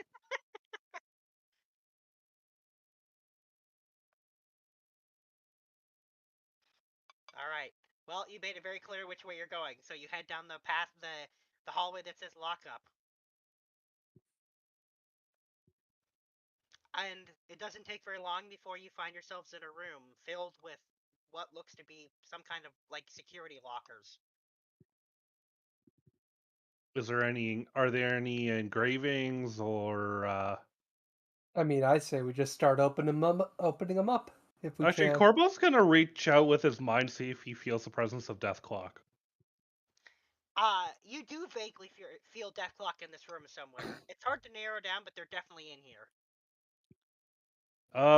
Is there any sort of like identification on each locker? There is not. It doesn't Before really we matter do whose stuff is whose, anything, since no one's ever gonna get out of here. before we do anything, maybe we should check for traps. Well, roll investigation then. Maybe someone who's good at doing that. Fable, could you please check for traps and also maybe open the doors and such? Well, they are locked, and she doesn't have thieves' tools. I'd be more than happy to, but I stepped out onto the patio. Give me a hot second. Her stuff was taken away. Her thieves' tools were in her I mean, stuff. we'll have some hairpins. You act like Fable wouldn't have a set of lockpicks in her hair.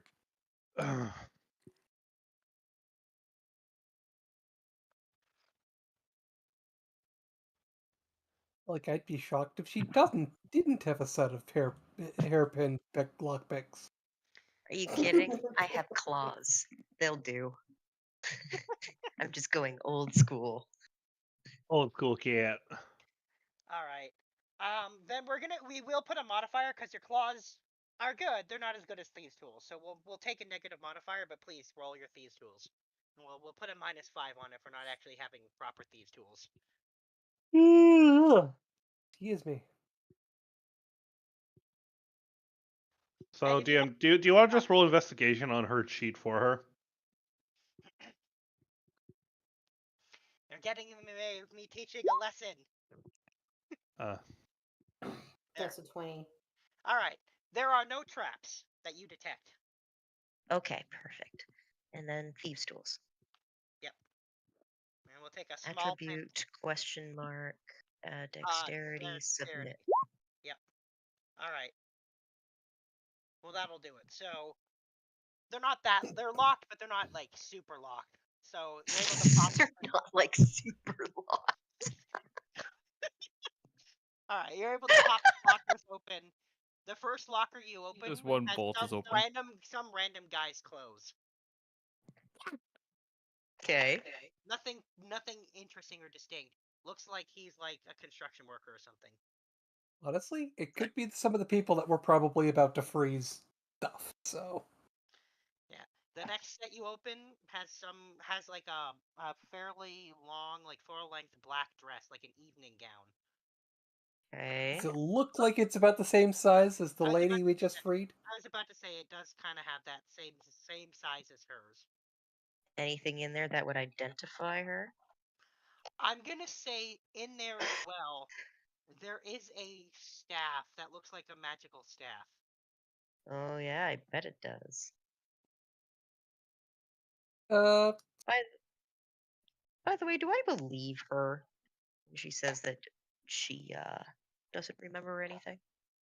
Yeah, he clearly doesn't.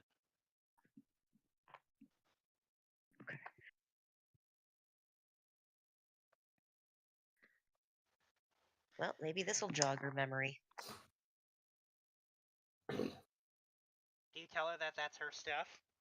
I mean, it could be her stuff. We haven't found all the other prisoners. Could be someone of a very similar body type. I'm going to show it to her and I'm going to say, does this look familiar? She says no, but I don't know that even if it was, it would look familiar to me.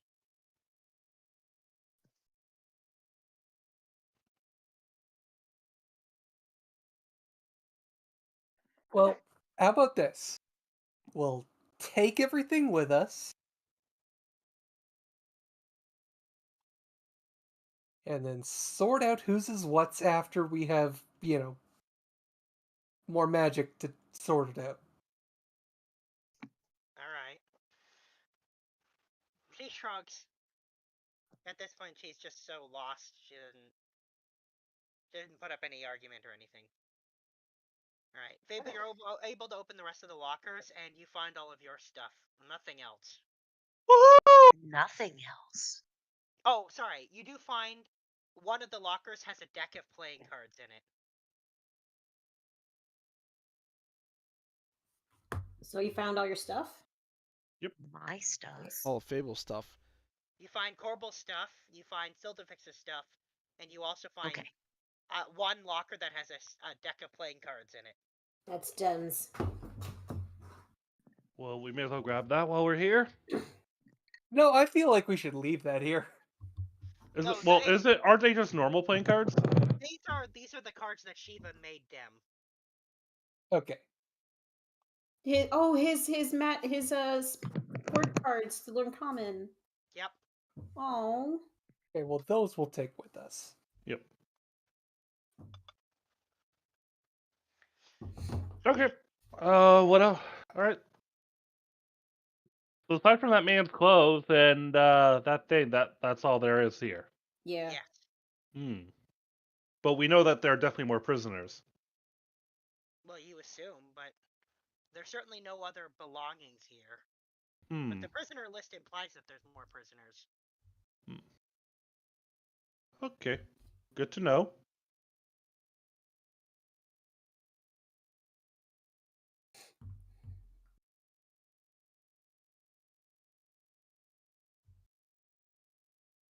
All right. Is there nothing else here that we need to be aware of?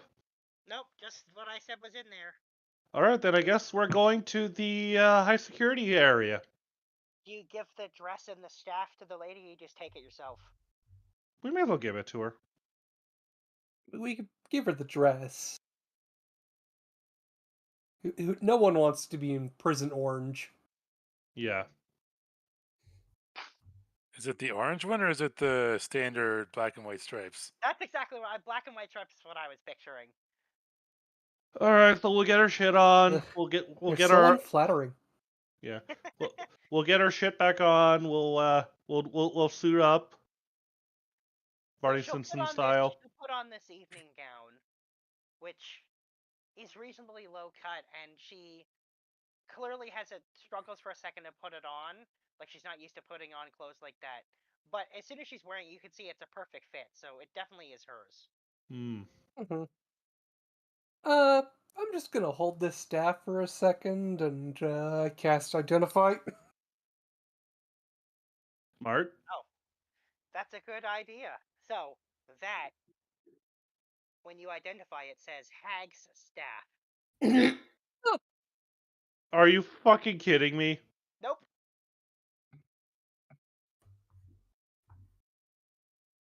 What are you gonna do? I mean, what kind of hag? Like, do I get any other insight from Identify? That this is a item made by a hag for a hag that allows a hag to activate magic in a weird way that the way that hags do. It doesn't say what kind of magic because it doesn't seem like it's set. Oh.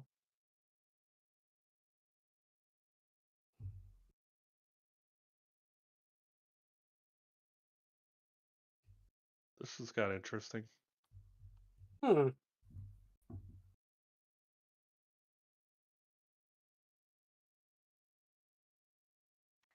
But she doesn't look like like the usual hag, does she? Could be Sure a doesn't. disguise. I mean, I don't think so. I don't think she would be able to maintain a disguise for this long for... How old does she look? 25. Okay, so she would have transformed by now.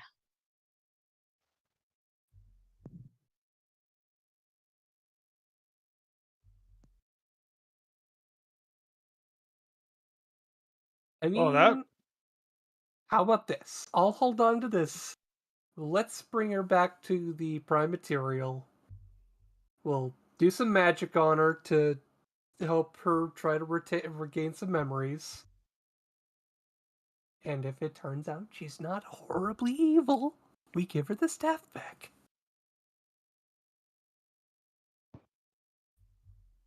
I'm assuming this is whispered. Yeah, no, that was a whisper. Okay. Korbal nod. Korbal is simply just nod. All right. Well, before we continue with you guys, we're actually going to take a minute and we're going to switch to the rest of the group here. Oh. So. Okay.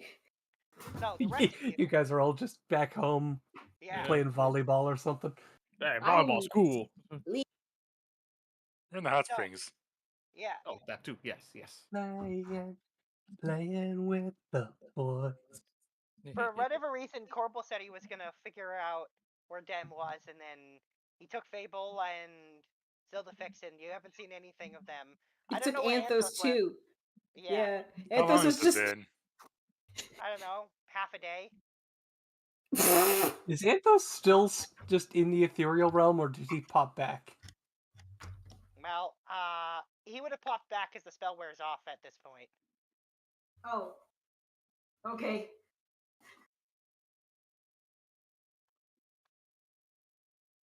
So Keith is off on a small little excursion to the battle island. He brought Carter with him. So I'm guessing John is still in the area. Well, I would assume if John's not going anywhere while Makoto is still Yeah. Draked. Yeah, that. So, and I'm just napping while every now and again reading up about this whole moniker thing that like Zildafix gave her.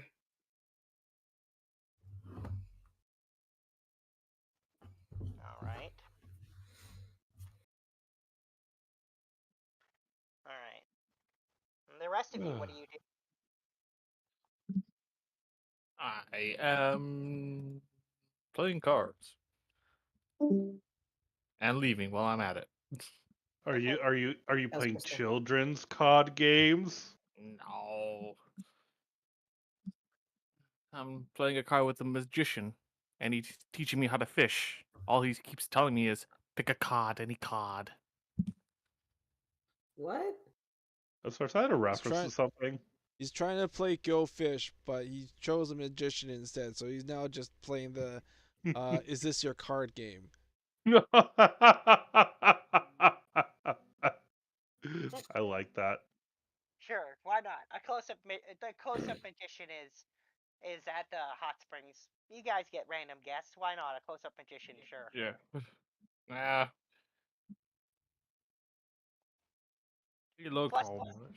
Plus, I'll even say that the close-up magician had heard that there was an imp that was absolutely obsessed with drawing cards and picking cards, and he was here to come check out that imp.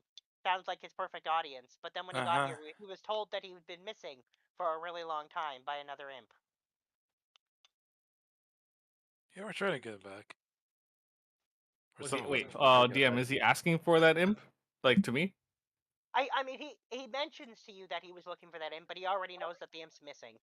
Oh, I see. Because a different imp told him. Oh, I see. Well, let's continue on this game. Forget about that imp. I'm in the edge of winning. Ah. His 52 draw. Somehow the deck keeps refilling. Damn it. Why do I keep getting the ace of spades? The queen of hearts. The ace of spades, the ace of spades. I can't don't do the want to Uncle Friday one. lose, but gambling's for fools. But that's the way I like it, baby. I don't want to live forever. All right. So, Hey, that was Don't good. forget the God, my Joker. throat hurts just hearing that. yeah, seriously. What I'll say is there anything any of you non-prison people want to do? I'm napping. John is All right. interviewing the Cole's parents as to information about the whole dragon shard. I mean, they have nothing. They have nothing they didn't already tell you guys. So they don't know anything they didn't already say. Slash, the one thing is that the dad refuses to say where the shard is because he knows, and as long as he doesn't tell anyone, they can't theoretically find it. How about information on the Undying King? He's got nothing that you guys already don't know. You guys know more about it than he does, Yeah. based on all the research you already did. Well, you can still tell them more, and then maybe they might. You could share what you know with him, but he's got nothing new to give you. Yeah, I'll likely share that information as well. Share with him. But he does urge you to keep Cole away from to not try to find the piece of Bahamut because it would just go poorly. He tells you that as long as that Cole stays away from it, no one can ever get it. Yeah, look, she ain't there. So about the only other reason that would be a thing that'll happen is if she gets kidnapped and dragged there. He says it won't happen because the Undying King doesn't know that he needs her.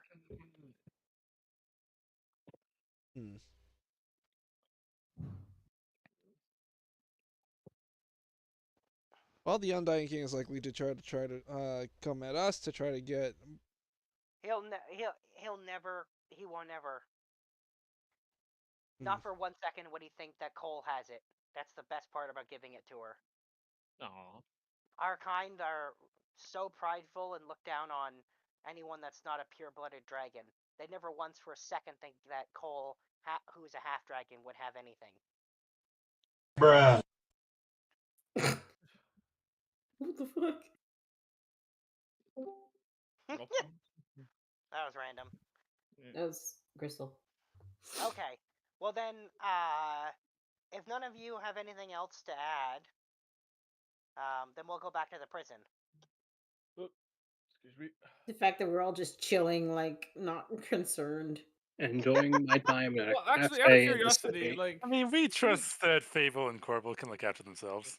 actually, DM, out of curiosity. I noticed you left someone out on that one. You with them. She's been on her best behavior. Like, I was wondering, like, is there like some kind of mystic ball or something that's like sort of like a TV? Be like, okay, we have this thing flying over them, and like a mini camera. Oh, sadly not. Damn. Oh well. Kopaka's asking if there's a jumbotron. Yeah, Sure. basically. But sadly not. All right, back at the prison. You guys have regained your belongings. Oh, we know there's at least one construction worker and the gnome we're after. And potentially that the woman with you doesn't want to be there is maybe a hag. Yep, we'll sort that out later. So, do we go to the highest security area first, or do we go to the cafeteria? I feel like high security. Yeah, that feels like the thing to do. We know where he is. Let's go get him.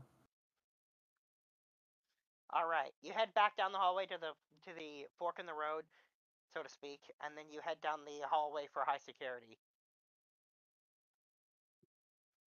And you run into a dead end where there's just a wall. A wall, eh? Yep. What's the wall made of? Stone. Remembering that you can only change walls that you make, not any wall. Oh, that's what I wasn't gonna do. Alright.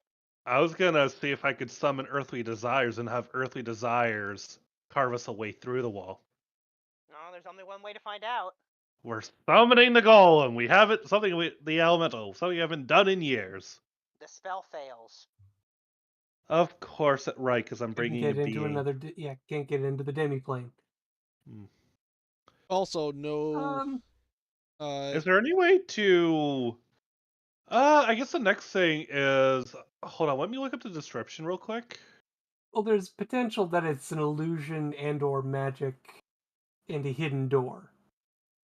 Okay. Well, if we want to test if it was an illusion, I guess we just put our hand on it.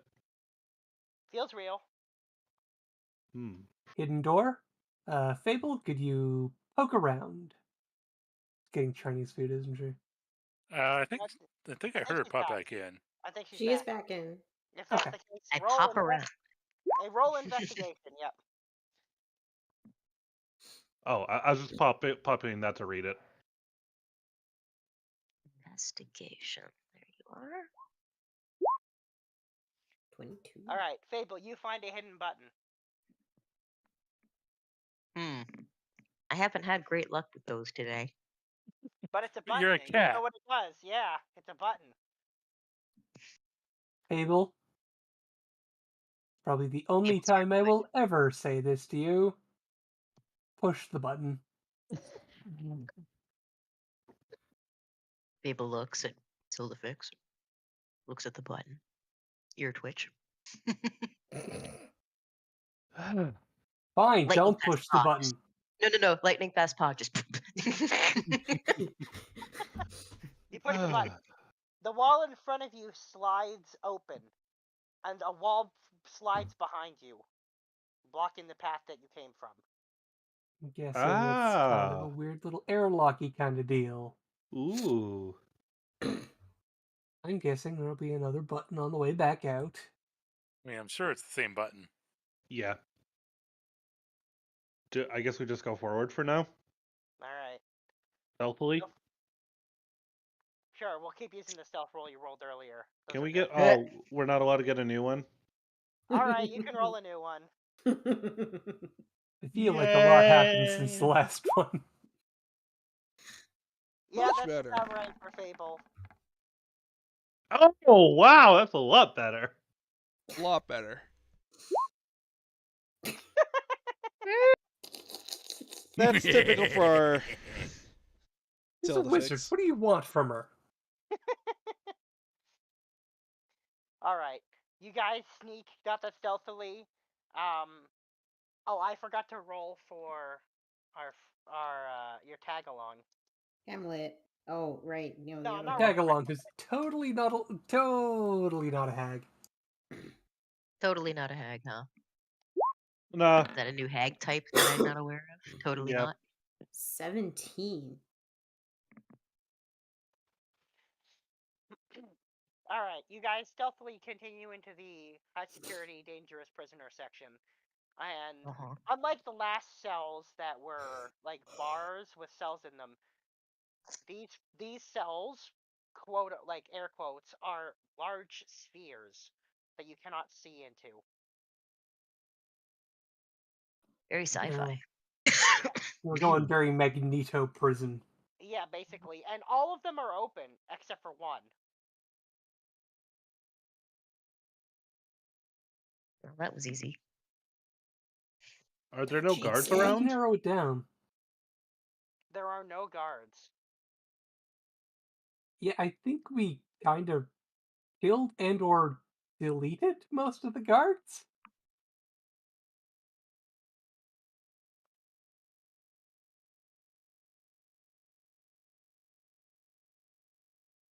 All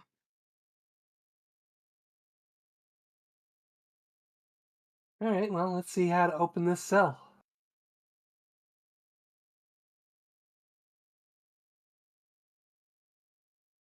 I feel like that's something you would investigate. I'll let you carry over the investigation you did right before. However this cell is opened, it's not mundane.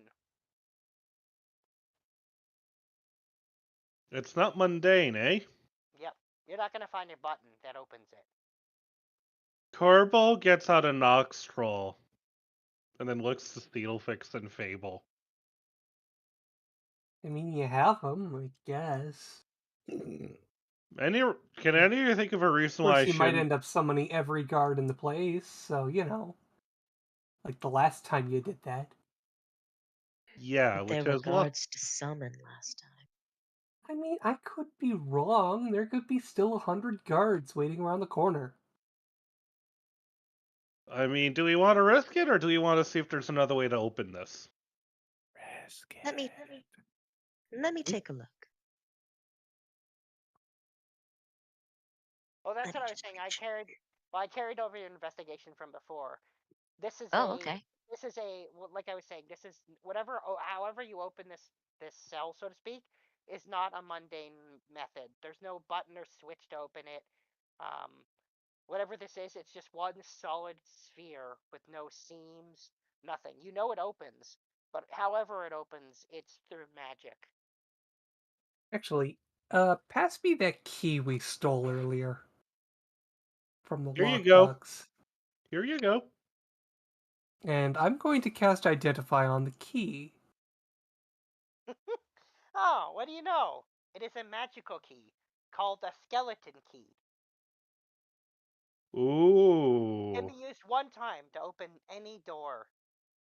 Didn't we have a skeleton key before a long time ago? Maybe. Sounds like something we had. Well, let's try. Okay, so this is a one-time any door opens. Yes. Let's see if we can get this to open by other means before we resort to this. And she wags the key around. Yeah. Sure. While we're at it, seal effects. Is a cigar just a cigar?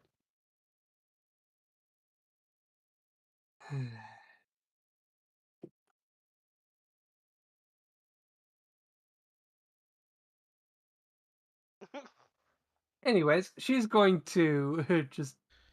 Do you really want to So spend these 10 minutes spheres, to are they cast? like just floating in air? Are they? They are just floating in air.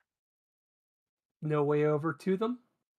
Oh, you can if you stand on your tippy toes and reach all the way to the edge, you can be like a foot away from touching them. Huh.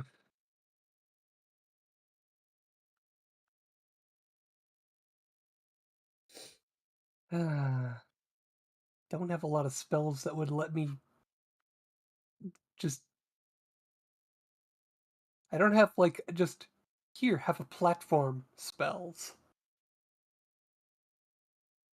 If only we had Tensor's floating disc. I knew you were gonna say that. Can you magic hand yourself a platform?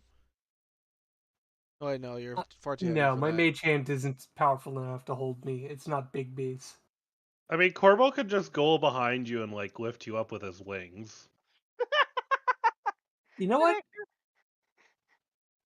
not the first time he carried her in this prison. No, I carried her earlier. That's what I said. It's not the first time. Yeah. Fine. Hold still while I cast Identify on this cell.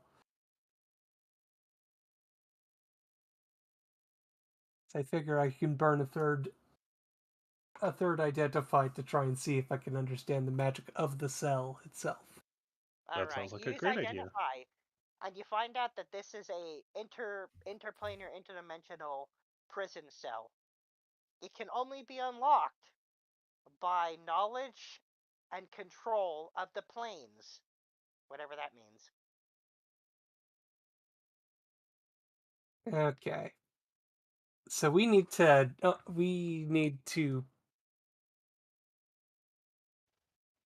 I need to plug into whatever's powering this demi-plane so that I can let things go. Well, the only thing that we haven't checked out so far is the cafeteria. Well, that or the warden's office again, and we. Let's try. Let's see what we can find in the cafeteria first, and then we'll go back there if we have to. Yeah, let's start with that. All right, you head back out through, or you try to leave the security, and you encounter a wall. Let's push a button. Probably a secret button somewhere. Well, the button you pressed before certainly doesn't do anything.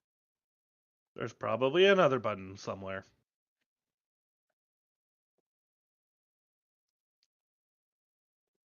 Not that you can find.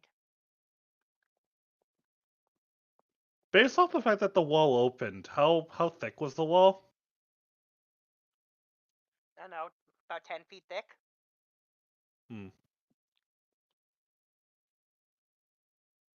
Damn that. I hate this place. Yeah. The fact that it's 10 feet means I can't use stone shape on it because stone shape is 5 feet. Wait, unless I have enough charges to cast it twice. Hold on, let me look at the... By the way, Korbal, I hold you entirely responsible for this. Carvel's just gonna look at her. I'm sorry, okay? We'd have got the whole group together. We would have had so many more people with so many more abilities and tools.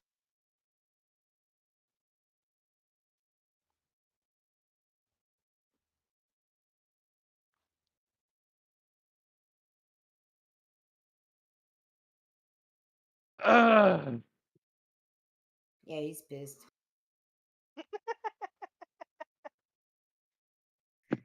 I look around for something that's not a butt, like a loose book or Yeah, so a what I will strange say, latch and a light.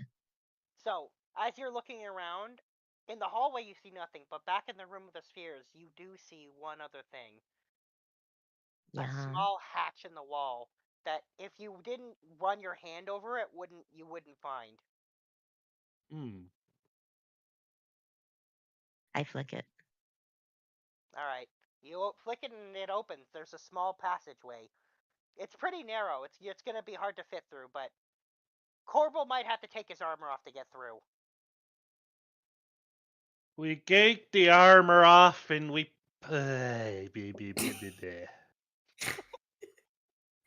Someone's not having fun. Alright. Well, you guys are able to fit through there alright. So when you get in there, it looks like another office, but there's a one-way mirror that looks out on the cells. Hmm.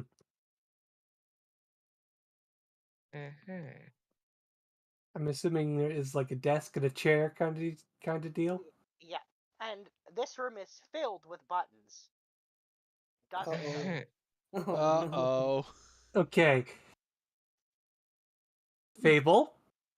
You know what? No, better idea. Korbal. Watch her while I work. Sure. Okay. Not a problem. And Sildifix will just start trying to identify. Well, not identify because she only has the one. Well, unless I blow higher level spell slots. Korbal will just pass. You can Korbal will ritually just cast pass. it. Korbal will just pass you his bar of identify. He was like, it should have about 17 charges left. Okay, well, I'll just. Let me tell you what the buttons do. I can tell you what the buttons do. Fable, I trust Yes? Needlefix will get us through this. But buttons. And I know. in an effort to help Fable with her desire to push buttons, Hamlet will offer Fable the long prison bar that he's been carrying since he ripped it out of the ceiling and the floor. Perfect. Oh Now yeah, I because can we've reach just the had buttons from here. we've just had a flying squirrel carrying that thing next to us. Hey, Fable, do you remember that dance we used to do together? And then he's just not even going to wait for a response. He's just going to grab her by both arms and just start dancing. Meanwhile, Sildifix, notebook out. Well, this is where Ricky gets his enjoyment of buttons. doing testing, while also making notes. So what you found, Siltifix, is clearly some kind of control room for the plane, because you can once you start getting a look at everything, you realize that there are different sections of buttons for opening and closing cells, creating walls, changing floors, summoning guards. Okay, definitely not pushing that one. Summoning the warden. Replacing the guards and warden. Yeah, that's what I thought. Well, I'm gonna try and find the control that will open up the door that our There are Target- buttons for each of the, or not button. There's a small panel that describes the concept, specifically the ritual to open those, because no button will do it. Mm-hmm. Gotta copy that. And more specifically, it mentions requiring something attuned to the plane that the creature is from. That the creature is from. The material The plane. creature. No. You mean plane that the creature entered from, or that they're actually natively from? Doesn't say. Just says where the creature's from. So it could either be the prime material or hell. Do we have anything infernal on us at the moment?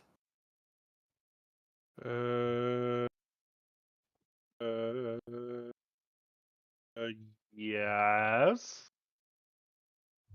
Korbal's gonna reach out of his bag of holding, and he's going to pull out an item that we got 4 or 5 years ago. The infernal armor. Ooh. Alright, well, there's that. Is there a control that allows for plane shifting? Because I want to turn off the dimension locking as well. No, but there is something that turns the button. There is a button for turning off the dimension locking. Oh, thank God! Okay. We can now leave at any point we want. Let's go get our imp. Is there anything about the final person who's somehow in this jail? Because there was the one set of just clothes for the just like the random construction worker. Nothing in this room mentions that construction worker. Out of curiosity, is there any of the cameras show at the cafeteria? There's no cameras. Okay. Yeah, no, it's not that kind of control room. It's arcane in nature. Okay. You know what? I'm assuming just the more regular cells just have like a row of buttons. They do. So that row of buttons for all the regular cells, Soldafix is just gonna run her finger across the entire thing. Nice. Open all of them. Right in front of Fable? Wow. And Fable's gonna look on in envy. Korbal's just gonna look at Sophos like, you sure you don't want to have Fable do the honors there? You're late. By the way, if Fable and Korbal are dancing, and Hamlet is dancing the exact same dance with the pole. Nice. Imagine it might be hard to dip the pole, considering it's larger than he is. Yeah, but he's strong enough. He's got it. How do the physics work on that? Because I'm pretty sure his body isn't as big as the rod, so the rod would have to be on the floor. Yep. And he'd just be on top of it. No, he's on the floor basically with his little paw out, holding it in both paws, doing the dance. Okay, whatever. I'm not going to question the physics of this. It's best not to. It saves you the headache. You could argue, how could a squirrel have the strength of an ogre? But there you go. That's how it goes sometimes. Hi, brothers. He's very dense. Extremely dense. But I'm imagining this control center is like looks kind of like the controls of like a old school cathedral pipe organ kind of thing. Something like that. Just racks upon racks. Yep. Of switches and buttons and things. Pretty much. And you know the ritual and the chanting or whatever to open the prison that Dem is in. Uh-huh. I'm Dem also just like opening up any walls and stuff because we probably should still look at the cafeteria just in case. You certainly can. Do you let Dem out of his thing? Yes, I am going to let Dem out of his thing. Alright. So you go over, you do the incantation, you do the ritual, the thing releases a bunch of, like, smoke, and slowly opens, revealing Dem. Or what you're pretty sure is Dem, because he's really fucking tiny. He's like 1/4 the size of Hamlet. Huh. I don't think there's any element of dimensional compression involved.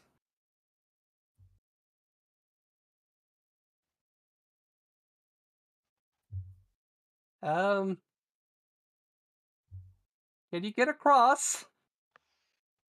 He just kind of flies up because he does have wings. Okay. And he's like, "Who are you?" Hi, I'm Sildafix. Fable is my study buddy. We're here to rescue you.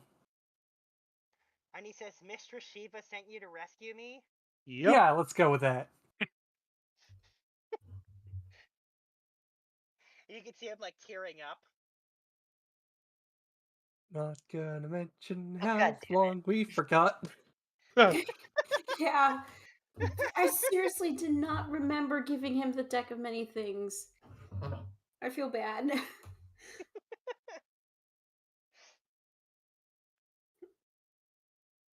All right, well, hop in a pocket. We're gonna just. He just floats and lands on your head. Yeah, okay, that's fine. We're just gonna finish exploring this place for the sake of that, and then we're going to leave. Yep. All right. With Right before anyone else we happen to find. Yeah, and he says, "Do you have any cards?" Actually, Fable. I think you took the cards. Yeah, we took the cards. We brought them. Yeah, he asked if you have cards, and he's like itching. He's like scratching his arm. He's like, "I haven't been able to draw cards in a really long time." For fuck's sakes! He's going through card withdrawal. He's jonesing for the cards. Oh no, Looney, you're fucked up. Right there, that's fucked up.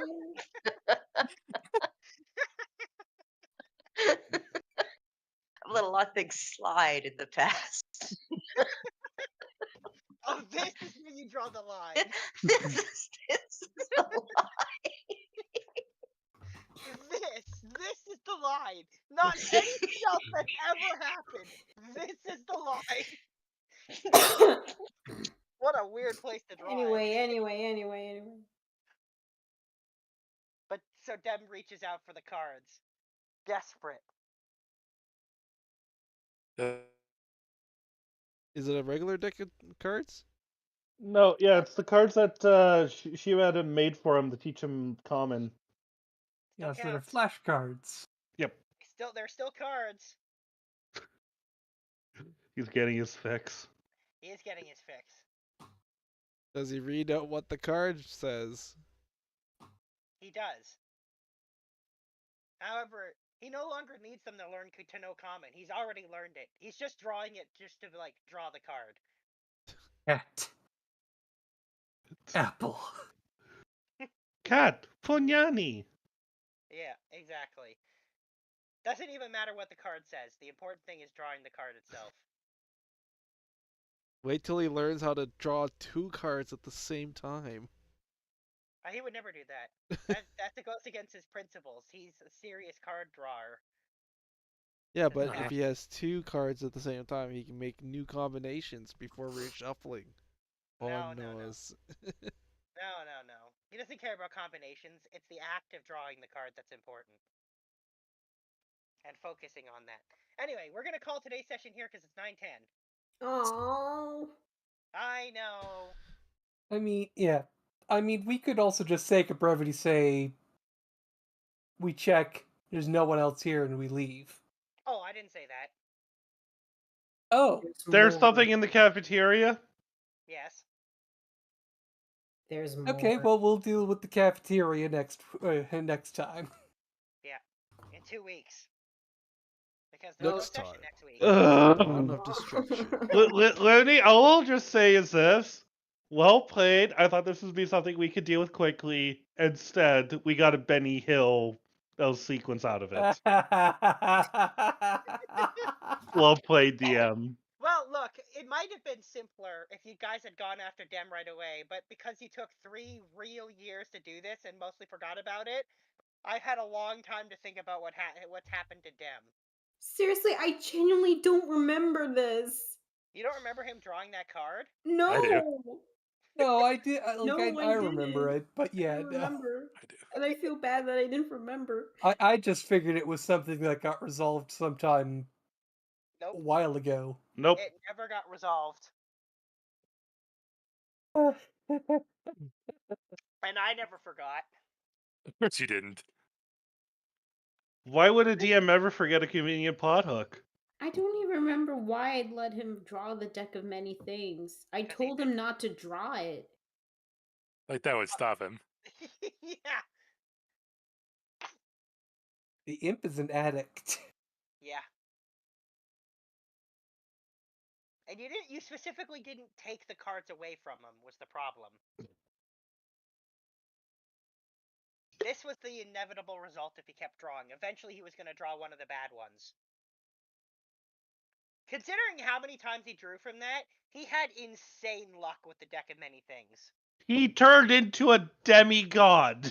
Oh, I think I know Yeah, but why why I is didn't it so take them small away. now? Is that from the deck, or is that something that's happened here? That's something that's happened there.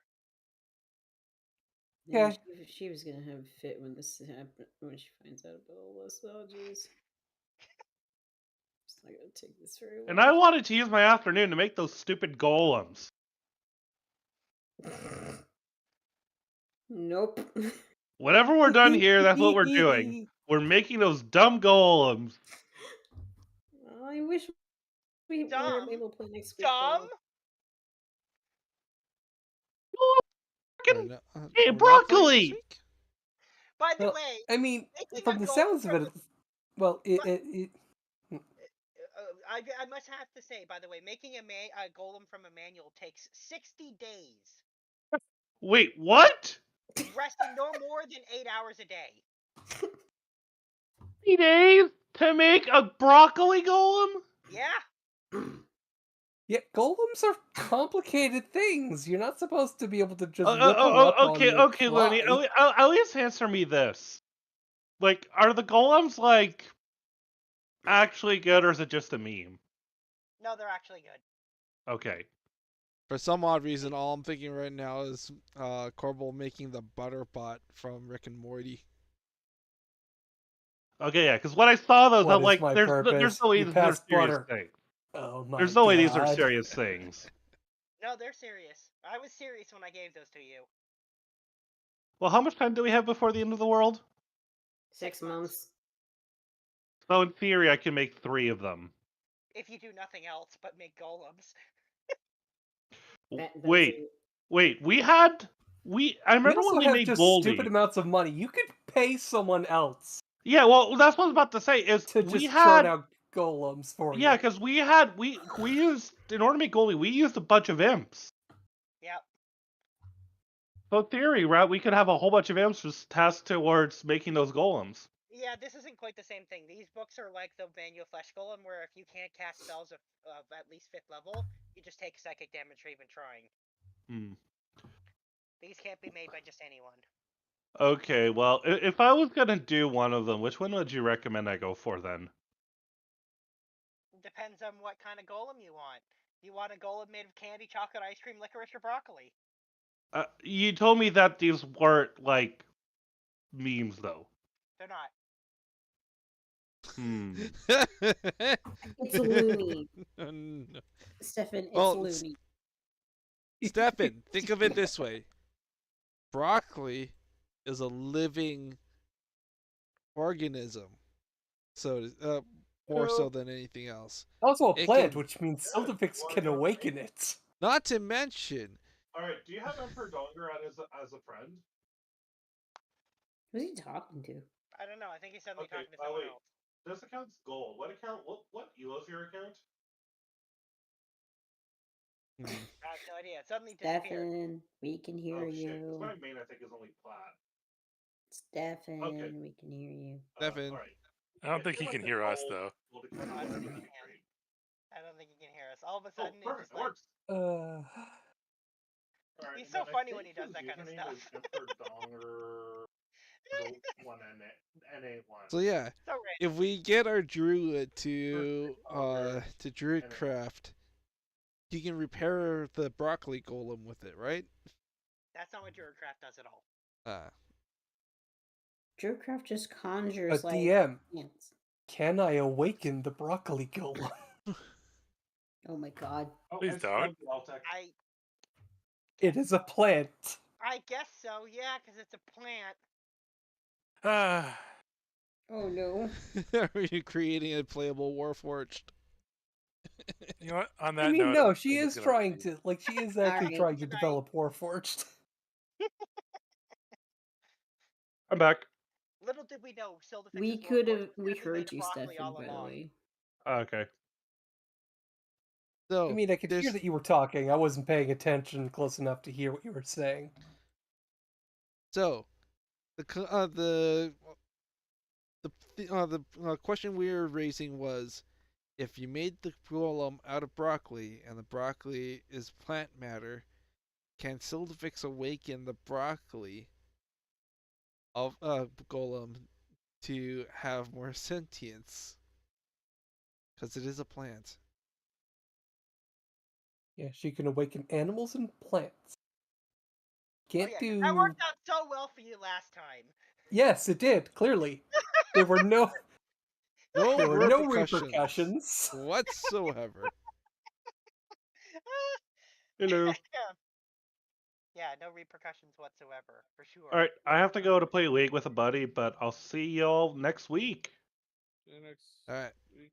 See you next week. Yep. Yeah, Saturday. Yep, Saturday. See you Saturday. Yes. Yay! I will see you Fridays. Yes, you will see me Friday. Paul, have you planned out your timing for getting out here? So you don't have any issues getting. Well, I think we could. Oh, actually, no. I think it might be Saturday because Jackie is available to go on Saturday. Well, so you're not gonna come out on Friday then? No. Not gonna sleep over? I am sleeping over. Yeah. So Yeah, Jackie.